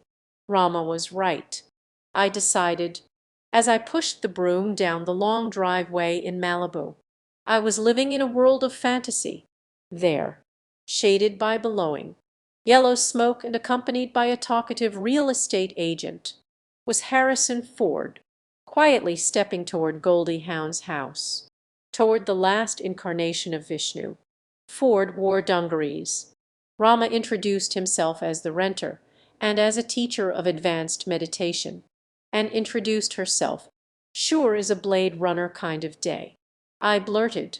Ford said hello and went inside with the agent. We followed.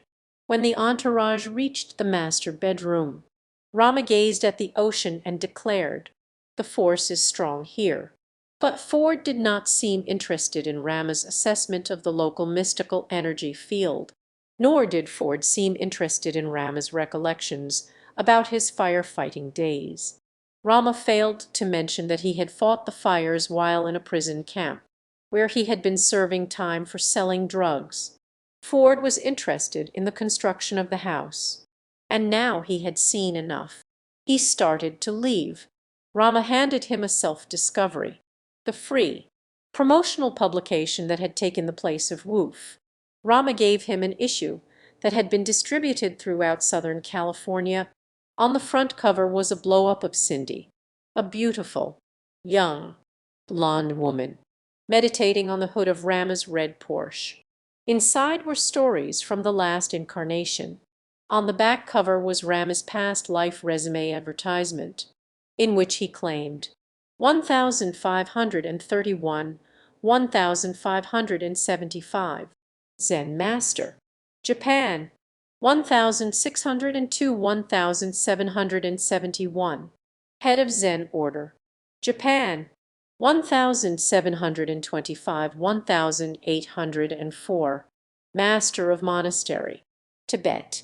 1,834, 1,905. Jnana Yoga Master. India. 1,912, 1,945. Tibetan Lama and Head of Monastic Order. Tibet. 1,950. Self-realized spiritual teacher and director of spiritual communities. United States. Ford took the issue and left. "It's just like in Star Wars," Rama noted as Ford drove away. He doesn't really believe in the Force. There was more to tell of that particular story. My house burned down that day, And while disciples gave generously when Rama took up a collection, no one could have replaced my birthday gift from Rama. I found it lying on the scorched foundation, reduced from a sleek, red bicycle to a meteor-like lump of distorted alloys. But of all the sketches I could have written for the last incarnation, perhaps the most telling would have been the story of Rama and the enlightenment of women. Certainly we welcome men into our organization, Rama often announced, but our primary focus is on the enlightenment of women. His interest in helping hundreds, even thousands, of women seemed a genuine reflection of his commitment to the underdog. When I first met Rama in 1978, his crusade for women had already begun. Unless you are close to enlightenment, he had told potential women disciples, you will lose a great deal of your spiritual and mystical power through sex and through sexual relationships.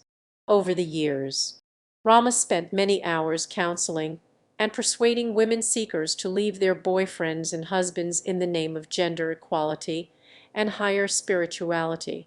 In 1981, for instance, weeks after the coup, he wrote and published in Woof, Issue 2, January 1981. Dear Woof, I love the spiritual life and the vital life too. What should I do? Sprouterina J. Prana dear Sprouterina, your difficulty is that you are burning the candle at both ends and sooner or later you are going to melt. I suggest a day in the desert alone, a good movie, or a powerful occult experience. You see, Sprouterina, God loves you no matter what you do. If you want the vital, you can have it, and if you want the psychic, you can have that too. But you can't have both, at least not in our center. Decide which will really fulfill you and choose that one. Only you can decide what you want in this lifetime. Rama, who preferred the term having sex to making love, occasionally softened his position on sexuality and invited followers to relax, accept their human nature, and do whatever worked for them. Hey, Kate, he once said in an Italian accent, you go out with a my boy Mark, and I'll take plenty good care of you. It was understood that Rama meant business when he donned his godfather persona, and I subsequently enjoyed a several-month relationship with this young disciple. Yet when I asked Rama if it was possible for a man and woman to have an emotionally and spiritually supportive relationship, he smiled, shook his head, and said, even if you find a woman whose consciousness is spiritually refined, it still won't work, because yours is not. In contrast, his relationships with women were highly refined. Rama pointed out, because for him sex had become an act of spiritual, not physical, self-giving. Nonetheless, after he got his housemate and pregnant in 1982, his self-giving nature was nowhere to be found.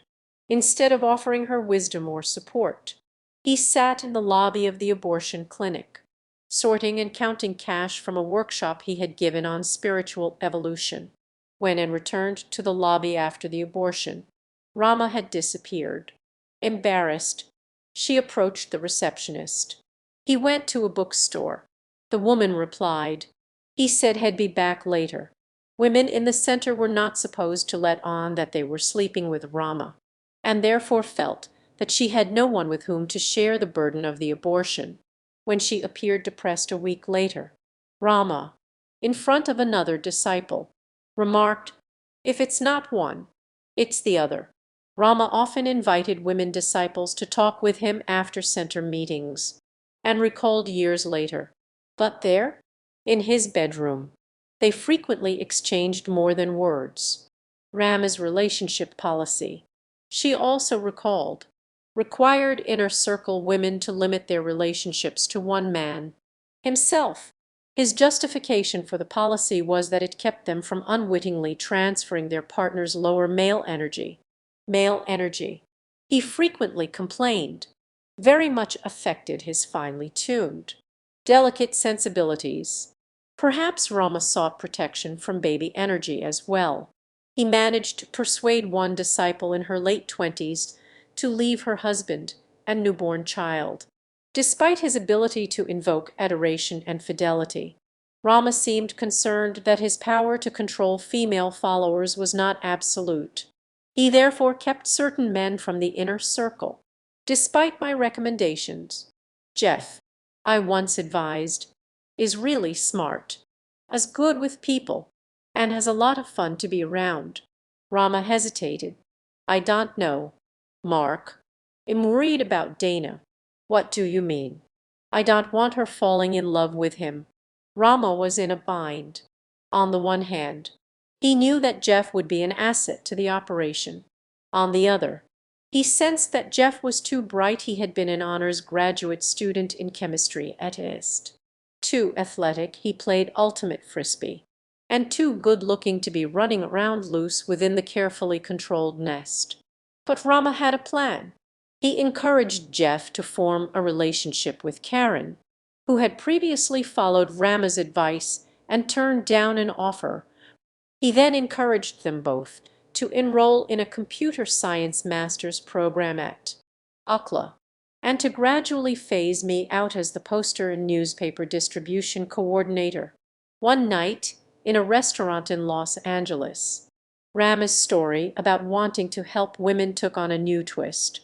He had invited me to dinner with Nick and Sarah, a handsome young couple who acted in Hollywood and who had recently joined the center. When the waitress came to take our orders, Rama began waving and curling his hand. Moments later, as the waitress was walking away, Nick asked, "What were you doing with your hand?" Rama, "I was sending her sexual pleasure directly through the inner worlds," he replied, glancing at Sarah now and again. Stories of Rama and the enlightenment of women were all the more startling, I found, when narrated by Rama himself. There was the one, for instance, about Sue. Sue once came in my room, Rama told me, took off all her clothes, and flung herself on me. "Please don't make me go home and masturbate, Rama," she kept saying, but I just sat there and meditated on the infinite until I entered Samadhi. There was the one about Harry, the main character from Lolita, one of Vladimir Nabokov's novels. The point of Lolita, Rama explained to me, is not that Harry repeatedly slept with a 14-year-old after kidnapping and drugging her. The point is that Harry really did love her. There was the one about the UCLA students. "Sometimes I walk the streets of Westwood," he said at center meetings, "and drain the undergraduates of their mystical power. Now, don't get all upset. It's not like they're using it. Most of them are just wasting it on sex." And there was the one about his former wife. At one point in the relationship, he told me I had to decide whether to be of service to the one or to the many. Rama often described his dream of living in a fortified desert compound with hundreds of heavily armed women devotees. Perhaps he broke up with his jealous wife. She kept imagining that I was looking at other women, in search of the many. Once I invited a friend from work to one of Rama's public lectures. She was interested in meditation and had recently left her boyfriend. "Thanks, but no thanks," she exclaimed when I mentioned the lecturer's name. "So, what's wrong with Rama? You mean the one who lists his past life credentials, dates and all, in full-page ads, the one who specializes in women?" Yeah, he isn't bringing women to enlightenment, Mark, as bringing them to bed. Come on, I countered, trying not to admit to her or to myself what he had been doing for years. "So he has a girlfriend. What's wrong with a spiritual teacher having a girlfriend?" "There's nothing wrong with that," she said firmly. "But he is sleeping with many, many women." "Where did you hear that?" "From a number of women I met at a meditation retreat in San Diego. They fell for his line about being lovers in past lives." Suddenly I recalled Rama on stage at center meetings, wearing short red gym shorts. closing and spreading his legs, tonguing in a slow, circular fashion the insides of his mouth. The memory repulsed me, but the repulsion, I feared, was due to the negative entities within me, and it was Rama. I quickly reminded myself, who had been trying day and night to imbue the many with the fullness of his enlightenment. Well, I have been good friends with him since 1978, I replied, and is just not like that, when disciples Giles and Claire, a couple living in Los Angeles, heard similar stories about Rama's sexual exploits. They spoke candidly with one another. We were not judging him, Claire recalled years later, but we were concerned about what would happen to him and to our community if the press found out. I wrote him a letter saying that he looked much more human than divine when he approached women at center meetings for sexual, rather than spiritual reasons, and I decided to phone him, recalled Giles. A member of his staff said that he was not at home and would call me back. Several days later, at 3 a.m., the phone rang. It was Rama. We spoke for about an hour, when I suggested that he consider exercising more discretion. He was reasonable and polite. We discussed the issue like human beings. After all, I am old enough to be his father. He told me, of course I like girls. I'm just an ordinary guy. You don't know what it's like. They throw themselves at me. What's a healthy man to do? At the next center meeting, Claire said, Rama gave us the cold shoulder, and at the one after that, he distributed the tape Sophisticated Sexuality, see Appendix C. During the break, Rama approached me. His eyes became small, like hard, little bullets. He was furious.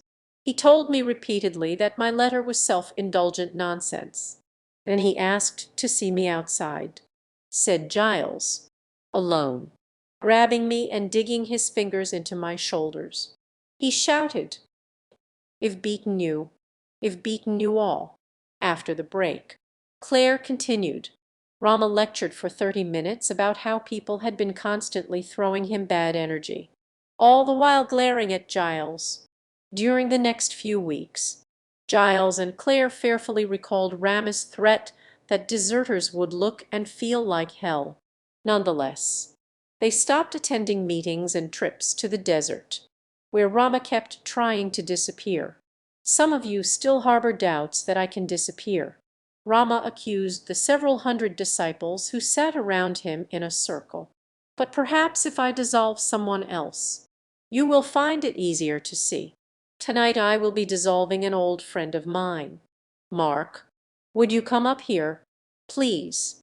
I walked toward him. I was thrilled. My heart was pumping fast. I loved being the center of attention.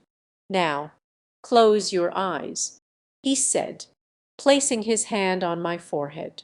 He flashed me a devilish grin. This won't hurt a bit. I closed my lids.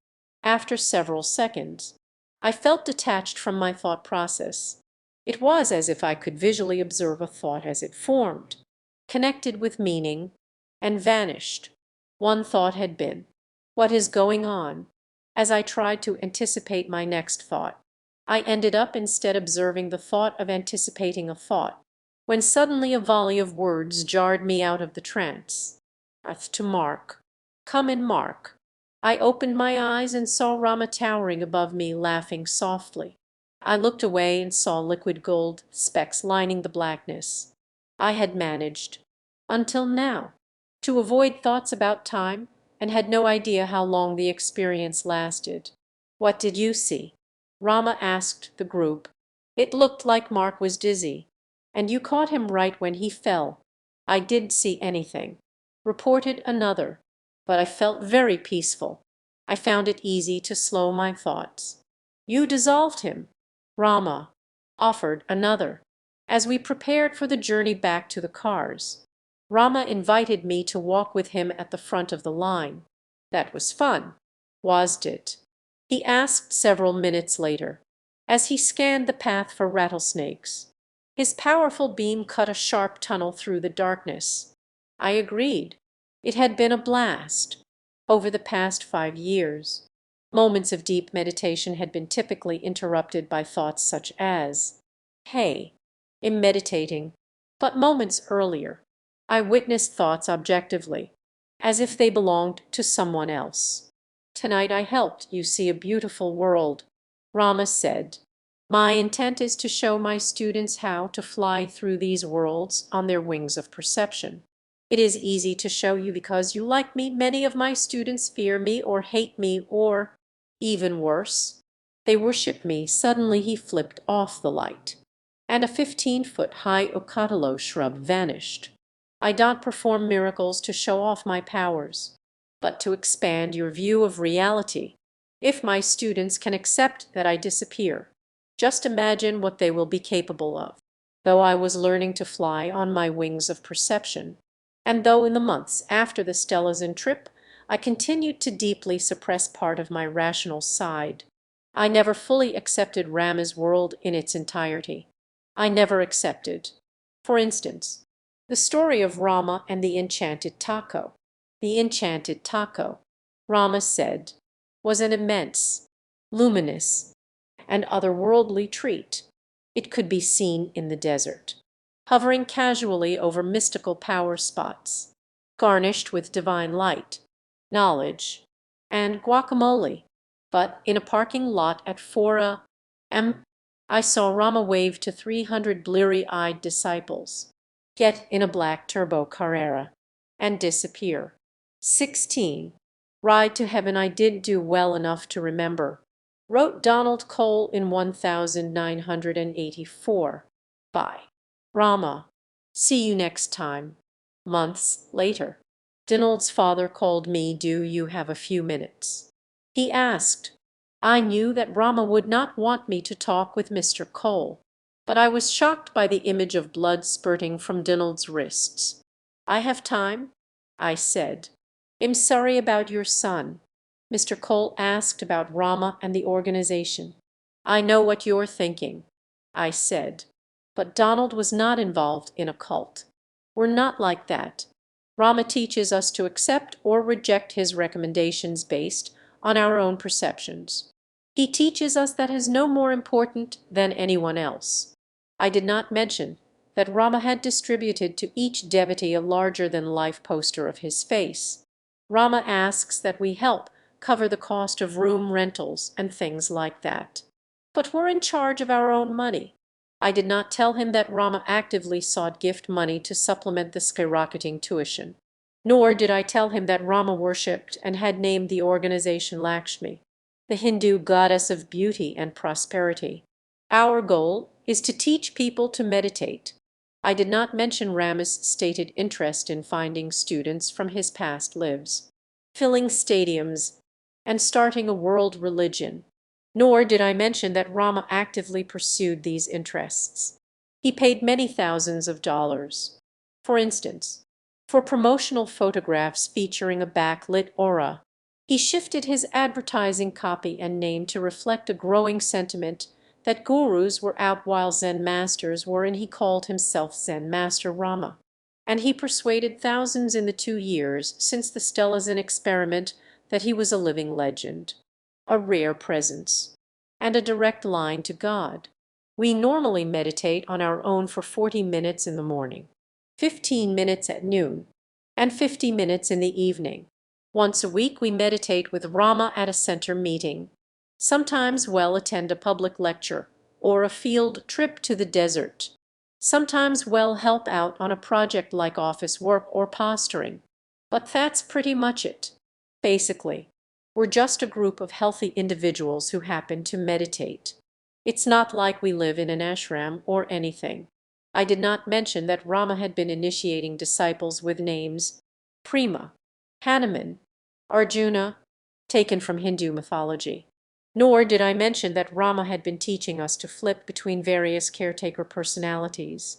He taught, for instance, that within the hostile environment of the outside world we should adopt the shrewd, powerful personality of a warrior, whereas within the safe environment of a center meeting we should adopt the gentle, trusting personality of a child. Nor did I mention the details of Rama's spiritual etiquette, some of which he described in his tape. Welcome to Lakshmi, see Appendix B. Rama teaches us a combination of spiritual paths like Taoism, mysticism, and Christianity. I did not describe what might happen at a typical center meeting. Rama, who usually arrived about 40 minutes late, might begin with a discourse on the teachings of Lao Tzu, cast as Don Juan, or Christ. Then, couching parables in modern terms, he might proclaim, "Short is the path of the fast lane on the freeway to enlightenment." Or he might say, "As the coyote tries to catch the road runner, so too tries the seeker to comprehend the life of a fully enlightened teacher through rational means." He might make the several hundred disciples laugh with, "Many are cold called, but few are frozen chosen." He often lectured the men in the center that our untamed sexual energy had been stunting the spiritual growth of our sister disciples. He often lectured the women in the center that they needed to learn how to emotionally detach themselves from men. And he often lectured both sexes that he attracted very powerful souls, that we were way too powerful for our own good, and that we had been making him physically ill by relentlessly attacking him in the inner world. He lectured, too, about the inevitable eclipsing of the world's spiritual light, a process which seemed to be perpetually accelerating. "Haven't you been feeling it?" he asked. "Yes, Rama," came the inevitable response. "I feel it." Rama quoted Chaucer, Rothke, and Shakespeare. He also told a story from the Martian Chronicles by Ray Bradbury about a Martian who, when approached by humans, transformed into the object of their desires. The Martian became a woman's dead son, for instance, until someone else walked by. "I am like the Martian," said Rama. "I am constantly being called upon to fulfill your desires." Rama might question disciples with a portable microphone. "Allah Phil Donahue, why don't you share what you saw tonight?" he said, roaming the aisles. He seemed to enjoy interrupting us when our response was spiritually or grammatically incorrect. Then Rama sat in front of the auditorium, wiggling his toes and fielding questions. "Allah Chinmoy, Rama." A woman might begin, "Yes, the men where I work are constantly sending me sexual energy. Each day I come home completely drained. What do you do for a living?" "I'm a receptionist." "Why don't you study programming?" He suggested, "Software professionals tend to be less visible and, therefore, less prone to psychic attack." Rama often lectured on the nature of consciousness. Consciousness, like a complex system of software, has thousands of levels of nested, self-accessing subroutines. He taught that the next step along the path to self-knowledge was to debug those subroutines hidden in our minds at an early age by our teachers and, in particular, by our parents. Rama lectured on the nature of words. Words are inaccurate pointers to reality and should by no means be trusted. Logic, he said, was based on the shaky foundation of words and was of primary value to those who could not access truth directly. Since he had transcended these limited tools, attempts to comprehend his actions on a rational basis were meaningless. In fact, those doubting his behavior through a framework of words and logic were merely reflecting their own mediocre level of awareness. Those who concluded that he was greedy were, therefore, guilty of greed themselves. I felt confident as I listened to Rama's words that I was learning new, valuable ways of understanding knowledge. Just as often, though, I felt confused by the belief that words had no fixed, real meaning. It was as if Rama were yanking the rug on which my descriptions of the world were centered. But then I recalled that confusion was an essential part of the process through which the infinite dissolved our countless selves in the clear light of the void. "If you think you have it figured," Rama often pointed out, "you have what we refer to as an inflated ego. At one point during a typical center meeting, Rama frowned and said, "Okay, what's up?" No response. "Hello, friends. What's going on out there?" The silence and tension grew. "Let's talk." It occurred to me that I did not like his tone. Suddenly, a hidden, mental subroutine activated, reminding me that those who questioned his methods were asked to leave the center. "Fess up," he snapped. "Rama," started one disciple. "I don't know what it is, but—" "Of course you know. Look, you're fooling no one but yourselves." "Fess up." "Rama, are we focusing on the L?"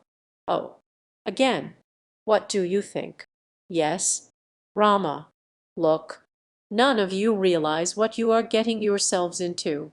Once you open the door to the negative entities, it is nearly impossible to get rid of them." He read our expressions and paused, as if to assess the point at which to start building us up again. "Eternity is all around us at every moment." He said gently, "Be absorbed. Nirvana is a world of unlimited ecstasy. Be absorbed. Go see the new Schwarzenegger movie. Be absorbed. You are doing much better lately. Be absorbed. Don't forget that we will soon be meditating together on the golden beaches of Maui. Be absorbed. Be proud that you are taking a stand against the negative forces. Be absorbed. Don't be so hard on yourselves. Give yourselves a break. Be absorbed. Learn humility, and you will learn the secret to happiness. Be absorbed. A desert trip is coming up soon. Be absorbed. Forget not that our mission is to spread light in the world. Be absorbed. Our friends from past lives will soon be joining us. Be absorbed." Rama asked that we sit up straight. He put on electronic music, slowly scanned the audience, and raised his hands above his head. Many of us gazed at him intensely. It didn't matter that those occupying the same room as him were. During meditation, supposed to evolve hundreds, even thousands of lifetimes, we still tried to absorb as much spiritual light as we could. Then he might end with a quote from the teachings of Lao Tzu, cast into as Don Juan or Christ. At the next center meeting, Rama might announce that everything had changed and that we were in an extremely poor state of consciousness. At the weekly center meetings, I told Donald Cole's father, "Rama teaches us to realize our full potential. He teaches us to love and respect life." I did not describe, however, Rama's fixation on death. "Someone in San Diego is trying to kill me," Rama once told devotees in a turret of the castle he was renting. "I am moving to Los Angeles. I suggest that you do the same." Another time Rama turned to me and said, "Do you realize that I can kill you at any moment?" I was only joking. I thought, "No, really." He went on, "I am extremely strong and could kill you in an instant." Repeatedly during the itis and early 90s, Rama expressed a desire to take disciples for a ride in a Lear jet into a snow-capped mountain, into the other worlds. That would be a clean way to go. He said, one time after a beach meditation, Rama asked 5 or 6 disciples, "What do you see?" "I see red," said Sal. "I see blood, destruction, war, global apocalypse." "Very good," said Rama. Repeatedly during the itis and early 90s, Rama slept with numerous women devotees, several of whom claim that he took no measures whatsoever to prevent the potential spread of AIDS. Also in the itis, Rama encouraged followers to secure software contracts in ADA, a computer language used to control the United States hardware of war. On the night before his 35th birthday, Rama invited 30 or so disciples to a party. He had been either ignoring or abusing many of us, so the invitation came as a welcome surprise. Unlike other recent events, there was an upbeat feel to the party. He had asked Anne, for instance, to spend time decorating the room with colorful balloons. Maybe A few of us thought, things are going to get better. During the party, though, Rama demanded that a handful of us confess, one by one, before the other disciples, that the demons had succeeded in talking over our souls. "Anne is the worst," Rama proclaimed, lashing out at her. "She either looks like a witch or a whore." Then, in a seeming attempt to exorcise the demons, he told us to meet him the following day at the Los Angeles coroner's office. He wanted us to witness an autopsy. The next day I watched two men saw the skull of a John Doe hit-and-run victim. The saw whined. They peeled off the face. The air smelled acrid. My stomach felt bloated. That could be me on the table. I thought. I wanted to retch. The pathologist measured the brain. I found myself, not in terms of Rama's increasingly fearful descriptions of the world, but in terms of my gut feelings. Something happened. I wrote in a journal that I had recently started. I felt it, a change inside me after the autopsy.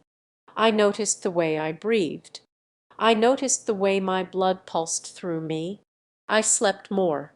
I had been sleeping only 5 or 6 hours a night. I watched the way light played off ripples in a body of water. Rama had failed to appear at the coroner's that day, until the next center meeting. His world seemed small. Mr. Cole listened to my descriptions of Rama and of the organization. "Tell me, Mark," he said, "does Rama pressure the disciples to be a certain way?" "Well, technically we're not really disciples. We're students. Think of the organization as being like a university. Sure, there's some pressure, if that's what you want to call it. But it doesn't come from Rama. It comes from each of us wanting to do well." I did not mention that Rama often threatened to spend less time with his disciples because we maintained an abysmal level of consciousness and because we bombarded him with negative occult energy. "You should understand that I will still love you no matter what you do," Rama lectured. "But when you ignore my suggestions, when you succumb to the forces, when you don't keep up with your tuition payments, you are setting yourselves up for a multi-lifetime pattern that will be extremely difficult to break. You are also letting down those we were sent here to help. Many of you don't seem to realize that you can easily be replaced. Believe me, there are plenty of seekers out there who would genuinely appreciate the opportunity that the infinite is providing here." Nor did I mention to Mr. Cole that Rama followed through with his threats of replacement. In 1984, for instance, he kicked out 400 followers after looking at their photos and reading their recently submitted essays. The purge gave him greater control over the remaining 400 or 500, who now lived in constant fear of getting kicked out. As for the outcasts, many had developed psychological dependencies on Rama. They continued to write him letters, to appear regularly at public lectures, and to send him money, because he maintained their names and addresses in a database. He could always swap them back in when the current batch burned out. Nor did I mention that, in response to the intensifying pressure, I had dropped out of it a year before Donald, a sensitive, bright UCLA undergraduate, committed suicide. The longer I spoke with Mr. Cole, the more I became aware of, and uneasy about, the discrepancy between what I knew and what I was willing to admit about my teacher and my organization. I felt particularly uneasy knowing that at one center meeting, Rama had promised to take closer devotees for a ride through the death worlds in a Porsche. After I hung up the phone, the uneasiness did not disappear. Though I did not openly entertain doubts about Rama, my ability to separate myself from his world and to view myself was suddenly infused with new life. 17. On high, how would you like to get out of the spiritual rut you are in? Rama asked me in the spring of 1984. I would like that very much. I replied. I knew that there was something wrong with my life. For years I sought enlightenment. but was no longer happy. For years I sought the spirit, but was no longer animated. For years I sought the self, but was no longer me. I was ready to try anything. I told him. He offered to give me Ulst. I suggest that you take it. He said, but you should only take it if it feels right. In the past he had used Chinmoy's line that hallucinogens damaged the subtle body, but the potential benefits, he now explained, outweighed the risk, provided that a fully enlightened teacher was around to supervise. Don't worry, he added with a smile. I am very familiar with the drug. I was startled by the offer. As a teenager, I had responded to similar solicitations with, "I'm high on life. Drugs would just bring me down." But the buzz of youth had long disappeared, and I knew that the rut ran deep, sensing, too, that 3 years before Rama had diffused my internal conflict with Stelazin. I wondered if Ulst could quell my recently resurfacing doubts. There were other factors involved. Months before, Rama had asked Tom, the bass guitar-playing disciple who had finally moved west, to compile a tape of songs from the late 60s. I want to tap into the people who had been involved in the early consciousness movement, Rama explained.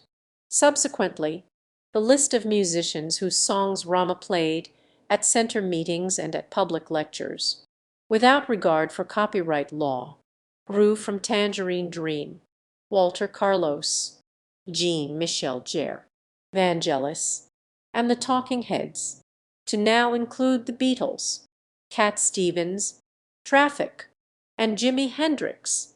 Perhaps my decision regarding those was affected by the music. Perhaps it was affected by my fascination with the drug scenes in the Castaneda books.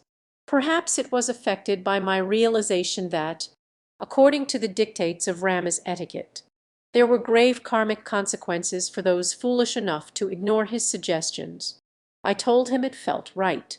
Roughly 150 miles east of the beaches of Los Angeles, in Joshua Tree National Monument, was a rock climbing route called Therapeutic Tyranny, less than 10 miles away, by the edge of a mountain. The 5 or 6 disciples probably did not see Rama handing me a tiny stamp. On it was a picture of Mickey Mouse dressed as a wizard, waving a wand. I was slightly apprehensive. It was supposed to be a powerful drug. Chew it for a few minutes, Rama whispered. It was as bitter as he said it would be. I soon noticed the deep blue sky turn to bands of crimson and yellow and orange. I noticed the lights of Palm Springs twinkle like stars thousands of feet below.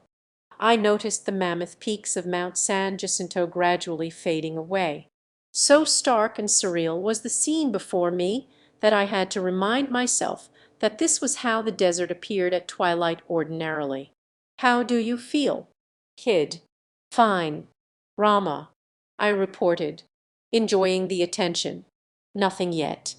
About 15 minutes later, he gave me another stamp when I found myself noticing that I was noticing that I was noticing that I was, that I was that I was, that hey, hey, hey, hey, hey, hey, hey, Hey, it, works, works, works, works, WORKS. I gazed at the lights of Palm Springs.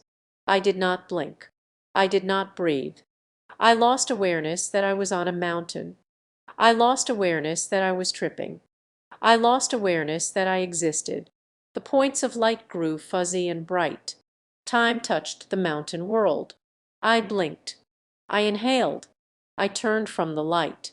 I am alive in this desert. I thought, through the powerful, rose-colored lens of the initial rush.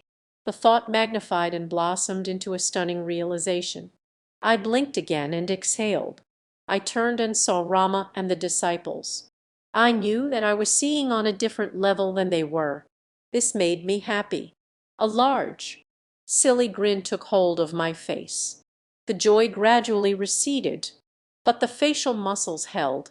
I knew the grin was out of sync. I laughed. I turned to some rocks. I grew serious. The rocks, I realized, are part of the earth. The earth is sacred. I did not realize, as I continued to astonish myself with my own profundity, that I had finally entered a world similar to the ones described in the Castaneda books. Suddenly Rama raised his arms and made a whistling sound. The disciples looked at him as if he were a god.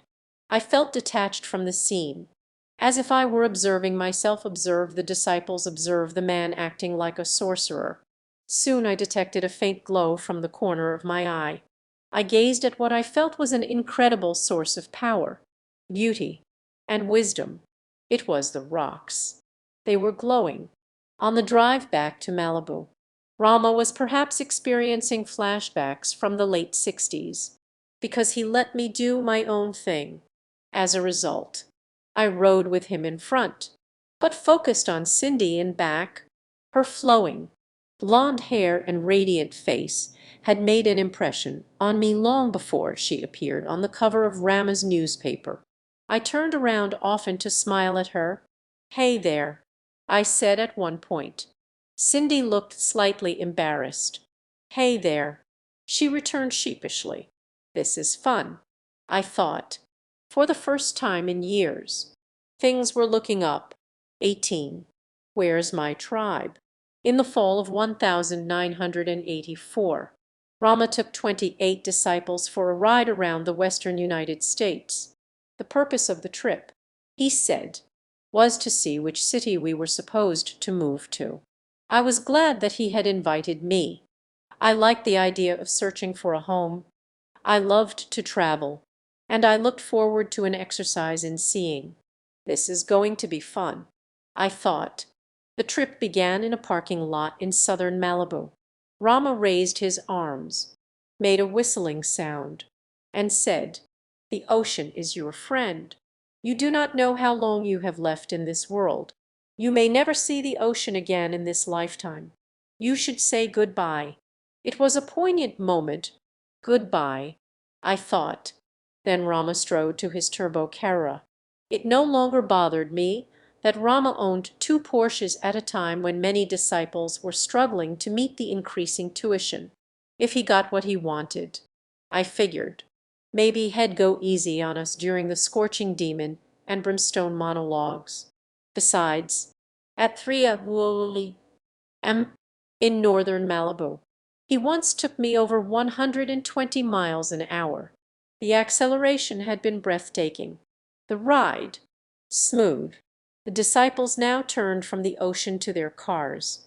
And Dana and I walked to our gifts from Rama, 2 Mazda RX 7s and a Honda Civic wagon, respectively. Then we drove east by northeast into Los Angeles, the high desert, and southern Nevada. Rama had divided us into 4 groups, with 3 cars per group and 2 or 3 disciples per car. The groups caravaned separately, and we met 2 or 3 times a day, typically at a Denny's restaurant or at a Best Western motel. I rode with Alexander, a spare, devoutest recruit who had impressed the center with his ability to place second or third in a marathon. Perhaps from a lack of social self-esteem, Alexander never said much, but he spoke with me and I enjoyed his company. The following day, Rama invited me and Alexander to ride in his group. It was at a rest area in southwestern Utah that Rama approached me and said, "You had better stop vibing, Laura. I am fucking her." A recruit in her early 20s. Laura had large, dark eyes and ample social self-esteem. She spoke so fast that she often slurred her words. She was currently riding with Rama. "Sorry, Rama," I said, startled by his raw honesty. We pushed on to Denver and then to Boulder, where we stayed in a motel near the university. We assessed the city in terms of jobs, housing, computer courses, and mystical power spots. 2 or 3 days later, Rama asked us to see if we should stay or move on to Boston. He seemed pleased that we voted to stay.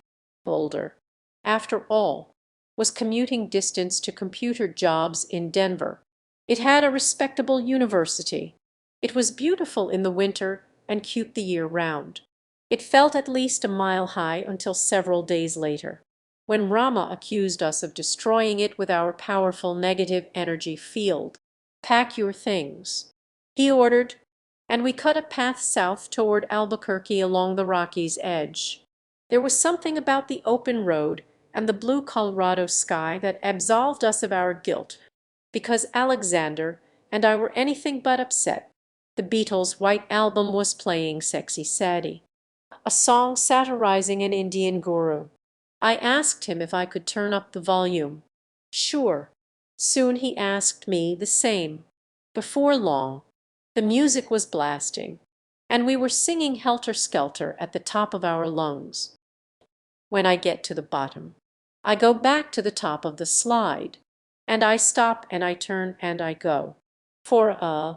Several nights later, near Tucson, Arizona, the disciples looked out from a hill at the lights of the city below. "This is a real moment of power," said Rama. "It is essential that each of you speak with power and with respect for the spirit of the land." I typically spoke very briefly at such a gathering unless I knew in advance what Rama wanted to hear, but now I went on and on about how in Tucson there was a healthy balance between people and nature, and about how if we moved here, we would heal. When I was done, Rama took me aside and said, "Kid, you're going to be all right." But Tucson was not the right city, he later announced. So we continued the drive west. In a motel just east of San Diego, Rama left us one evening to conduct a center meeting in Beverly Hills. When he returned, he berated us for not working together and for not even trying to maintain a decent level of consciousness in his absence. "You are acting like a horde of angry sorcerers," he snapped, borrowing a phrase from a Castaneda book. But he was wrong. Paul, Karen, and I had stayed up late that night trying to come up with a catchy name for his proposed software company. Furthermore, we had meditated together. We had maintained something of a meditative consciousness, and we had tried to see which city we were supposed to move to. In the past, when Rama contradicted the facts, I had assumed that he was right while my seeing was wrong. But riding across America's West was making me feel big, and memories of traveling rogues from Jack Carowis on the road, which I had read and reread in high school, was making me feel good and rebellious. And Tom Wolfe's experimentally punctuated De glowingly humorous Saunter Ically Lear I Cal the electric Kool-Aid acid test, which Rama had recently assigned, was making me want to view the world through the sharp, detached eye of the narrator. Maybe Rama really can't see all that well. I suddenly thought, maybe he's making it up as he goes along. The following day, Rama asked the group to see if we should stay in San Diego, return to Boulder, or move to Boston. When our vote was split, mostly between Boulder and Boston, he gave the word to move on. So we drove around again to Los Angeles, Nevada, Utah, and Colorado, where, by the intersection of Interstate 70 and Route 82, he announced that we had arrived at a crossroad. We could continue the search for a home, or we could take a side trip to a posh resort in nearby Aspen. By now the disciples had been out of work for nearly a month, and a few of us were running low on money. The majority voted to continue the search. He led us instead to Aspen. I told Rama that I felt uncomfortable having him pay my way. "Look," he retorted, "it's my experiment. Does that make us your guinea pigs?" I wondered, later that week, in front of a handful of disciples. Rama harshly accused me of indulging like a child, of attacking him in the inner world, and of ruining the experience for the others. Then he issued a compassionate smile. "Don't take it so personally, kid," he said pleasantly. "Your consciousness got stuck, so I fixed it." Then he swaggered away with the confidence of a heavyweight champion. rather than accepting the abuse as I had done in the past. I found myself. I thought about how main character Ken Kesey convinced himself during a drug experience that he could access godlike powers. Kesey, writes Wolfe, was able to step back and realize that he was only hallucinating. Rama, who often claimed that he took so much in the 60s that he never came down, also convinced himself that he could access godlike powers. But Rama went further than Kesey. Rama professed to be an actual incarnation of a god. Rama professed that a few dozen disciples were causing extensive, invisible damage to a metropolitan area. Maybe Rama has been hallucinating since 1969. I thought, maybe, unlike Kesey, he can't step back and get a perspective. During the drive from Aspen to Boulder, I also realized that Kesey never charged tuition, never tricked followers into buying lavish gifts for himself, and never claimed to be the Antichrist. Kesey drove around America with his community in an old school bus. Rama led us separately in cars. Kesey brought diverse groups of people together. Rama made a special effort to keep friends, lovers, and families apart. Yet, despite their differences, I sensed that Rama had been shaped in his youth by Kesey's pioneering experiments with Eastern culture and Western counterculture, consciousness and drugs, expression and art, and freedom and control.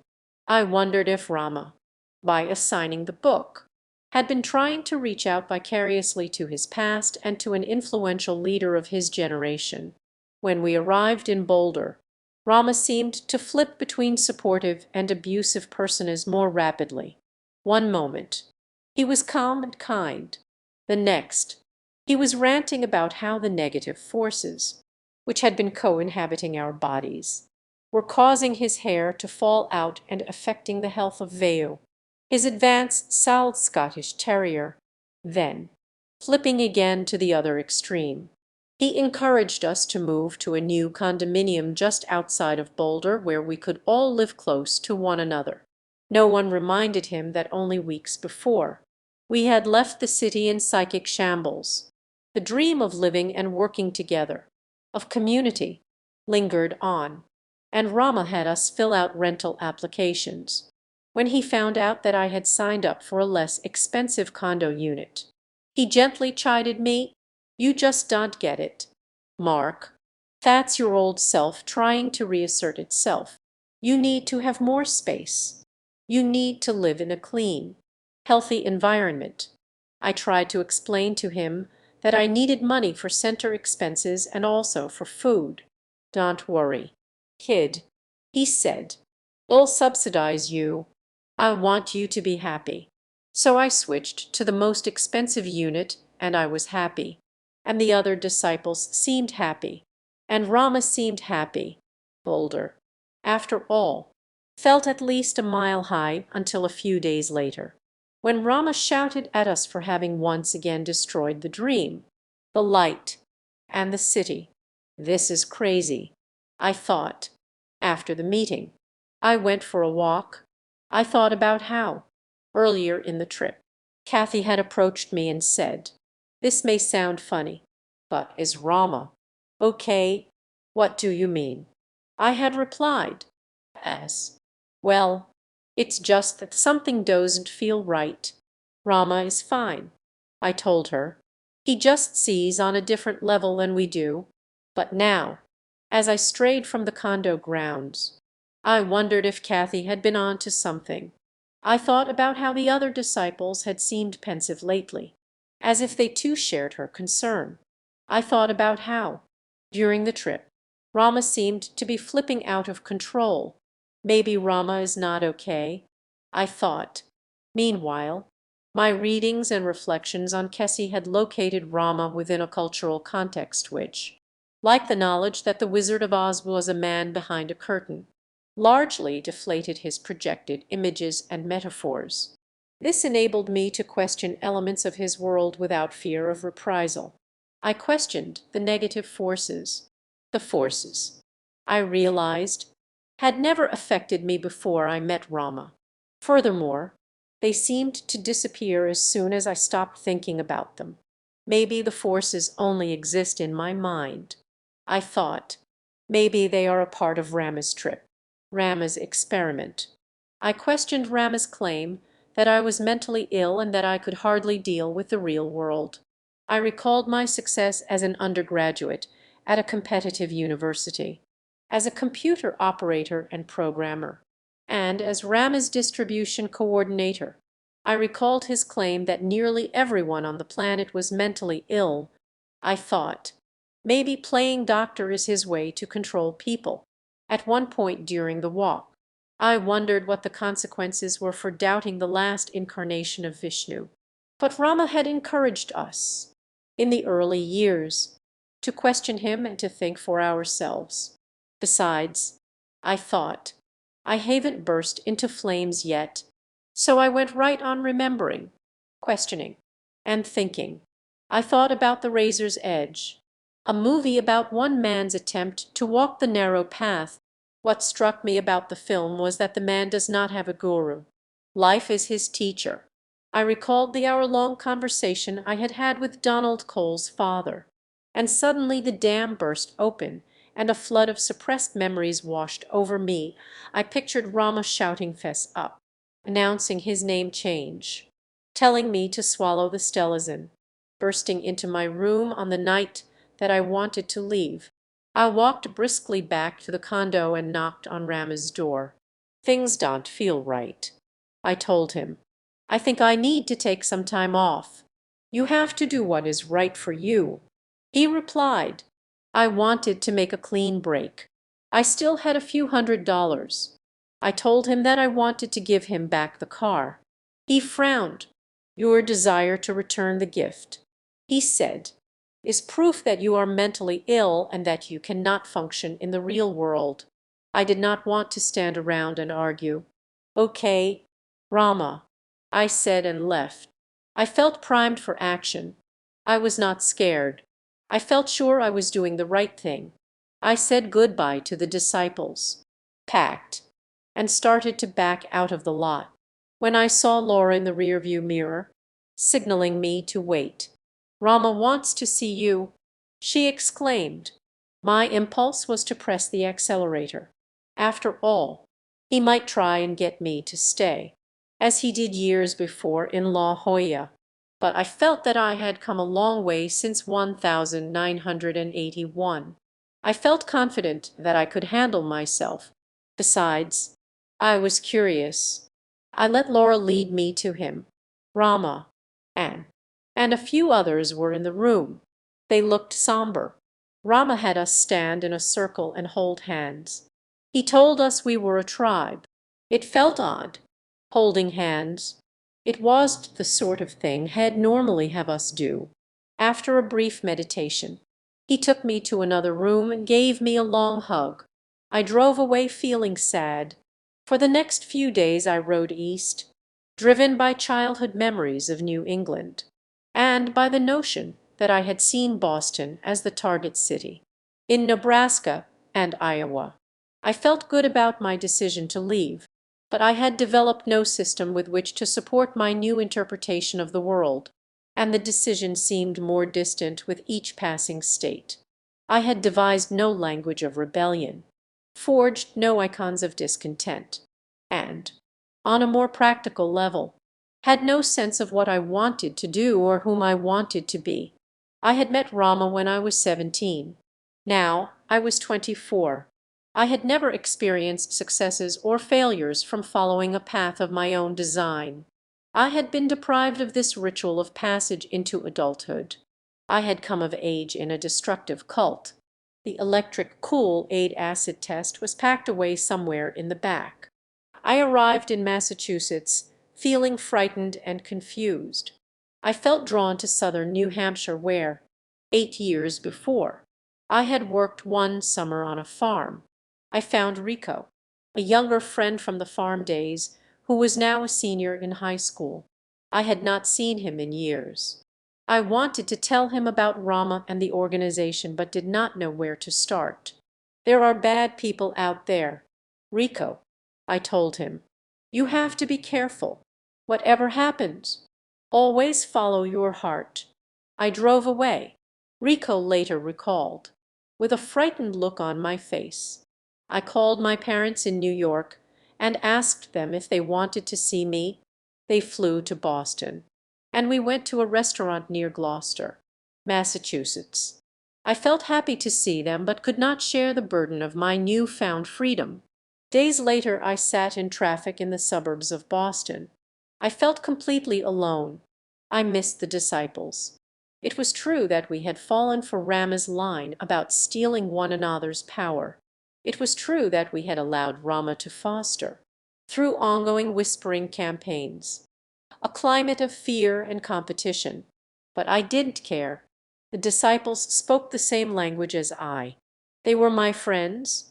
I missed Robert, UCLA graduate who, in 1982, was drawn to a lecture on the works of Carlos Castaneda, months after joining the Los Angeles Center. He was approached one night in Pacific Palisades by two white men. Robert was black. The men were angry that his girlfriend was white. They each pulled out a gun and took aim. They said, "Get out of the car." Robert was concerned that they would rape and kill his girlfriend. He made a quick decision. He slammed down hard on the accelerator. When the bullet entered his head, he kept driving. He passed familiar streets. He had grown up in Los Angeles. Blood streamed down his face. He drove to a hospital where, in the weeks that followed, he did miraculously well. The experience cemented his devotion to Rama, who took credit for the recovery. I missed the Stony Brook disciples. I missed Paul, the computer wizard with the silly grin. Sal, another computer genius, had taken to heart Rama's caveat that disciples were stealing his power. But beneath his fears was a gentle, humorous soul, and I missed him. I missed Rachel, the doctor, who had continued to support the center financially, and who had apparently forgotten about the garage door opener incident. Dana, the former model and occupational therapy student, often grew icy with the power that Rama gave her over other disciples. But I knew that as Rama's office manager, hers was a particularly trying position, and I missed her. I missed Anne, the nurse, who had known Rama the longest, and who was also under intense pressure to perform. Once I overheard Rama advising Anne to accept her true cold and callous nature, despite his remark. She mostly lived up to her spiritual name, Prema, which symbolized a higher form of love. I missed the disciples whom Rama had dubbed assholes of the mountains. I missed recruits Doug and Eric, whose adventuresome spirit and love of the outdoors was evident in their winter assaults on 12-0-foot. And I missed Mike, tall, with thick red hair. Mike looked 8, and at times acted like a wild Viking. In reality, he was a wildest medical student. Once he told me that he occasionally slept in his Volkswagen bus in campus parking lots. "You really do that?" I asked. "Yeah, the cops don't like it. Though, what do? They shake the van and try to get me to come out." "Do you?" "Nah. I usually go back to sleep." Perhaps Mike's unique way of doing things, as well as the pride with which he questioned authority, contributed to his standing in the center as a less than model disciple. "I'm glad that you are friendly with Mike. Rama once told me, but you should understand that is not really into our program. I can see that is in it for himself." I miss Tom, the bass guitar playing disciple from Stony Brook whom Rama had put in charge of security. Rama, based on fears that his psychic vision excluded those who wanted to shoot him, had assembled a team of volunteer disciples and professional security guards. Tom, one of Rama's closest disciples, was the first high-profile follower to leave the center. He left largely as a result of the omelet incident. The incident occurred in Rama's kitchen in Malibu. Rama sat with Tom and Fran, a tall, Young-est recruit with a long, powerful stride and a glint of the wild in her eye, Rama liked to say that Fran had spent past lives in Africa as a hunter, and that she was one of two disciples with the potential of attaining enlightenment in this life. I was the other. At around 2:30 a.m., Rama asked Fran to cook him an omelette. Perhaps she was tired from having accompanied Rama and Tom that night to the San Francisco Center meeting. She burned the eggs. "You are in a lousy consciousness," Rama accused her, stewing over the omelette. "Your level of spirituality has been plummeting." Then he continued to lambaste her. Tom was struck by the contrast between Rama's lofty language on stage and his crass behavior at home. After mulling over the double standard for several days, he sent Rama a note that he was leaving the center. Rama called him and shouted at him for roughly 20 minutes. Rama told him that he was a low-life and that he was blowing it for future lives. Despite Rama's warning, Tom left his apartment and prepared to move back to the East Coast. A day or two later, Dana told me that Rama wanted me to track Tom down and have him call the center. When I succeeded at my warrior's task, Tom spoke with a very different Rama. "Don't worry about all the negative karma," Rama assured him. "He'll absorb it for you." Rama also told him that he was not really leaving so much as he was being kicked out. But I did not yet know the details of Tom's sudden departure as I sat in rush hour traffic in Concord, Massachusetts, feeling dejected and lonely. I missed Fran. I missed Kate and Pat, each of whom I had gone out with. I missed Ed, a quick-witted recruit with a passion for mysticism and Jimi Hendrix music. We had studied together at a computer school in Los Angeles and, back in 1982, we had bicycled from San Luis Obispo to Monterey, California. I missed Alexander and Marty and Elizabeth and Carl and Karen and Jeff and I missed my brother. Dan had already left Chinmoy to join Rama's Center in San Diego. But the closeness we once shared was buried by too many months and too many miles, by unspoken resentments on his part, and by a lust for power within Rama's organization on mine. Ultimately, though, it was the acquired belief that the past is dust that kept us from searching and sifting through finer elements of memory's shifting sands. In 1983, my brother nearly left the center. He had been hanging out with Bill, a burly, bearded, freedom-loving forest ranger who decided that Rama was taking advantage of women disciples, or, to put it in his words, Rama was dipping into the company ink.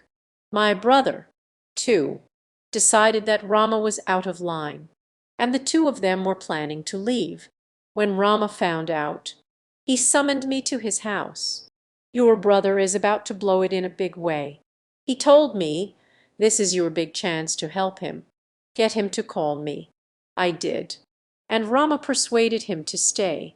I missed my friends and my brother, and now, as I roamed the streets of Concord, I wondered if I would ever see them again. I thought about contacting pre-Rama friends, but I feared that we shared little in common. Besides, I had treated several of them as if they were spiritually unrefined, and now it felt awkward to ask for their support. Later that day, on my way to Walden Pond, I saw a man in his 70s walking slowly toward me. "It's an omen of death," I thought nervously, quickly turning back toward the car. I saw a brief flash of light, a reflection from something I could not see. "It's the forces," I told myself, and slipped down a fearful stretch of imagination back toward a nightmarish state of mind. Rama's forces were back. I got in the car and locked the door. I was scared. I meditated a few minutes. I asked the infinite for protection. I drove around a while. I had no destination.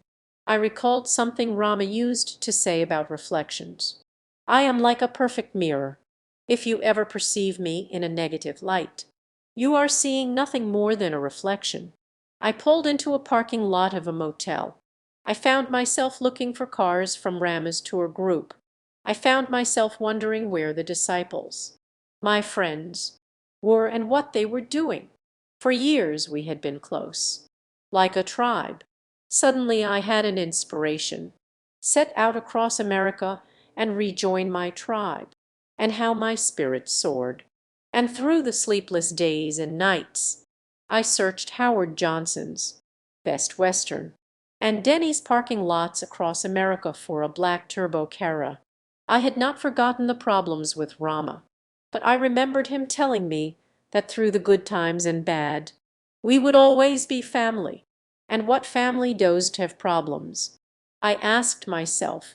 I drove south to Stony Brook but did not find the group. So in New York City I paid a surprise visit to Tom. When I told him about my quest to find my tribe, he seemed to understand what I was going through. But he had left the center roughly 9 months before and had no interest in returning. That night I saw for the second time the razor's edge. Maybe I can rejoin the group and be independent at the same time, I told myself as I began the drive west.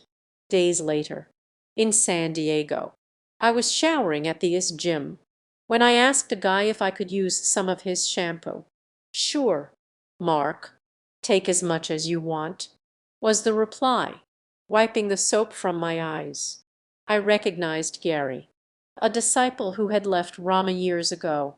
I was glad to see him. We decided to go for a hike on Palomar Mountain. I told him during the ride that I had lost my tribe. He gave me an understanding smile. "I hear they have moved to Laguna Beach." "No kidding," I said. "Would you like to go there instead of to Palomar?" In less than 2 hours we sat eating cheesecake in Laguna Beach. Suddenly I saw Paul drive by. "Fire here!" I exclaimed and chased the car down Pacific Coast Highway. But I soon lost sight of my old friend from Stony Brook. I walked back, polished off the cheesecake, and drove Gary back to San Diego. The next day I returned to Laguna Beach. I decided to wait by a 24-hour banking machine, an appropriate place it seemed to stalk members of Rama's tribe. Alexander and Marty soon appeared searching for cash. I was jubilant to see them. They were wary of me. After a few minutes, though, they seemed to forget that I was Tabu Rama had put me down at one of the center meetings. They told me when and where the meetings were being held. They did not tell me what had happened after I left them in Boulder. The 28 had continued their journey east to Lincoln, Nebraska, where Rama declared that they should move to whichever cities they as individuals saw. But when it looked like the group was going to splinter, Rama changed his mind and instructed them all to move to Laguna Beach, California. The next week I drove to the Beverly Wilshire in Beverly Hills. I asked Al, who was now in charge of security, to ask Rama if I could rejoin the center. I shuffled about nervously. It may not be perfect, I told myself, but at least it's where I belong. Al returned after a few minutes. Rama said okay. Did he say anything else? I asked, greatly relieved. Yes, Al replied. Rama said that it's a tough world out there. 19. I'm okay when I rejoined the center. I was determined to be a good disciple. I got a programming job in Newport Beach. I studied advanced topics in computer science at Uckervine. I rented a condo for $725 per month, based on Rama's suggestion in Boulder. I worked hard, meditated deeply, and stole 3 eggs from a supermarket after Rama hiked the tuition again. Rama treated me with kindness. Perhaps he believed that this time I was really with him. He invited me to his house. He invited me to the desert. He invited me to partake in his chemical experiments. Roughly 150 miles southeast of the beaches of Orange County, in the Anza-Borrego Desert State Park, was a peak called Split Mountain. More than 30 miles away, by the edge of the park, was Casa del Zorro, a cottage renting resort catering to the upper middle class. Here, Rama divined, was a good place to drop acid in a group. During the drive to Casa del Zorro, a fast food restaurant triggered a flashback of Rama giving Sal and meals and taking us to McDonald's. "Whatever you do," Rama had said, "don't order a strawberry shake." Rama and Sal proceeded to repeat the warning as if it were a mantra. Perhaps the drug magnified my sensitivity to the way Sal parodied Rama. Perhaps it magnified my sense of independence. Perhaps I was not in the mood for chocolate or vanilla. I stumbled to the counter and ordered a strawberry shake. It was delicious. Rama and Sal looked at me disapprovingly. I cannot have cared less. The memory of the McDonald's trip made me smile. Later, as I approached Casa del Zorro, I had a flashback of Rama giving me acid at his home in Malibu. I had been sitting on a rug in the living room. A Beatles record played. "You never give me your money." Rama entered the room. "How are you doing, kid?" he asked. "Not so good." I had been thinking about money. The world of my finances had appeared as menacing walls of debt that were surrounding and closing in on me. I felt miserable. Tears formed. I told Rama what I was going through. "Listen to the words of the song," he said. "Oh, that magic feeling. Nowhere to go. See, kid, nowhere to go." I gazed at the floor. "You need to take time and rethink your life." He went on. "Somehow you got entrenched in the dark side. But life does not have to be that way. Life can be wonderful." Typically, I would have felt elated by the attention he was giving me. It had been years since we were close. But through hallucinating eyes he seemed distant and small, and his attempt to cheer me up made me feel worse. "Why don't you go jump in the pool?" he finally said, years before, in La Jolla. He had often suggested pool therapy as a way to douse the flames of a conflict burning within. In Malibu, as in La Jolla, my woes soon diffused among ripples from the impact of one hand slapping. I played in the shallow end during that trip, who was not tripping, to drive me home. When we arrived at my apartment I felt lucid, creative, fearless. I started to say whatever popped into my mind. Sal looked surprised. He looked at me as if I were someone else. Sal offered to take me for a walk, with my arms dangling and torso bent. I moved like an injured ape, but gradually I slouched with Sal's support down the hill to the beach. "Look, Mark," said Sal. "There's the ocean." I looked to the frozen snapshot of the sea. I blinked, and the waves rolled closer. Then they froze again. Then I saw whales diving and breaching in slow motion. I found myself among them. We swam together. We spoke a silent language I thought I never knew. I felt complete. They accepted me. "Are you okay?" asked Sal, holding me up. I longed for the freedom to roam. I longed for the support of community. I looked to the sea, but the whales were gone. Later that day I overheard Sal say to Rama, "You know, Mark is really bright." "Of course he is," Rama replied, snapping his fingers. As quick. I appreciated the compliment, but I wondered, how could I be bright and quick if I was also possessed and non-functional?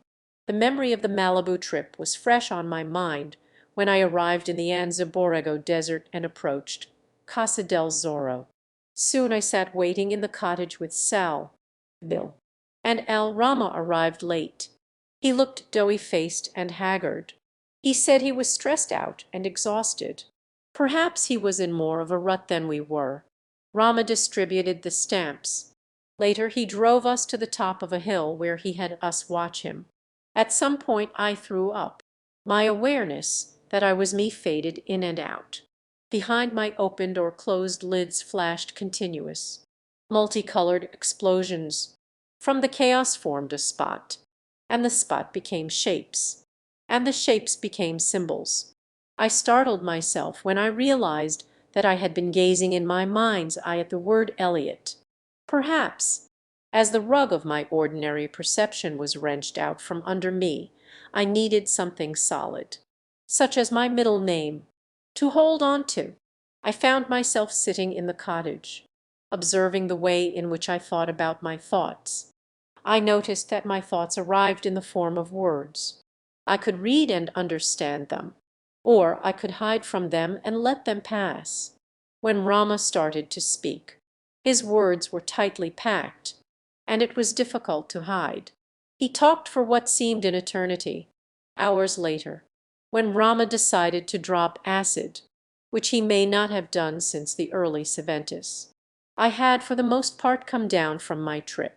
Roughly 45 minutes after Rama took the drug, he called me into his room.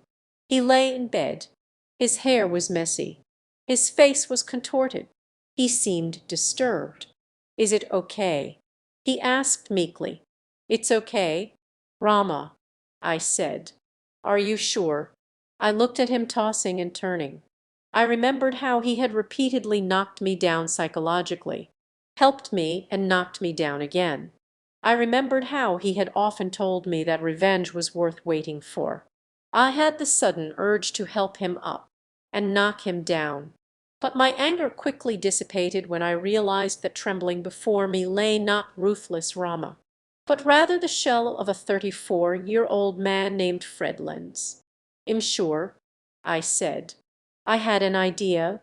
A beautiful blue bird is here, Rama," I whispered. Birds, I knew, were something he genuinely loved. He looked confused. "Yes, it's a beautiful blue bird, and it's large and friendly, and it's flying all round. There it goes. Rama, don't you see it?" He followed my finger with his eyes as if he were seeing the imaginary bird, and soon he fell asleep with a smile across his face. As he slept, I thought about what had just happened. An incarnation of God, I realized, would not have had a bad trip. Rama was not who he said he was. He was not one of 12 fully enlightened souls on the planet. He was an ordinary man. He was vulnerable, and I wanted to believe he was my friend. After about 30 minutes, Rama awoke. He lifted his quivering hands above his head. "Did you see that?" he asked. "See what?" "Rama, I am filling the room with light. The powers are cycling through me. I am re-attaining enlightenment." "Oh," I thought, "here we go again." Rama seemed utterly fascinated by his hands, which he wiggled and waved in front of his face. An uneasy feeling permeated my gut. I recalled the aftermath of his last enlightenment. Just because he believes that is perfect, I thought, why should I suffer? I recalled a few of his more outlandish claims. He had lectured a doctor about the nature of illness. Disease is merely the result of a difference in vibrations. He had taken credit when his father survived a coronary bypass operation. He had taken credit when disciples got decent jobs. I now realized that if I were to remain a disciple, I would need to humor myself about Rama's claims, lest I rekindle the debilitating conflict between my rational and mystical natures. I had the impression that Ken Kesey and the merry pranksters kept a sense of humor about their experiments, and I wondered how they might deal with someone afflicted with Rama's particular brand of enlightenment. I recalled reading in the electric Kool-Aid acid test that one prankster often said, "Yeah, yeah, right, right, right. That's it." I decided, when Rama starts getting out there, I'll say to myself, "Yeah, yeah, right, right, right." At that moment, Rama raised his arms again. "Do you see it?" he quavered. "I see it, Rama. Golden light is filling the room. Yeah, yeah, right, right, right." I thought. Rama waited for me to continue describing the light, which I did, and though I was lying and probably fanning the flame, I supposed this would beat an ongoing dark night of the soul. Rama now looked directly into my eyes. I could not recall him doing so, except during lectures and meditations. Since 1981, we used to be friends. He murmured, "What happened?" "Rama, I don't know. Should there be any problems between us?" He asked. I felt that this was Fred trying to break through, and I struggled to hold back the tears. "You and I used to be friends." He continued, "But then something happened. We should be friends. Would you like that?" "Yes." "Rama." He smiled at me with big, puppy eyes. I told him that Bill, Al and I had maintained a high consciousness earlier that day, before he arrived. We talked about what we hoped. Rama. It was as if we were spiritual warriors. Rama looked at me resolutely. "You are spiritual warriors," he said. Then he lay back down and fell asleep. I felt happy and self-confident. When Rama awoke, he turned to me and said, "You are okay. You are on the net." "On the what?" "The net. The network. The psychic energy network." "Really?" "Yeah. Yeah. Right. Right. Right. Yes." Rama, who wanted to see who else was on the net, hobbled out to the living room where Sal and Al quietly sat. "Are you on the net?" Rama asked them. "Yes," replied Sal, who had always been adept at learning rules to new games. Rama looked at him suspiciously, when suddenly the phone rang. It was Dana. Rama told her that she was on the net, seeing as how she had called at so auspicious a moment. So he told her, "It's me, you, Mark, and Sal." He paused and said, "Sure, Mark is on the net, as quick like Mercury, as right there." I realized it was less a network than it was Rama's net. But I was happy because the man I had once been friends with was back. I was also happy because my conflict diffusing strategy seemed to be working. The following morning, I greeted Rama. He squinted his eyes and looked away. "Is anything the matter?" I asked. "Oh, yes," he answered, haughtily. "I know all about it." "About what?" "I thought we were friends." "Oh, sure," he replied. "I know all about that part of you. That's the part that wants to control me, Rama," I said, looking him squarely in the eye. "You have two very different sides, and I like the other one better." In the weeks that followed, Rama mostly ignored me until he uprooted the 400 or so disciples from Southern California to the suburbs of Boston. At the last meeting in Beverly Hills, he called me to the stage, put his hand on my forehead, and said, "The Infinite is naming you Agni." The entry in my journal for the following day, April 4th, 1985, reads, "Yea, got my spiritual name.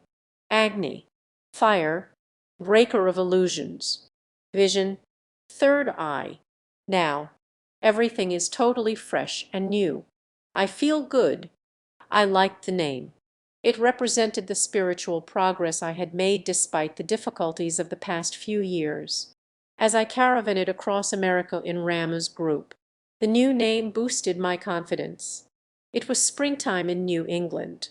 Rama rented a large house in Needham, Massachusetts, and held center meetings in a church in Boston.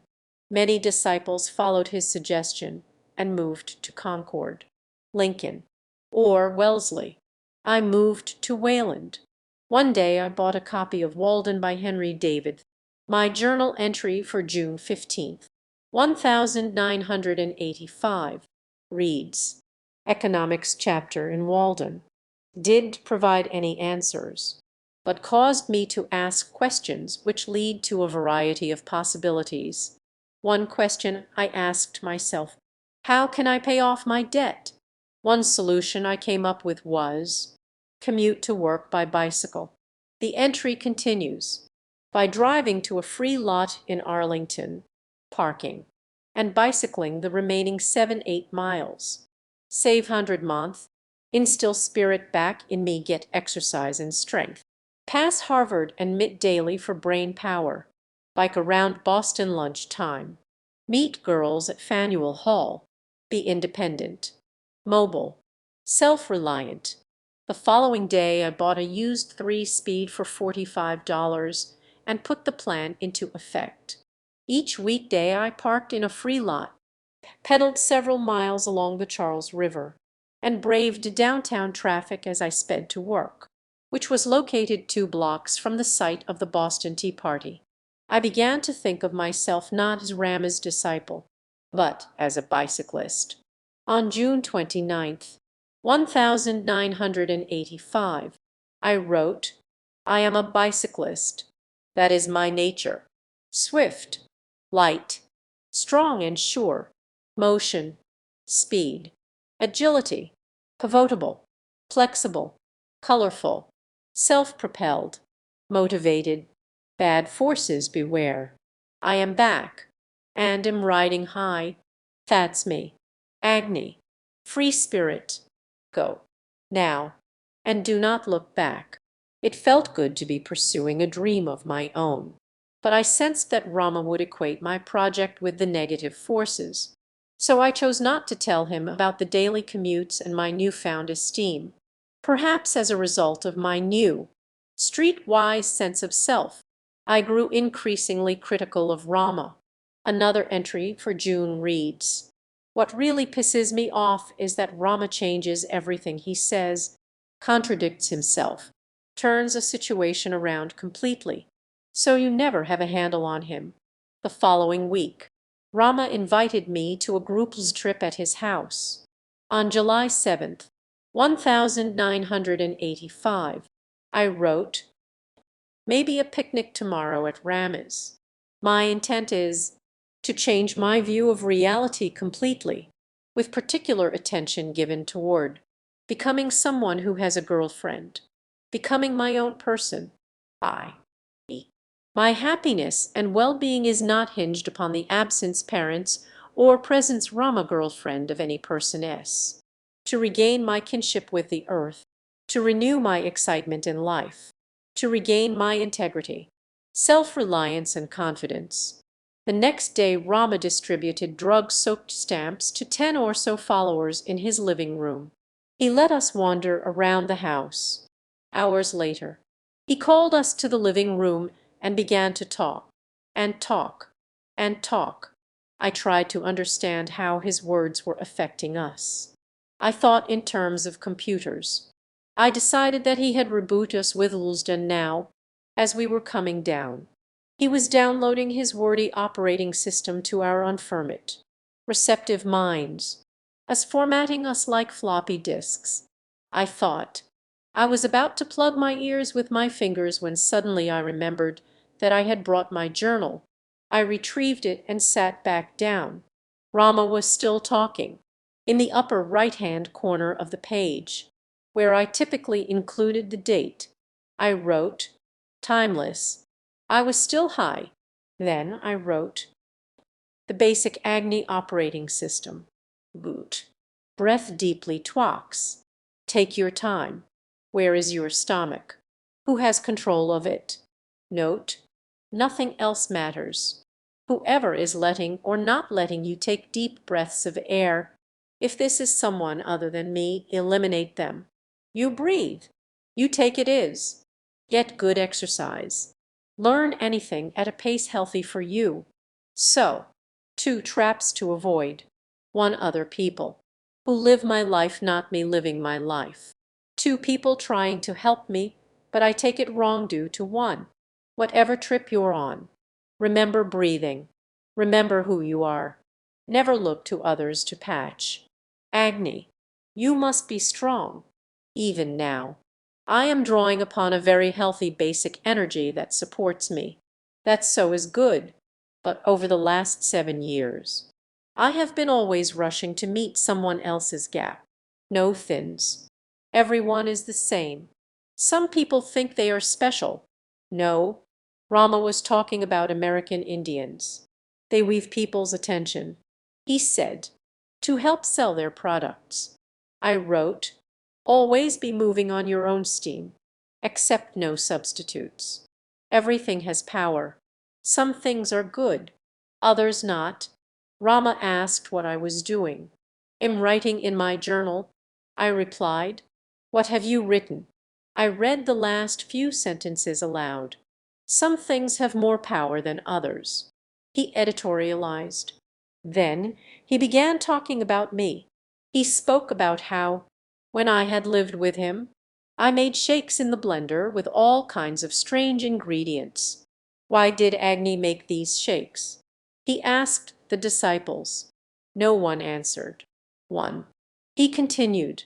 There was power to them. 2. To attract attention. 3. This boy is an asshole. I wrote, asshole, and drew a circle around the word. Then I wrote, "Ok, but it is me." So, fine. A few minutes later Rama said, fake obvious things fool everybody. Then he said, humans are continually knocking on your door, as long as they are alive. They try and suck your power. You need to get strategic and learn to intensely dislike them. Cut them. Push them away. Anything to get them to fuck off. I wrote, cold. About an hour later, Rama had us watch the adventures of Buckaroo Banzai on the Kur. I sat several feet back from the group. After the movie, Rama announced, someone is way off. Can anyone see who it is? The disciples glanced at me. Of course. You all know that it's Agni. Now what's the matter, baby? I told him that things in my life were not working out. I told him that I needed to try something new. If you wish to leave, please don't bring everyone else down. Sorry, Rama. When I got home, I wrote, good. I feel much better already. Keep breathing. Slow. Keep remembering Mark Elliott is the breather. Before he met any of these people, he was the breather. So too after. Before he dreamed himself into a Don Juanica world extravaganza. Fred. As cool. But he was formed improperly by a bad occultist. Simple. He also wanted to be a guru. Told me so in his parking lot. But cool guy. Powerful attention level. Controls every situation impeccably. Cares about others what seems to be an enormous amount. Yet detached. Cold. Warm. Whatever he was projecting. A master illusionist. Creates dreams and realities with the flick of a wrist. This has not been healthy for me. 7 years occult training school has wiped me, nothing wrong with it. Taught by an impeccable 8th degree black belt. Only, I don't handle it too well. So, I recognize I tried something, and it didn't work. I have the humility to realize that it isn't working for me, and for God's sakes, try new things in your life. Esther says, but Fred is definitely bent out of shape. Let your hate grow. Devil rests. Paranoia. Not to blame him. Had weak first attention as a kid. Dad. Teacher bent. Important. I believe that the good side of Fred respects what I am doing and wishes me well. I have no desire to speak or see anyone with whom I did know 7 Onetwo years ago. Still coming down. Here. From 3 hits of 6-7. Acid trip. Good thing. Boy, does that stuff make me sick. Good for changing, though. Thrown away much unk stuff. The journey. Elliot Mark Laxer. Has just begun. Don't turn back. Go. And keep moving. I have graduated 7 years an acadist. Congrad. That night I wrote to Robert, the disciple who had gotten shot. The past 4 or 5 years have been a bad trip. A bad format. I was getting sicker. Weaker. It is necessary for my well-being that I live off my own power. I have no need to convince you of this. This my body knows. My body has been telling me for years to leave Rama. Finally, he stopped convincing me to stay. Then I can't make it on my own. So I left and came back. Now I'm stronger. off my own steam. Unlike past times when I left Rama's attention field, am not going to waste thoughts and power on the past. The past, people's thoughts about me, my thoughts about me, are all like Natalie's whore, in Catch-22, only she misses. And I jump. About a week later, Dana called me with a warrior's task. Rama, she explained, wanted me to get former disciple Tom to call him. I told her that I was not looking for a warrior's task, or any task for that matter. You know I have left the center. I said, don't you think you might be following your gut feelings? She asked. You bet. I also followed my gut feelings during the group acid trip earlier that month when Rama asked the disciples to remain inside. I had walked outside and watched the small birds fly. The bottom line is that is wrong about me, I thought. My self-confidence, germinating the way pine seeds flourish when their cones are scorched by fire, am not possessed by demons.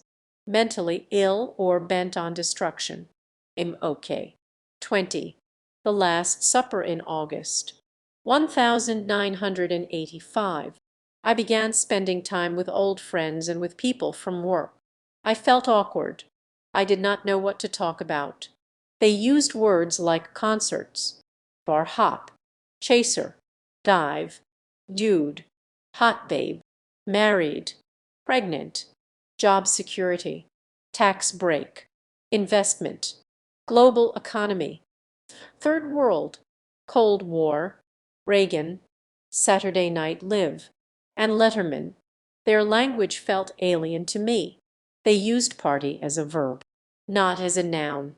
They used to see as a way to describe what they did with their eyes and with their mind, not what they did with their inner being. I learned to navigate within their world, but felt like I did not belong. The initial reentry into society was difficult in other ways. I found myself constantly reverting back to Rama's world of fear, isolation, and self-doubt when I had eye contact with someone. For instance, I had to remind myself that my reservoir of mystical power was not being drained. When I saw a flicker of light, I had to remind myself that the reflection was not negative forces. When a non-disciple told me of his or her hopes and dreams, I had to remind myself that theirs was not simply a world of illusion. And when I thought of my own hopes and dreams, I had to remind myself that I was not a mentally ill zombie unable to deal with the real world. I realized that Rama had taught me to think this way. I also realized that I could, in time, unlearn these associations. I told myself I was doing okay. I was doing well at my job. I was saving money and paying off loans. I was commuting to work each day by bicycle. I was slowly getting stronger. One day I had a conversation with the vice president of my company. I respected him. He seemed to be creative, bright, and energetic. He told me that he read a great deal. I try to learn many different philosophies. He said, a philosophy that discourages you from learning other philosophies is a good one to avoid. I liked his approach to knowledge. I was impressed that such wisdom was available in an office building in downtown Boston. I was impressed that in his own way, my boss was a seeker. Another weekend, a childhood friend invited me to a beach party in New York. There I met Christina, a young woman with long legs and deep blue eyes. I started driving to New York often. One evening, the phone rang. I had been expecting a call from Christina. "Hi, Agni," said a woman's voice. It was Dana. I should have changed my number. I thought, there's going to be a meeting at Rama's for the Stony Brook group. She said, can you make it? I'm doing okay on my own. I reminded myself, I don't need to see Rama. Rama said it's going to be our last meeting together. She added, I nearly laughed. He had been holding last meetings for years. I wondered if he were trying to suck me back into his organization. I thought about the disciples and about my brother. I had not seen them in weeks. "We'll be there," I told her. Late the following night I rode my 3-speed toward Needham. Rama typically conducted business between 2 and 4 am, because the world's psychic energy was calm and, perhaps, because disciples at that time tended to be tired and off balance. Yet, as I pedaled through the dark and empty streets, blood pulsed quickly through my veins. I felt alert. I wore all black. Black for me was a symbol of power. I wore around my neck a string with a bicycle lock key. I had worn such a string during bike trips of my youth.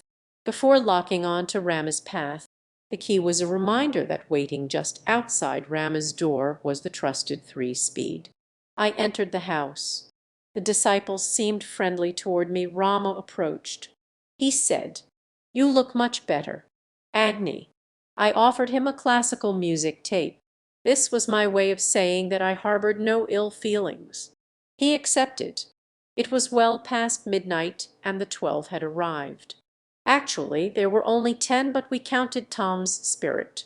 We also counted Lakshmi, the center's patron goddess. Rama served a red wine which he said was expensive.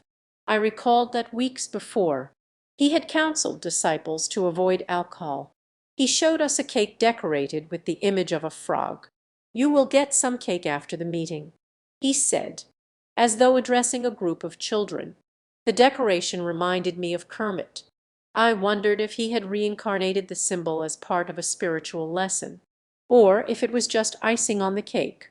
A few minutes later Rama put on electronic music, picked up the original Bliss puppet, and started to dance. The disciples watched, their faces aglow with adoration. I wondered if I used to look like that. "Don't watch," I thought, and walked away. In a corner of the room, I quietly danced with a bliss of my own. The music stopped. Rama instructed us to sit in a circle in the living room. I hesitated. Something about this doesn't feel right, I thought. I sat down, nonetheless, and meditated with the group. Roughly 45 minutes later, Rama began to speak about the rapid deterioration of the Earth's psychic energy field. His language sounded strange to me. Terms such as entities and occult attack no longer seemed natural. Several minutes after that Rama's bright, friendly eyes suddenly hardened. Instead of aspiring to the higher worlds, he accused, "You are evolving into a horde of angry sorcerers." What am I doing here? I wondered. I don't have to listen to this. You are trying to increase your personal power by attacking each other, and me in the dream plane. He charged. I have no choice but to disband your circle of power. This is why he called us here. I thought. The tension in the room felt like nails in my stomach. I glanced at the door. Rama explained that our final task, before he disbanded the circle, was to take turns confronting one another. "It is very important for each of you to voice what is really going down," he said. The people in the original inner circle had been through a lot together. The first few seemed reluctant to adopt his suggested role as angry, finger-pointing sorcerers. They said things like, "I think you may be sending me some bad vibrations in the inner worlds." Rama frowned. "You think you are acting like warriors, but you are really acting like wimps. If you don't fess up now, it will be extremely difficult for you to continue making spiritual progress later on. You've been attacking me in the dream plane. My brother accused me and several others. You've been trying to steal my power for years," countered Sal when it came his turn. "Yes," approved Rama. Instead of listening and preparing for my turn, I recalled the way Big Nurse inspired patients to rat on each other. Rama is manipulating us, I thought, as getting us to turn on one another, as dividing us. Divide and conquer. Suddenly it was my turn. I did not know what to say. I stood up. The others had remained seated. I turned to Rachel. "I have always liked you," I thought. I said, "We have gotten along well." I don't see any problems between us." Rama looked surprised. This was not the kind of response he had in mind. Rachel smiled at me. I turned to Susan. "You say that I suffer from delusions that am Luke Skywalker. Perhaps," I said. "I hardly even know you." I turned to Dana. "I've had a crush on you since the time in the San Diego airport, under the palms," I said. "I don't know if you've been sending me sexual energy or what, but for years I've been very attracted to you." She raised her eyebrows. So did Rama. So did the others. I had broken a taboo. Sexual attraction was not something we were supposed to discuss, particularly in a group, particularly with Rama, particularly regarding one of Rama's women, and particularly regarding Dana who, along with Anne, was Rama's closest disciple. I turned to Anne. "If only I were older," I said. "I feel the same way about you." More looks of surprise. I felt exhilarated. I was not accustomed to voicing my gut feelings. I turned to Sal. "No, old friend, am not trying to steal your power," I said. "You have gotten a little paranoid over the past few years. I hope you can work it out." He frowned. I turned to Donna. "Are you still planning to marry Rama?" I said. "I have no problem with you."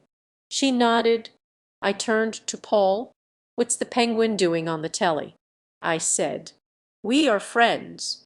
He grinned. "In other words," Rama interrupted, "you have Paul wrapped around your finger. You have learned much." His twisted compliment threw me off balance, and I failed to defend the 7-year friendship. I turned to my brother. "Love ya, bro," I said. "I am not attacking you in the dream plane." "Oh no," Rama interrupted again. "I'm not conscious of it." "Oh, sure you're not," mocked Rama. Then, in a professorial voice, he explained how, in each family, only a limited amount of power could be passed to the offspring. Typically, one child claims most of it.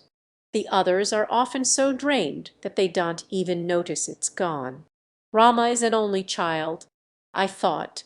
Agni used to have the power. He went on. Now Dan has it. They will have to fight each other for the rest of their lives. "That's bull," I shouted. The disciples looked shocked. No one spoke that way to Rama. Now I was angry. It was still my turn. I turned to Rama. My heart was pounding. "Why do you tell Dana to tell me to tell Tom to call you? Why can't you call your old friend on your own? You're playing power games," I said. "You're a grown man. You have a FD. You run a computer company and a spiritual organization, given 3 phone numbers. I think you should be able to contact Tom by yourself." I sat down, stunned. I had spoken honestly to Rama. It was invigorating.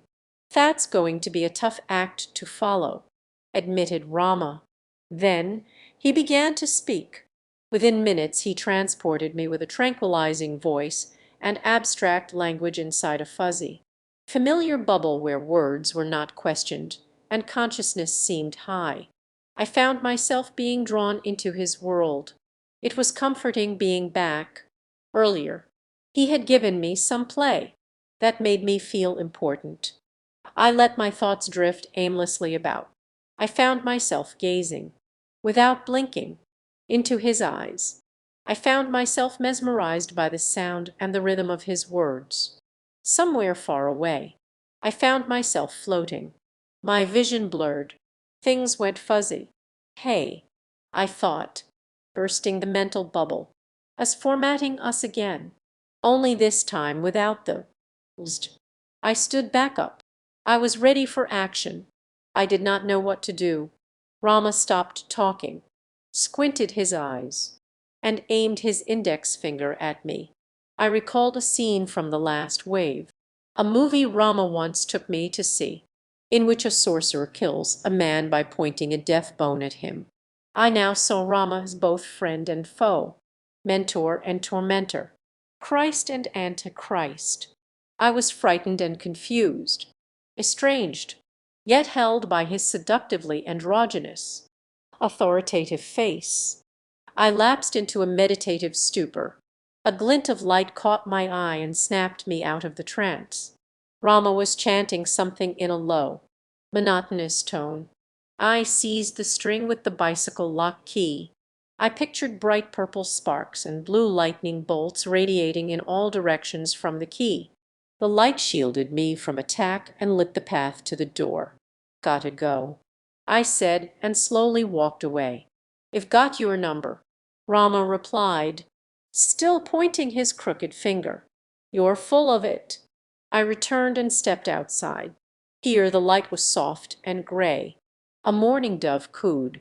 The bicycle was there for me. It was 1985, and I was 25. In the months that followed, I occasionally bicycled to Walden Pond, where I read about Thoris' experiment with self-reliance. Distracted by haunting memories, I gazed at the water in search of calm. But the wind spawned new waves and the surface swelled with complexity. "There's plenty of time to sort it out," I reassured myself. "Maybe I'll take myself for a ride across America and do some thinking." 21. Bicycle ride. The Continental Divide 3 months into the cross-country bicycle trek. I pulled off the road west of Walden, Colorado. I was stuck. The problem was not so much the physical journey. True, I was towing additional weight because towns were farther apart and because Nunatak was no longer a pup. But my leg muscles were rock solid from the miles in Massachusetts, New York, the southern tip of Canada, Michigan, Wisconsin, Minnesota, South Dakota, Wyoming, and Colorado, and I felt confident I could ride to the coast. The problem was more the inner journey. The more I thought about Rama, the more I understood. The more I understood, the more I wanted to write. If I wrote, I might publish. If I published, I would betray Rama. If I did publish, I would betray those whom I might have warned. I thought, damned if I do, damned if I don't. I became emotionally exhausted. I decided to end the bike trip, return to school, and take a break from the past. But I still wanted to believe that Rama was a powerful incarnation, and that I was an advanced soul of sorts. I did not yet understand that only when I checked my desire to soar, like Icarus, too close to the sun would the impasse disappear, and I would accept who Rama was and who he was not. That night on a bed of wild flowers, I petted the husky and gazed at the canopy of stars. A warm breeze carried the scent of pine. I felt at peace. I was proud and relieved that I had used my rational side to alter the course of my bike trip when my world was in need of balance. I looked forward to hitchhiking west with the dog. I looked forward to school. I took slow, deep breaths and listened to the silence of the valley. My thoughts ebbed into a sea of calm. Flecks of starlight grew brilliant and close. I felt complete. I lost awareness of the passing of time. Suddenly, I realized I had been meditating. I felt surprised. I had not consciously meditated since leaving Rama 1 year before. Yet the state of mind felt oddly familiar, and I tried to understand why. I thought about the meaning of meditation. To meditate, I supposed, was to concentrate and reflect on thoughts, images, or phenomena. It was to work in a garden or stand in a subway and listen to currents of the mind. It was to lose track of time completely, absorbed in memories of a friend.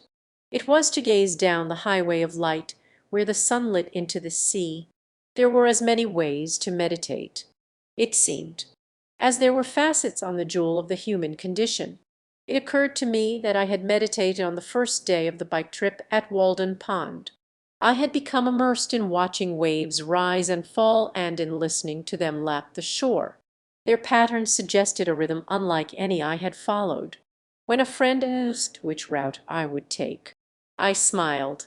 My plan was to follow the setting sun, now stretched out on a sleeping bag in northern Colorado. I realized that I had started and ended the bike trip.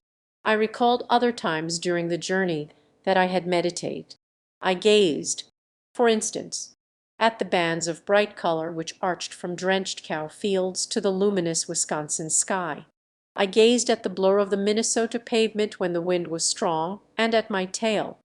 I pondered an encounter with a young, six-pack carrying Native American who, when I mentioned the spirit of South Dakota's land, told me he had sold his for a bundle of cash. I contemplated an encounter with a Vietnam veteran in Rapid City who said his death was near and whose shirt read, "Agent Orange Kills." I meditated on the meaning of a bumper sticker in Wyoming that read, "My other car is a horse." I reflected on Nuna's response when I encouraged her to help pull the rig. The nearly full-grown husky had sat down and scratched her ear. The primary focus of the bike trip meditations, though, had been on my years with Rama. I had meditated, for instance, on those trips. During the intense rush of the drug, my acquired knowledge of myself and of the world around me peeled away like layers of an onion. It was as if I saw the world through the eyes of a child. Hours later, as the effects of the acid began to wear off, it was as if I saw the world through the eyes of a young man, Rama, who observed me during each trip, mostly let me reform the layers which made up me on my own. The next wave of subjects in his chemical experiments would not be as fortunate. See epilogue.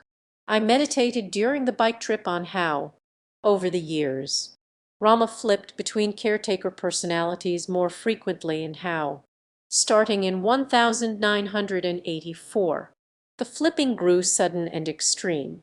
This unnerving phenomenon could be seen in the stages of Hizzle's trip.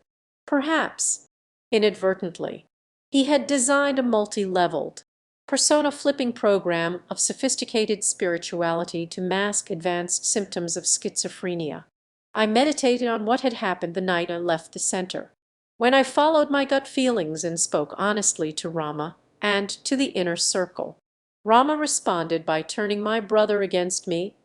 It did not matter to me, during the meditations on my brother, that Rama's childhood had been difficult. Rama had told me that his father was power-hungry and cold and that his mother was wacky and liked to take drugs.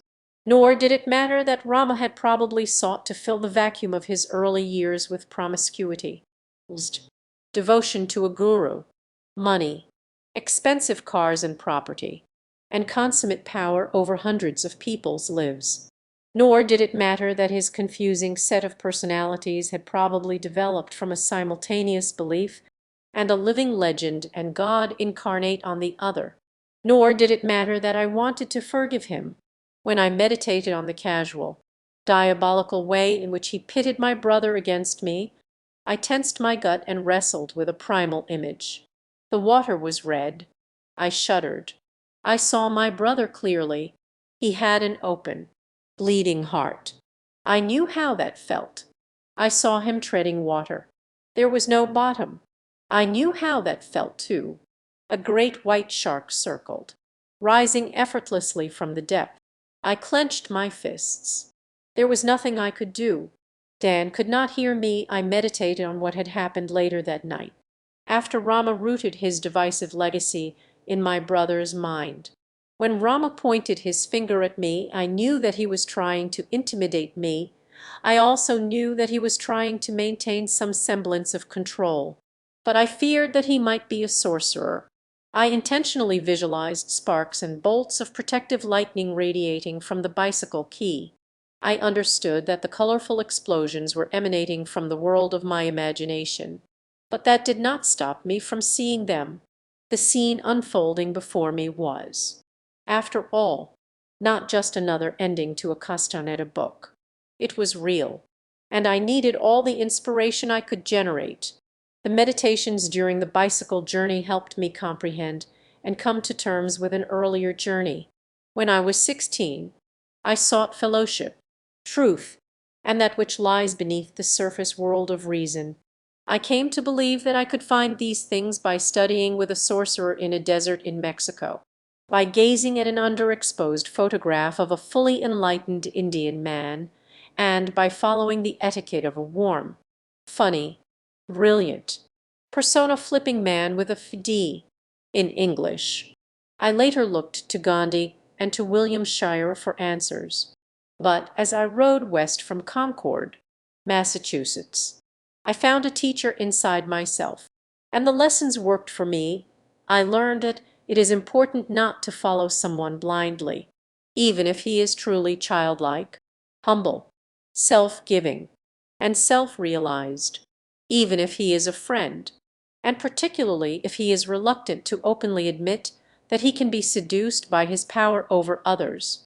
Genuine teachers encourage their students to question them throughout the entire apprenticeship, because genuine teachers accept their own imperfect human nature.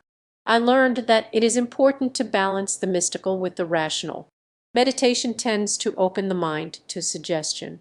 The art of the mystic seems to be, therefore, to know when to let go, be spontaneous, and open up to the universe, and when to gain control, use the power of reason, and protect the body, mind, and soul.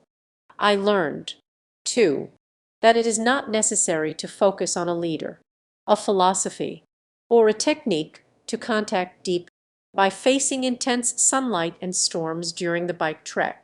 I was in direct contact with the ancient, transcendental kingdom of nature.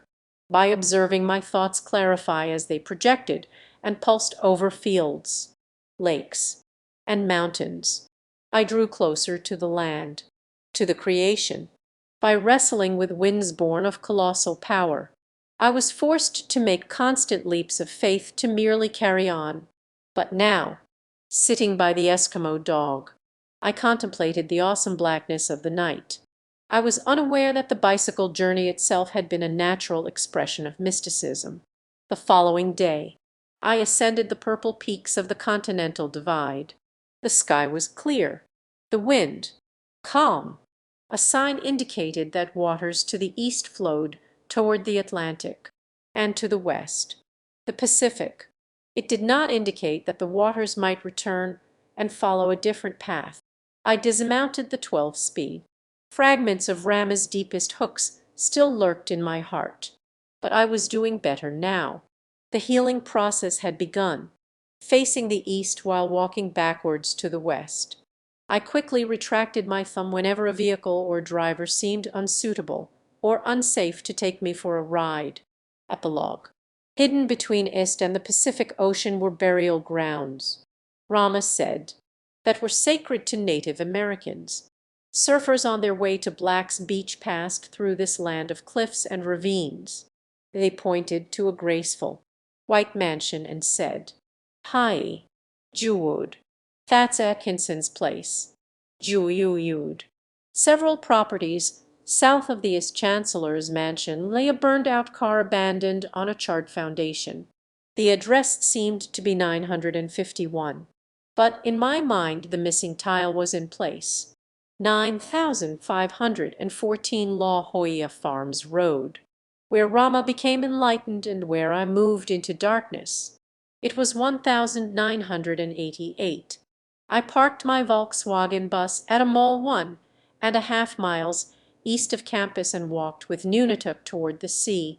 I had cut through the not yet bulldozed chaparral just east of Interstate 5 many times since returning to IST, a 27-year-old undergraduate. But now the sun was setting and the air seemed heavy. Suddenly, I had a sense of where I was going. During the past 2 years I had dealt with my Rama experiences intellectually. But you can only sit coolly, unmoved and protected on the cap of things that were for so long before the cap blows and sends you tumbling. There are many ways to grapple with the enormity of what lies beneath the surface world of reason. I approached 9514 La Jolla Farms Road. The last time I got near the place had been the year before, with a friend. I lived there once with some radical people. I had told her. One of them became enlightened. "Do you want to talk about it?" She asked.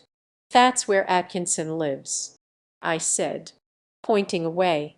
Now, as the sun sank in the Pacific, I stood with Nuna on the edge of the property. I took a few steps forward, but quickly stopped cold. I could almost hear Rama saying in his Kermit the Frog voice, "Make millions of people happy." I stepped to where my room used to be when suddenly, superimposed over blackened concrete slabs, images appeared. Rama was in the kitchen cooking for 100 spiritual seekers. Rama was in the meditation room giving a talk beside a larger-than-life. Rama was at the same spot giving a talk beside himself. Rama was in the garage surveying stacks of woof. Rama was offering me cookies to cheer me up because I doubted his enlightenment, my friend's enlightenment. Rama was hopping around the house like a kangaroo, and I was right beside him, and we were laughing like children. And at that moment, in the fading light, the cap blew and tears streamed down my face. Over the next few years, I grappled with conflicting images of Rama. Sometimes I saw him as a friend. Other times I saw him as a semi-enlightened seeker or as a powerful sorcerer. But the more I researched his past, the more I discovered he was human. He was born Frederick P. Lenz E. on February 9th, 1950, in Mercy Hospital, San Diego. He was raised Catholic in Connecticut, where he lived, alternately, with his grandparents, aunt and uncle, and father. His parents divorced when he was a child. His father remarried, joined a yacht club, and, in 1974, was elected mayor of Stamford. In 1967, Fred graduated from Repoam High School. The following description of him appears in the yearbook: a streak of the unusual, chasing the beautiful, hiding from the known, cut-rate philosopher, monopoly on the side. At 17, Fred left the East Coast and experienced the mushrooming of the psychedelic movement while living in San Francisco's Haight-Ashbury district. It was during the subsequent year, which he spent in prison for selling drugs, that he was handed a promotional brochure for Indian guru Chinmoy Kumar Ghose. Chinmoy, whose path was paved with peace, light, and bliss, had several hundred followers worldwide, including rock musicians John Mahavishnu McLaughlin and Carlos Davidip Santana, fascinated by Eastern philosophy and meditation techniques popularized in the late 60s. Fred returned to the East Coast, where he studied the art of quieting the mind with Chinmoy.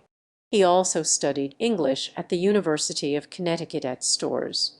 While still an undergraduate, he married and divorced a Chinmoy disciple named Pam, built dulcimers in a wood shop in his basement, joined the university debating team, and began hosting free public lectures on meditation.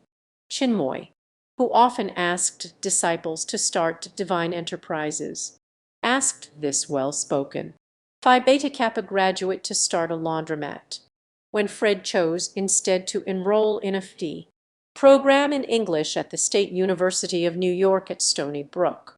Chinmoy kicked him out of the center for roughly 1 year in an apparent attempt to teach him obedience and humility.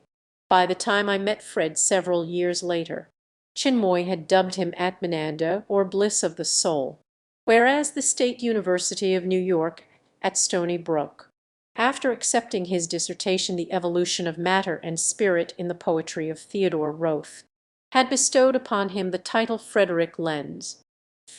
D. Fundamental to my research on Rama were my discussions with former disciples, some of whom I tracked down, and some of whom I happened to meet at movie theaters, airports, and gatherings of Amnesty International. Talking and writing about my experiences helped. Listening to what others had gone through also helped a great deal. But, as I listened, I realized that my darkest fear had come true. Rama had been getting progressively worse. In the fall of 1985, weeks after I left the center, Rama disbanded Lakshmi and encouraged roughly one followers to move from Boston to Los Angeles. He directed these disciples to donate their time to his software company, Vishnu Systems. In 1986, Rama moved from Boston to Seattle with about 8 men and 3 inner-circle women, Laura, Cindy, and Anne. Once they arrived in Seattle, Rama informed the 3 women that he had asked them along specifically to satisfy his sexual appetite. He told them that they were to be his geishas. By then, he explained, he needed to sleep with 2 or 3 women at a time. An individual, he maintained, had too little energy to stimulate him. He confessed to and that for most of his life something had been hurting him, keeping him down.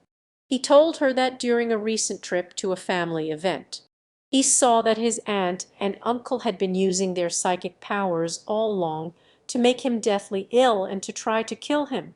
He told her that I had been sending him a great deal of negative psychic energy and that, in response, he had been sending me entities so my life would be miserable on a daily basis. Also in Seattle, Rama repeatedly administered LSD to the 3 women. During their hallucinogenic trips, he kept them up all night, shouted at them, told them that they were possessed, and tried to get them to confess that they had incarnated on Earth to destroy his mission. Then he threatened their lives. During one such episode described by it as Nightmare Weekend, Rama fed them acid, 5 or so hits each, and showed them his new puppy. This dog is possessed, he claimed, citing its frequent need to urinate and its habit of whining when confined alone in the basement. Rama then fed the dog 7 hits of LSD. Look, it's still standing, he said in an effort to substantiate his claim. Rama placed his hands around the puppy's neck and began to squeeze. Earlier he had claimed that the evil forces were trying to get to him through his pets. All of his pets, he complained, became demonically possessed. Now he continued to choke the puppy to the brink of death. Then he scowled at the 3 women and boasted that he had just used his willpower to stop himself through the sleepless night and following morning. Rama repeatedly told the women that the puppy's situation was remarkably similar to their own. He reminded them that they had better confess. Barbara confessed. Rama finally snapped, "Barbara has come clean. If you want to study with me in this or in any future lifetime, you had better come clean." After Rama left the room, memories screamed across horror-fried synapses of Anna's acid-drenched brain. The puppy, strangling the puppy, can't breath, it's possessed. Evil, like us, evil, like us. 5 hits of acid. The room, the furniture, me focus, the forces. The puppy, strangling thee, Anne. I will send you to hell for thousands of lifetimes. Can't breath. What you will experience will make AIDS look like fun. He threatened to kill me, Cindy. I have a special place for you in hell. Evil. Leak me, consider your future lives. The puppy, Barbara confessed. Like me, come clean. Evil. Confess. When Rama returned to the room, the 3 young women confessed. Weeks later, when the women asked Rama about the health of the puppy, he replied that it had passed on to another world. "Do you know how I did it?" he whispered. "With my will." Months later, Rama announced to hundreds of followers, "No, friends, I am not paranoid. In fact, 3 students recently confessed to me that they had incarnated on Earth to destroy my mission."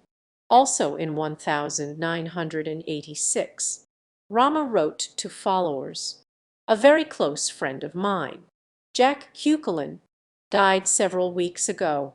I know Jack was a friend to many of you. We will miss him. Jack was the best part of all of us. His tremendous help and economic support of the spread of meditation has benefited many. Jack died a warrior's death, a squat man with dark, curly hair and a sardonic smile. Jack had applied to be a student shortly after Rama's 1982 Berkeley lecture series. He had allowed the Bay Area posturing crew to use his house as a base of operation, and seemed willing to help his new spiritual teacher in any way that he could. When Rama closed the San Francisco Center, Jack sold his house and moved to Southern California, where he continued to run an Oakland-based fruit distribution company. Each week I stopped by Jack's Malibu apartment to pick up a crate of fruit for Rama, who lived down the block near Point Dume. Before I left, Jack slipped me a small, brown, paper bag. "That's for you," he said. "Thanks," I replied, and I pulled out a plum. One time I asked him how he could run a company that was hundreds of miles away by making a lot of phone calls. Another time I invited him to see a movie. "Can't make it." He told me I need to take a client out to dinner. I nodded. Big deal coming up. Yeah. Rama began spending time with Jack. In 1986, they went on a trip to Japan where, Rama told him, they had spent past lives together. Meanwhile, Jack had donated to Rama not only numerous crates of fruit, but well over $100,000. In fact, Rama announced at fundraising dinners that the disciples were off the hook because Jack had donated yet another 100,000. On August 2nd, 1986, 40-year-old Jack Kukelin was found in his apartment, partially decomposed before the shrine. According to the police report, white powder was found on a nearby piece of paper and on the blade of a knife. According to the autopsy report, Jack died of heroin morphine intoxication. In August 1986, Rama left Seattle. 4 months later, he returned to Boston, where he reunited dozens of former followers. "You should forgive each other and start anew," he told them. 4 months after that, he instructed them to call and invite other former followers to a very important meeting in Boston. Hundreds responded by flocking east from Los Angeles and from other areas of the country. At the meeting, Rama divided the congregation into the "no," "yes," and "maybe" groups as a way to determine who could come back into his new, nameless center. He put the women who had been with him the longest in the maybe group. "They are the worst," Rama declared, explaining that they would be required to pay off their bad karma with checks ranging from 1,200 to 1,000 a month each. He then informed the maybe as well as the yes disciples that if they wanted to study with him in this or in any future lifetime, they should prepare to move to Silicon Valley. Several hundred disciples made the move and attended Rama's first gathering in Palo Alto, California, and Rachel, followers since the Stony Brook days, drove west together from Boston and arrived a month later, in time for the second meeting. Rama asked them and 17 other inner circle women to work at the second meeting. They would check attendance lists and sell his books and tapes, which they had done many times before. During the meeting, Rama warned the disciples in the audience to make a mental note of the 19 women working that night. "They are witches," he explained. "They have been incarnating together since ancient Egypt.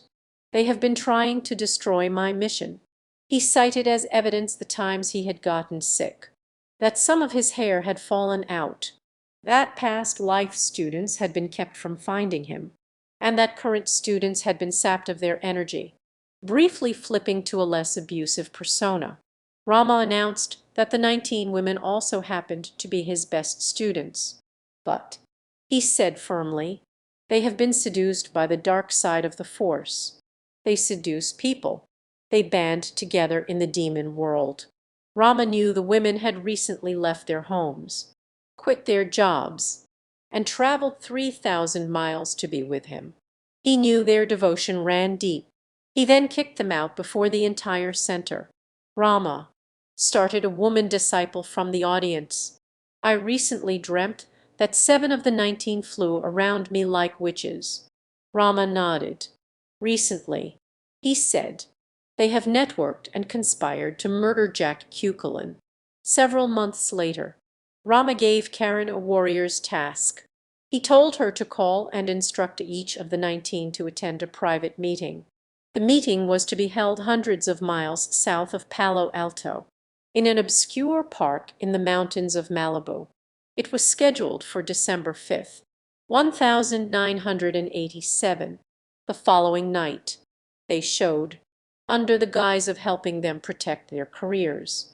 Rama warned the approximately 30 people, the 19 women, and about 11 other disciples, that newspaper articles targeting him in a negative light were in the offing. He spoke to them about the case of Annie Eastwood. A former follower, Ms. Eastwood, reported that during one encounter, Rama had misled her spiritually, abused her psychologically, showed her a gun, and demanded that she have sex with him. Rama later told the press, "At no time during our evening together did I brandish a handgun, but now, at the 1987 late-night Malibu gathering," he admitted, "I did have a handgun with me that night with Annie, but I did not wave it around." Later that night, Rama asked 5 or 6 people to walk back to the cars and wait in the parking lot. Anne and Rachel remained.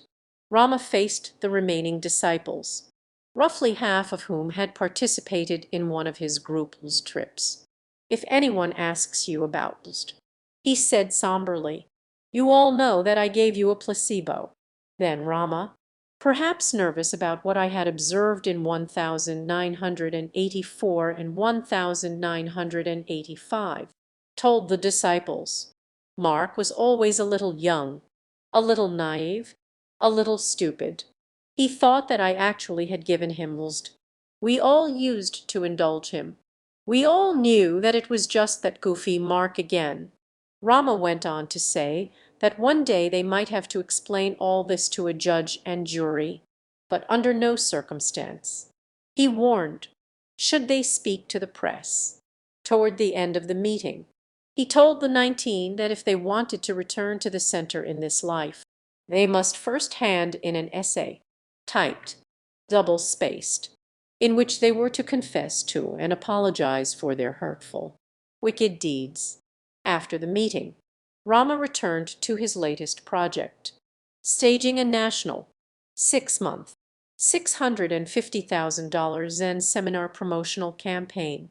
The effort included the placement of a 2-page spread in the Sunday New York Times. One page was a photo of himself, the other advertised his free talk on Zen and success at Alice Tully Hall, Lincoln Center, see Appendix D. The full-page spreads also appeared in the Times, Weekly, Los Angeles Magazine, Vanity Fair, and in more than a dozen college campus newspapers across the country, including MIT, Harvard, Columbia, UCLA, San Diego State, Berkeley, and Santa Barbara. Rama's aura of allegations came to light in the press in the midst of his national speaking tour. Newsweek: "Who is this Rama? The master of Zen and the art of publicity is now having some very serious problems." 2098. The Weekly: "The Cosmic Seducer. How Frederick Lenz Got Rich, Built a Clientele, and Seduced Women." ONA 2098. And Rama Redux. 998. The San Francisco Chronicle. Zen and Now. The Gospel According to Guru Rama. 1197. And Sex. Fear Broke Guru's Spell. 112797. The San Diego Union. Yuppie Guru. Ex-Disciples Turn on Master. Onita 98. And New Age Journal. The Rama Drama. 698. When articles began to appear, Rama cancelled several talks. When more appeared, he stopped giving public lectures altogether. In the spring of 1988, Rama had Karen call and instruct the 19 to attend a middle-of-the-night meeting in the Mojave Desert, scheduled for the end of April. Rachel and individually expressed doubts about whether they would attend. In the past, Rama had used the fear of entities and of bad karma to discipline his disciples. Typically, he had explained that he would try to protect those who strayed from his path, but by now his role had dramatically changed. No longer the protector, he told disciples that if they disobeyed him, he would see to it that they had a car accident or that they came down with cancer. He had Karen warn Rachel, and that, if they did not attend the meeting, they would come to serious harm. They showed. At the Mojave Desert meeting, Rama announced that the 19 could return to the center, move to Boston, teach yoga, and bring him new students. Who does not want to come back? He asked. Anne, Dana, and Rachel reached their hands into the desert sky. Afterwards, the devotees stopped at Denny's restaurant for coffee. The dissenters sat together. Rama approached and mentioned that the brakes of her car were not functioning properly and that she had had difficulty getting to the meeting. Rama took credit for the problem. He said, "Let that be a warning." Then he told the three women that they had better not send him any bad vibes. 1 out of 20 women gets breast cancer. He told them 5 out of 20 women could get breast cancer. 20 out of 20 women could get breast cancer. Some women get cancer of the uterus. I was shocked when I learned how Rama had treated Rachel, Dana, and Anne. I was shocked that Rama's world had gotten so out of hand. But according to what I read in the press, the experiences of my friends were by no means isolated. In 1990, Anne and I sat together and read Rama's 7-page statement to the press. Near the start of the statement, Rama lists the names of credible persons who can verify the truth of my assertions. I glanced at the names. Karen Lever, true. She had been accepted at a number of medical schools, including Stanford. She was extremely bright, but as Rama's mouthpiece, she was the one who had threatened dissenters with serious harm. Dr. Wayne Surdam and Dr. Ermino Rambaldi. True, they were an award-winning Berkeley scholar and UCLA geologist respectively. True, they had taken the study of spirituality to heart, but they had never gotten close enough to Rama to observe his other side. Richard Lofton. I did not know him, but during Nightmare Weekend in Seattle, he reportedly sat across from the 3 tripping women and giggled. Rama continues in the statement. Annie Eastwood alleges that we had a single sexual encounter over 5 years ago in my home in Malibu, California. She has told the press that in hindsight, she now views the sexual encounter we had together as forced. She has alleged that during the course of an evening together I brandished a handgun. She then states that she had sex with me out of fear. Rama then claims, "At no time during our evening together did I brandish a handgun," and looked up from the statement and said, "But Rama explicitly told us at the meeting in Malibu that he did take out a handgun that night with Annie." "Maybe," I replied. Rama is playing off the difference in meaning between holding and brandishing a handgun, what Annie perhaps did not know, and added, "And what Rama fails to mention is that he nearly always slept with a gun by his bed." Rama writes, Ms. Eastwood continued to attend my seminars for another year after our night together. This would not seem to be likely behavior on the part of a person who was allegedly forced to have sex at gunpoint. No, I thought, but perhaps on the part of a person who has been psychologically and sexually manipulated and abused. Rama continues, now, 5 years after the event, and in concordance with a group of persons affiliated with Cult Awareness Network, she has decided that a gun was present during our encounter and that she was forced to have sex with me. Her story is absurd and untrue. Lisa Hughes has asserted in a variety of interviews that I forced her to take LSD while she was a guest at my home during the summer of 1987.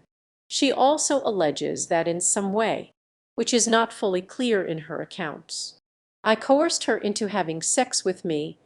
She further alleges that I bought her presents and that while she was on LSD, I tried to convince her that she was possessed by demons. I never gave Lisa Hughes LSD, nor did I, as Lisa Hughes asserts, take LSD with her for a period of time during the summer of 1987. Lisa and I traveled together. I purchased some clothing for her and some luggage which she desperately needed. I recalled, from press accounts, that Rama had bought Lisa zero worth of clothes.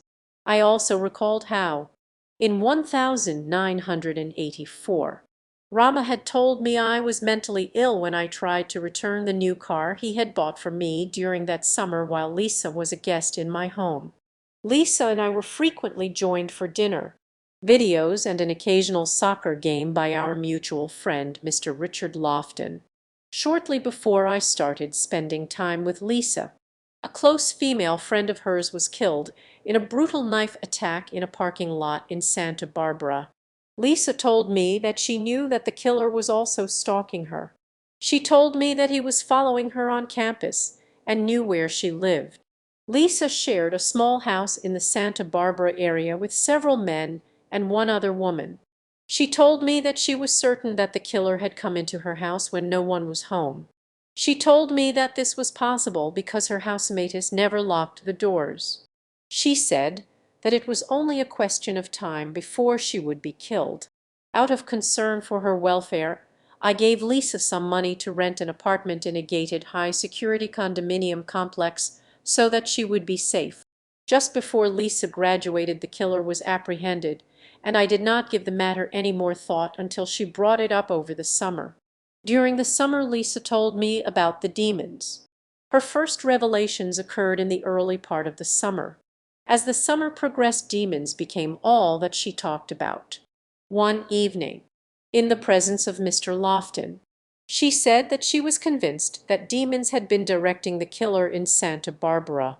She also asserted that my home was filled with demons, and turned to me and said, "I don't know whether that is true or not, but he makes it sound as if he is perfectly normal, as if he is not obsessed with demons."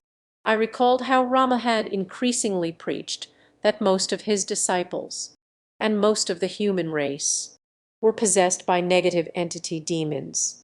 And I know for a fact, and added, that Rama told us there were demons in his house in Seattle. Rama writes, "She led Mr. Lofton and I down into the basement and pointed to areas of the vacant air where she asserted that the demons lived. She was also convinced that a demon lived on the second to the top stair of the upstairs staircase. She told us that the demon that lived on the stair had caused her to fall down the stairs once, and was continually trying to trip her. I recalled, from press accounts, that it was Rama who had climbed a stepladder to clean invisible demons off the ceiling. It was Rama who had swept the stairs with his hands to avoid being tripped by demons. And it was Rama who, wearing ranger and Indian beads, had spent hours in the basement grabbing at the air," Rama claims, on another occasion while the three of us were chatting in my backyard. Lisa told Richard and I that she had taken LSD and other drugs as a student at UC Santa Barbara. She asked Richard if he knew where she could get some LSD and cocaine. When he informed her that he had no knowledge of where she could get these drugs, I recalled reading about Rama's treatment of Lisa. He had allegedly given Hurlsd. Then, as he had done to the three women in Seattle, he screamed at her for hours, repeating that she was evil and that she had been trying to hurt him. Rama writes, "Lisa told me she was afraid of her parents. She was convinced that they were trying to psychologically control her. It was only after I had repeatedly requested that she call her parents and inform them that she was staying with me as a guest that she finally did so. I recalled how Rama had instructed me to avoid speaking with my parents unless I needed money. Rama continues, "Finally, it became clear to me that it was time for us to separate. I suggested that she return home to her parents, and she insisted that the demons were possessing them too. After Lisa's refusal to return to her parents, we agreed on a solution. Lisa had expressed a desire to go to a local computer school. I agreed to pay her tuition, purchase her a car, and give her enough money to get an apartment. It was my hope that this would give Lisa a new start and help her to gain some perspective on her life." Rama goes on, "Nancy Knupfer, a woman in her early 40s, attended some of my seminars a number of years ago. She also, entirely voluntarily, donated a sum of money to help defray the cost of offering meditation classes free or at low cost to the public, and said, 'Free or at low cost to the public.' Rama has a funny concept of what free and low cost actually mean. Rama describes Steve Putnam, who made a number of public accusations regarding the validity of the teaching process I engage in. My seminars are frequently attended by Buddhist monks and teachers. Dr. Wayne Surdam, an award-winning Oriental scholar from the University of California at Berkeley, also regularly attends. I certainly feel that Dr. Surdam is a better judge of the validity of my presentations of the Buddhist and Hindu philosophies and methodologies than is Mr. Putnam. I recalled that the editor-in-chief of the Vajradhatu Sun, an international Buddhist newspaper, once wrote of Rama, "Nobody within the Buddhist tradition, as far as I know, has ever taken him seriously." New Age Journal, The Rama Drama, 698. Rama continues, "Donald Cole was a young man who at one time attended a number of my seminars in meditation and self-development. In the Buddhist philosophy, we strongly counsel persons against taking their own lives because of a negative karma that can be generated by this action. I was touched by the fact that Donald said goodbye to me in the note he left before he died, and I was deeply saddened to hear of his suicide. I did not know Donald, and I never spoke to him personally, except in passing to say hello, and said to me Donald did not just attend a number of seminars. He was a student. He saw Rama on a weekly basis. He came to Rama's house and ate dinner with us. He came to parties. He went on desert trips. He came to movies with us on Friday nights. Rama is trying to make it seem as if Donald had been some kind of stranger." I replied, "Mr. Cole called me after Donald's death. I spoke with him for more than an hour. I figured Rama would not want me talking with him, but I did anyway, and said, I was at the center when Rama found out that Donald had taken his life. At first he looked very sad, but the first thing he said was regarding protecting himself from blame. He told us not to speak with Donald's parents except to say we were sorry." Rama writes, "I can understand Donald's parents' grief over the tragedy of their son's death. In their pain they are understandably inclined to search for events and individuals they can use to explain or rationalize Donald's death. However, to attempt to attribute his death to his interest in meditation or to his attendance at some seminars I conducted on meditation and self-development is far-fetched at the very least. When examined individually, the charges that these 6 persons have made against me have little validity or impact. But when all of these people walk into a newspaper office together and tell their stories, an avalanche effect occurs. I can well understand how all of these allegations, when presented at the same time, could raise questions in Simone's mind regarding my conduct and character. And until Jennifer Jacobs told me the story of her kidnapping, I too was at a loss to explain how these individuals, who attended my seminars at different times, had come to join together in an orchestrated effort to discredit me." Rama begins the kidnapping of Jennifer Jacobs section of the statement with, "It wasn't until I encountered Jennifer Jacobs, a woman who at one time attended some of my classes, that I understood why I had become the target," and said, "At one time attended some of my classes. She was in the inner circle. She worked for him. She was one of the 19 witches. He recommended where she should live, and gave her other personal advice." Rama writes, Jennifer's mind was violated in a variety of horrible ways. She was kept awake for extended hours and forced repeatedly to view videos of Charles Manson. Jennifer was screamed at, ridiculed, and degraded. She was constantly surrounded by guards and was never allowed to leave the motel. Jennifer was told that she would not be released until she gave up her beliefs in the Buddhist faith. Her kidnappers also threatened that if she went to the police, they would kidnap her again, and that her family would have her committed to a mental institution for the rest of her life. Jennifer Jacobs' parents maintained that their daughter was not screamed at, ridiculed, or degraded, although neither nor I knew what had actually taken place with Jennifer, and recalled too well some of Rama's methods. Our minds during Nightmare Weekend in Seattle were violated in a variety of horrible ways. Rama kept us awake all night. We did not see Charles Manson videos. We got to see Rama strangling his puppy instead. Rama repeatedly berated us. He claimed we were reincarnated demons and were out to get him. He did not hold us prisoners. But then again, I would not advise running off into the night on 5 hits of acid. Rama said we could come clean if we, like Barbara, confessed that we were trying to destroy his mission. He threatened that he would send us to hell for thousands of lifetimes. Rama claims Cult Awareness Network and persons associated with it are participating in the very practices that they purport to be dead set against. They are encouraging the abrogation of the personal and religious freedoms of adult American citizens through brainwashing methods and techniques similar to those employed by the North Koreans and North Vietnamese against American POUs. I certainly am not in favor of cults, POUs, but I do not believe any person or organization has the right to incite the kidnappings of persons who are part of small religious organizations that are not cults. This is a money-making racket. This is nothing more than McCarthyism in a new form. And I read and reread this last section of the statement. We glanced at each other for a moment, but said nothing.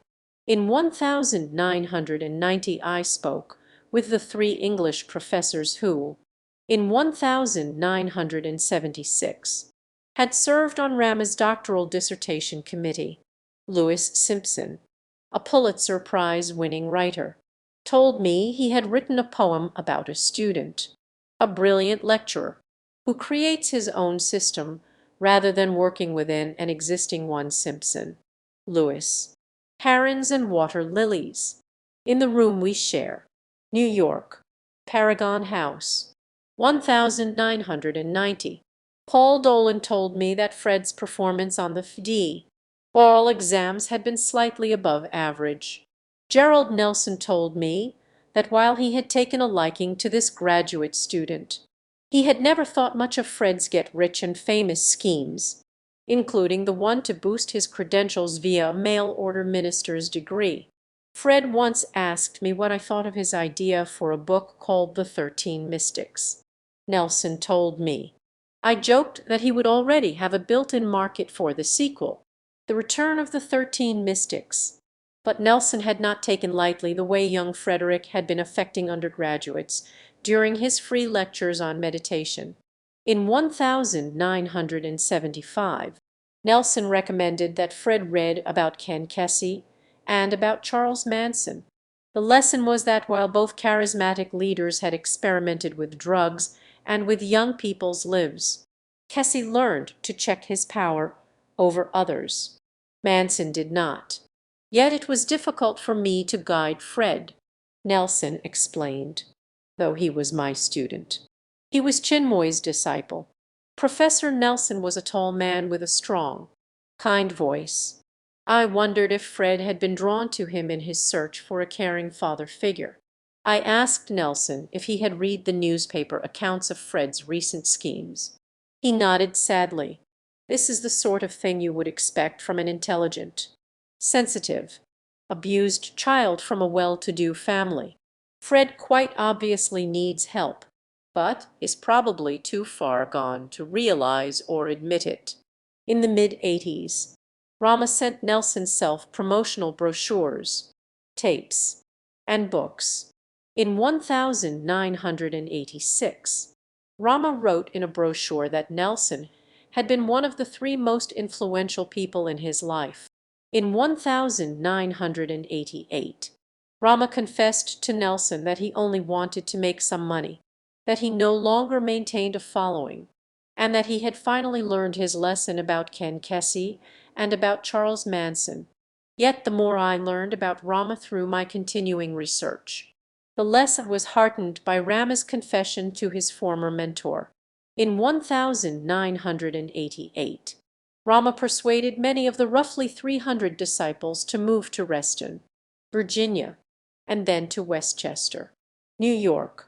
He founded two for-profit organizations, National Professional and Personal Development Seminars and Advanced Systems, Inc.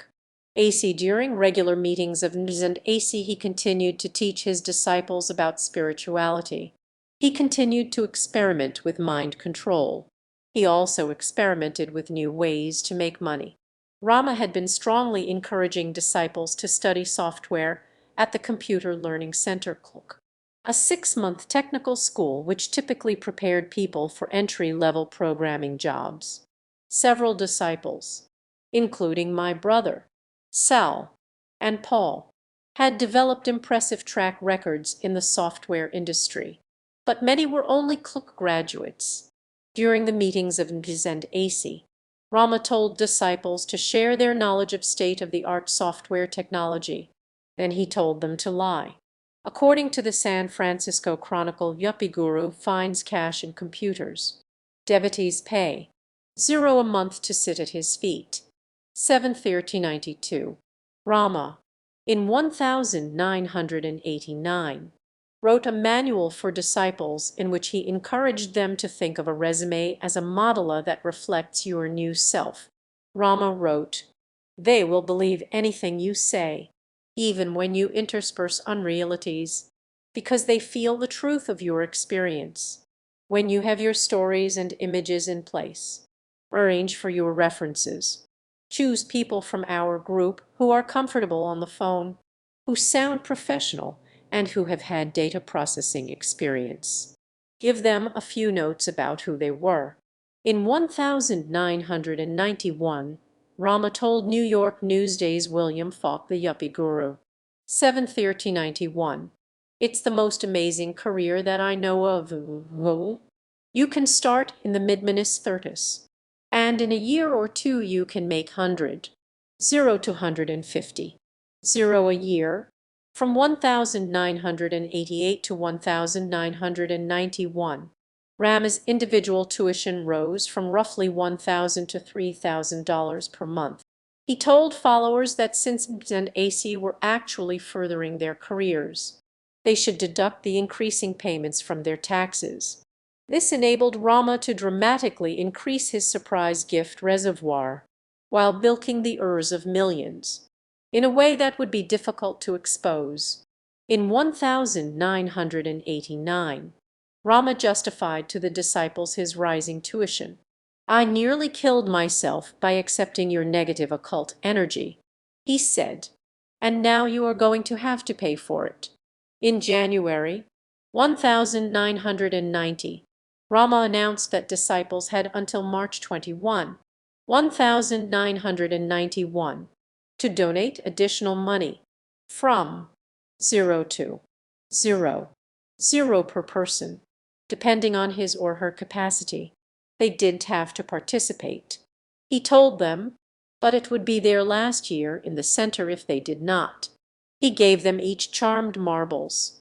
The marbles, he said, would enable them to accomplish any task he suggested.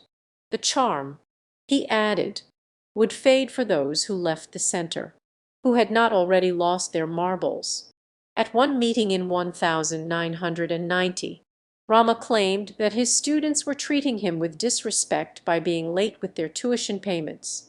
"Better to owe your creditors than to owe me," he told them.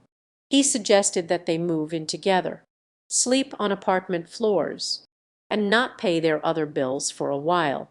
Rama increasingly used fear tactics to control the financially hard-pressed, sleep-deprived followers, many of whom worked more than one job.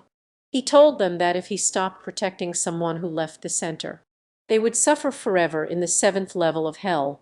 He told them that he wielded the power to create and demolish the universes. He told them that he was no longer the last incarnation of Vishnu, the cosmic preserver, but of Siva, the cosmic destroyer. He emphasized that those criticizing him would invariably get hit by a car or contract cancer. Rama, who had not held public lectures since early 1988, required most students to bring at least 3 new potential initiates per year. He spent hours during the NS and AC computer meetings coaching disciples about what kind of people they should recruit and about how they should go about recruiting them. He also told them of his plan to have them recruit at universities in every state in North America. Rama came up with many new ideas between 1989 and 1991. He told the disciples, for instance, that his former guru was really a great big spidery entity from hell. He did not mention that 10 years earlier he had built Chinmoy as the 7th avatar, the highest soul to incarnate on earth. He told a few disciples to infiltrate and destroy Microsoft Corporation. One devotee actually landed a job at the software giant as a recruiter. He told disciples that he was ordaining them as Buddhist monks. He did not mention, however, that he was having unprotected sex with a substantial number of them under the guise of advancing their souls. In 1991, articles on Rama appeared in New York's Newsday. The Yuppie Guru, 7/30/91. The Weekly, Rama Rerun, 11/29/91. And in several issues of the Consultants and Contractors newsletter I read in August 1991 issue how Rama's followers had become known in the computer industry as the California Raisins. The Raisins apparently had been causing companies, recruiters, and agencies in New York, New Jersey, and Connecticut to lose a substantial amount of time and money. In the same issue, I read, "We think it only fair to put cult members on notice that knowledge of their activities is widespread. Local area recruiters are now circulating a list of those known to be cult members, which is regularly updated as new names are added. In other words, local recruiters, typically thought of as competing with one another, are acting in unison when it comes to fighting the onslaught of this group. If you want to adhere to a certain faith or religion, go ahead. It's what our country was set up to protect. But don't continue trying to raise money through fraudulent behavior which neither the courts nor most religions would condone." Further info available from 201 299 1535. Also in 1991. I read in Newsday that Rama did not permit disciples to live near him because he did not want them to lower the vibe of Long Island. I read about one follower who committed suicide after speaking incessantly about Rama and about making enough money to get back into the group. I read about Brenda Kerber, a follower who disappeared from her White Plains apartment on October 9, 1989, and who, at the printing of this book, is still listed as missing. I read about Rama's claim that those who had not done well in his program were simply unrealistic or lazy, and I read about Rama's claim that he merely wanted to teach, travel, meditate, and, when time permitted, date women. I have a great life. Rama was quoted as saying, in One of the Happier People I Know.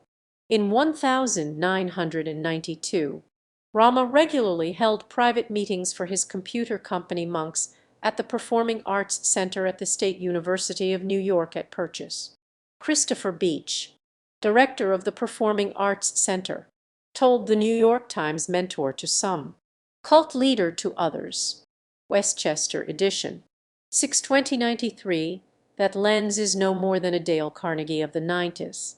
Dr. Sheldon N. Grebstein, president of SUNY Purchase, also defended Lenz in the Times article. At SUNY Purchase we have directly witnessed none of the alleged cult activity. From the stage of this prestigious auditorium, Rama, whom Grebstein described as a model client, instructed the high-tech monks to fan out to different parts of the country, form front organizations, and give talks on meditation.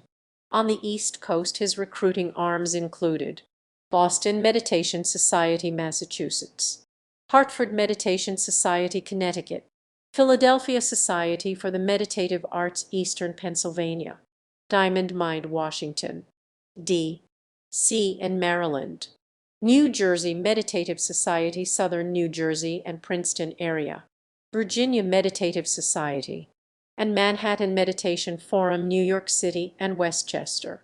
On the West Coast, Banzai Tantric Institute, Silicon Valley; ARC, San Francisco, Marin County, and East Bay Area; and Pacific Meditation Society, Los Angeles. He told disciples to promote their talks by posturing universities. He told them to pay particular attention to bulletin boards around engineering and computer science departments. He told them to invite certain seekers to meditate with him at SUNY Purchase on the East Coast and at a rented hall in Oakland, California, on the West Coast. It was no secret what type of person Rama wanted to attract. Many of his posters found at universities across America contained this message. All workshops designed for individuals 29 and under. According to one disciple who left the group in 1993, Rama's recent indirect recruiting method attracted roughly 400 new disciples. When a group of disciples' parents, known as the Rama Mamas, found out about Rama's active, they alerted the press. Articles began to appear. The Santa Fe, New Mexican, controversial guru coming to Santa Fe, 3/24/92. Santa Fe reporter, computer cult, is the leader here, 3/25/92. Heart Dance, the Bay Area's most comprehensive events calendar for contemporary human awareness, spirituality, and well-being. Editorial, Rama, O. 4/92. The Daily Californian, Up Berkeley. Zen Master, a fraud, followers say, 6/26/92. San Francisco Chronicle.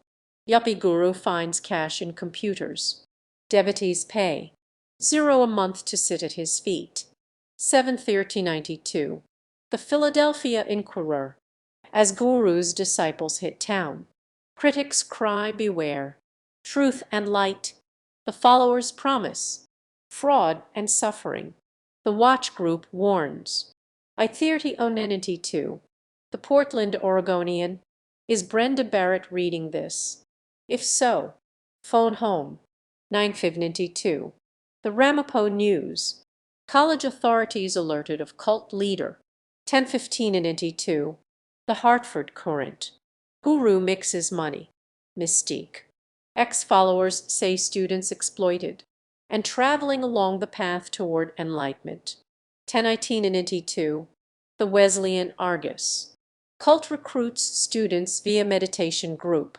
10/30/92. And Argus is stolen. 11/3/92. And cult faces obstacles elsewhere. None at Wes. 11/6/92. And Self-Discovery Club loses group status. 12/4/92. And Wes investigates meditation group's activities. 12/4/92. The Trinity Tripod. Alleged cult sponsors workshops on campus. 11/3/92. And meditation workshops exposed. 1192. Peninsula Times Tribune. Manipulative, or merely meditative. Zen Master Rama faces serious charges. 1172. Baltimore City Paper. Software Svengali. Yuppie guru Frederick Lenz wants you for his army of meditating computer programmers. Step 1.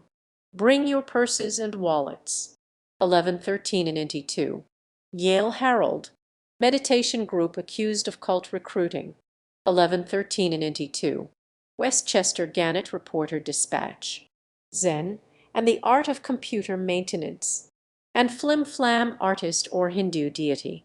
1120. The Chronicle of Higher Education. Insidious Recruiting or Innocent Seminar. Colleges' police meetings of so-called cult. Meditation group forces administrators to confront questions about student safety. 12:22.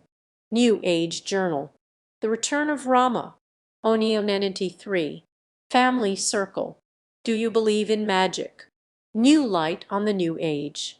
23. The Trenton Times. Meditation or manipulation. Guru called cult leader. And disciples carry Rama's word by meditation class. 93.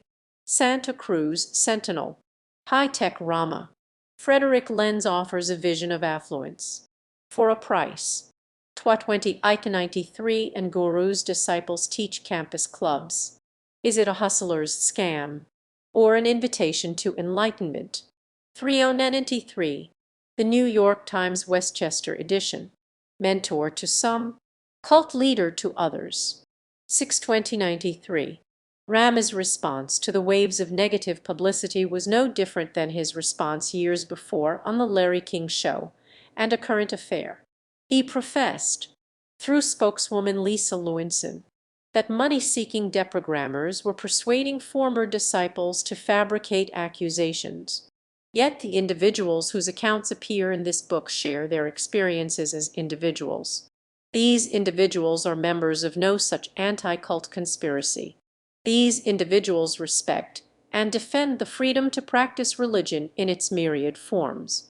These individuals have a simple message. Fly east, fly west, but don't fly into the cuckoo's nest. Yet, in the spring of 1988, stung by memories of friendship, I stumbled my way past the burned-out car abandoned on the charred foundation of 9514 La Jolla Farms Road. I let Nunatak lead me in the fading light through the parched chaparral. She gently tugged me back to the present. 1.5 miles east of campus. I opened the door of my Volkswagen bus. I was still crying. Inside the van I saw my fish-net bulletin board which reminded me where I had been and where I was going. On it I saw an article about a bicycle ride I had taken 2 years before with Nunatak. I saw the cover of a book about Mohandas K. Gandhi, autographed by its author, William L. Shirer. I saw a brochure from the Peace Corps and a miniature American flag. I saw a sticker for John Muir College. I saw a quote from Thoreau, "If a man does not keep pace with his companions, perhaps it is because he hears a different drummer. Let him step to the music that he hears, however measured or far away." My father sent me that.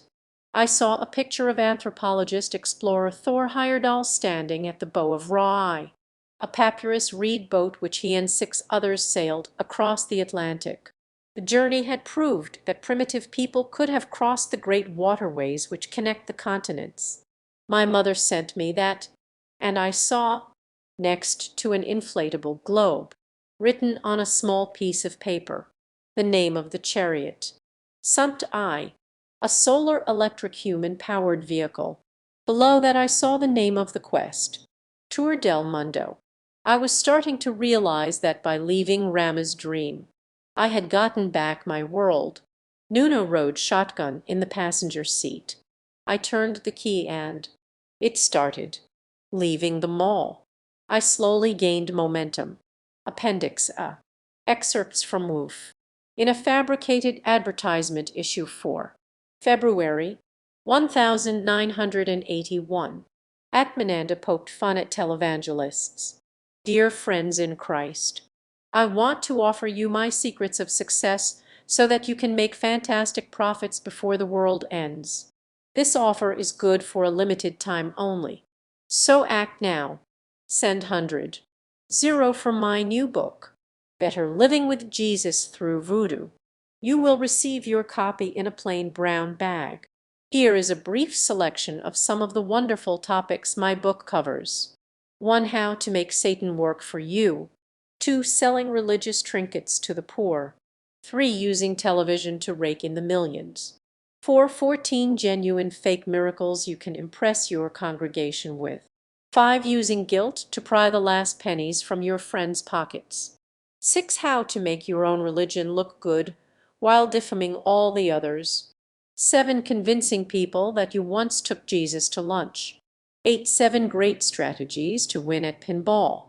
9. How to give a fire and brimstone sermon that will cast fear into the hearts of all Christians. 10 tax shelters to protect your new fortunes. All this and more can be yours if you act now. Don't delay. Send for my book today. Yours in Christ and Heavenly Bucks. The Right Reverend Armageddon T. Thunderbird, Esquire, in Swami Muktanesh Prabhupada Thoughts for Clean Living and Laundry, Issue 6. March 1981. Atmananda satirized Indian gurus. Greetings on you, my favorite little people. Today I am going to discuss things with so much spiritual significance. You all want to attain illumination. I know that you do. You are good children. But at the same time, many of you have dirty and disgusting thoughts about sex. Sex and sex. Now you must put these rotten thoughts away. You can't achieve enlightenment thinking about sex. You must think about me. If you meditate on your dear old Swami, then you will become pure, like your laundry. In Constipation Cure, Issue 7. April 1981. Atmananda struck out at the Moonies. Constipated. Can't go at all. Ream yourself with Reverend Mune's original Korean holistic reamer. All natural. Heavy metal. Available in decorator colors. In Polarity Institute for the Criminally Insane, formerly Twingle's Military Academy for the Criminally Insane, Issue 6. March 1981. Atmananda lambasted New Age groups. Dear holistic friends, it is with the greatest joy that I can invite you to a free weekend of fun and kinkiness at the grand opening of the Polarity Institute for the Criminally Insane. We know that if you will come to 1 or 2 of our free sessions, we can hook you into a long-term program which will cost you thousands. How do we manage this? By putting pictures in our ads that are filled with subliminal sexual stimulation. By filling our ads with a lot of nonsense about the types of therapies we offer. And last but not least, by relying on your own insecurity and lack of faith in your own natural healing abilities. Choose from any of the fine therapeutic programs we offer to you. 1. Quesadilla wraps. Imagine your naked body being wrapped in warm, cheese-filled quesadillas. Very good for gout and in-ground toenails. 2. Luxuriate in A. Guacamole. Hot tub. Wonderful for mild psychosis. 3. Lie on one of our exclusive clam beds and be stroked with a flamingo feather by ultraviolet, one of our staff workers. 4. Tequila and ginseng body rub, wonderful for asthma, heart attack, cerebral hemorrhage, and mild back aches. Located in beautiful downtown Tijuana, the home of the stars. Quid card accepted. Appendix B. Excerpts from Rama's tape. Welcome to Lakshmi 1982. During the first year, you will in effect become a new person. Even your personality structure will alter. We're just trying to cleanse your being, to just wash away those layers of Maya, to teach you enough of our language so we can begin to communicate in a more sophisticated manner spiritually. Initially, the first few years, We're just trying to get basic obstructions out of the way. Get your ideas of selfhood out of the way. Just open you up to your own perfection. And as we remove more and more of these obstructions, then I am able to do more and more for you. You must keep a journal of your spiritual experiences. When you write it down, it brings it very much into the physical consciousness. In other words, it will imprint the experience on your mind. Then, you should read your journal over from time to time. You see, the mind refuses to believe a lot of what we do. But when you bring the mind into the action of writing it down, the mind agrees and accepts these things. A large part of our program has to do with self-giving. Self-giving is totally important in my estimation. Everything we do is predicated upon it. You can only meditate a few hours a day, but you can give of yourself constantly. You should feel your whole life is nothing but self-giving. There is a great deal of self-giving you can do around the center, which will help you. Naturally, whenever you give to a spiritual organization, you enter into that circle of light, and you gain much more for it than if you had just gone out and helped one of your neighbors. From a karmic point of view, the way that you can give of yourself at the center, well, there are a few ways.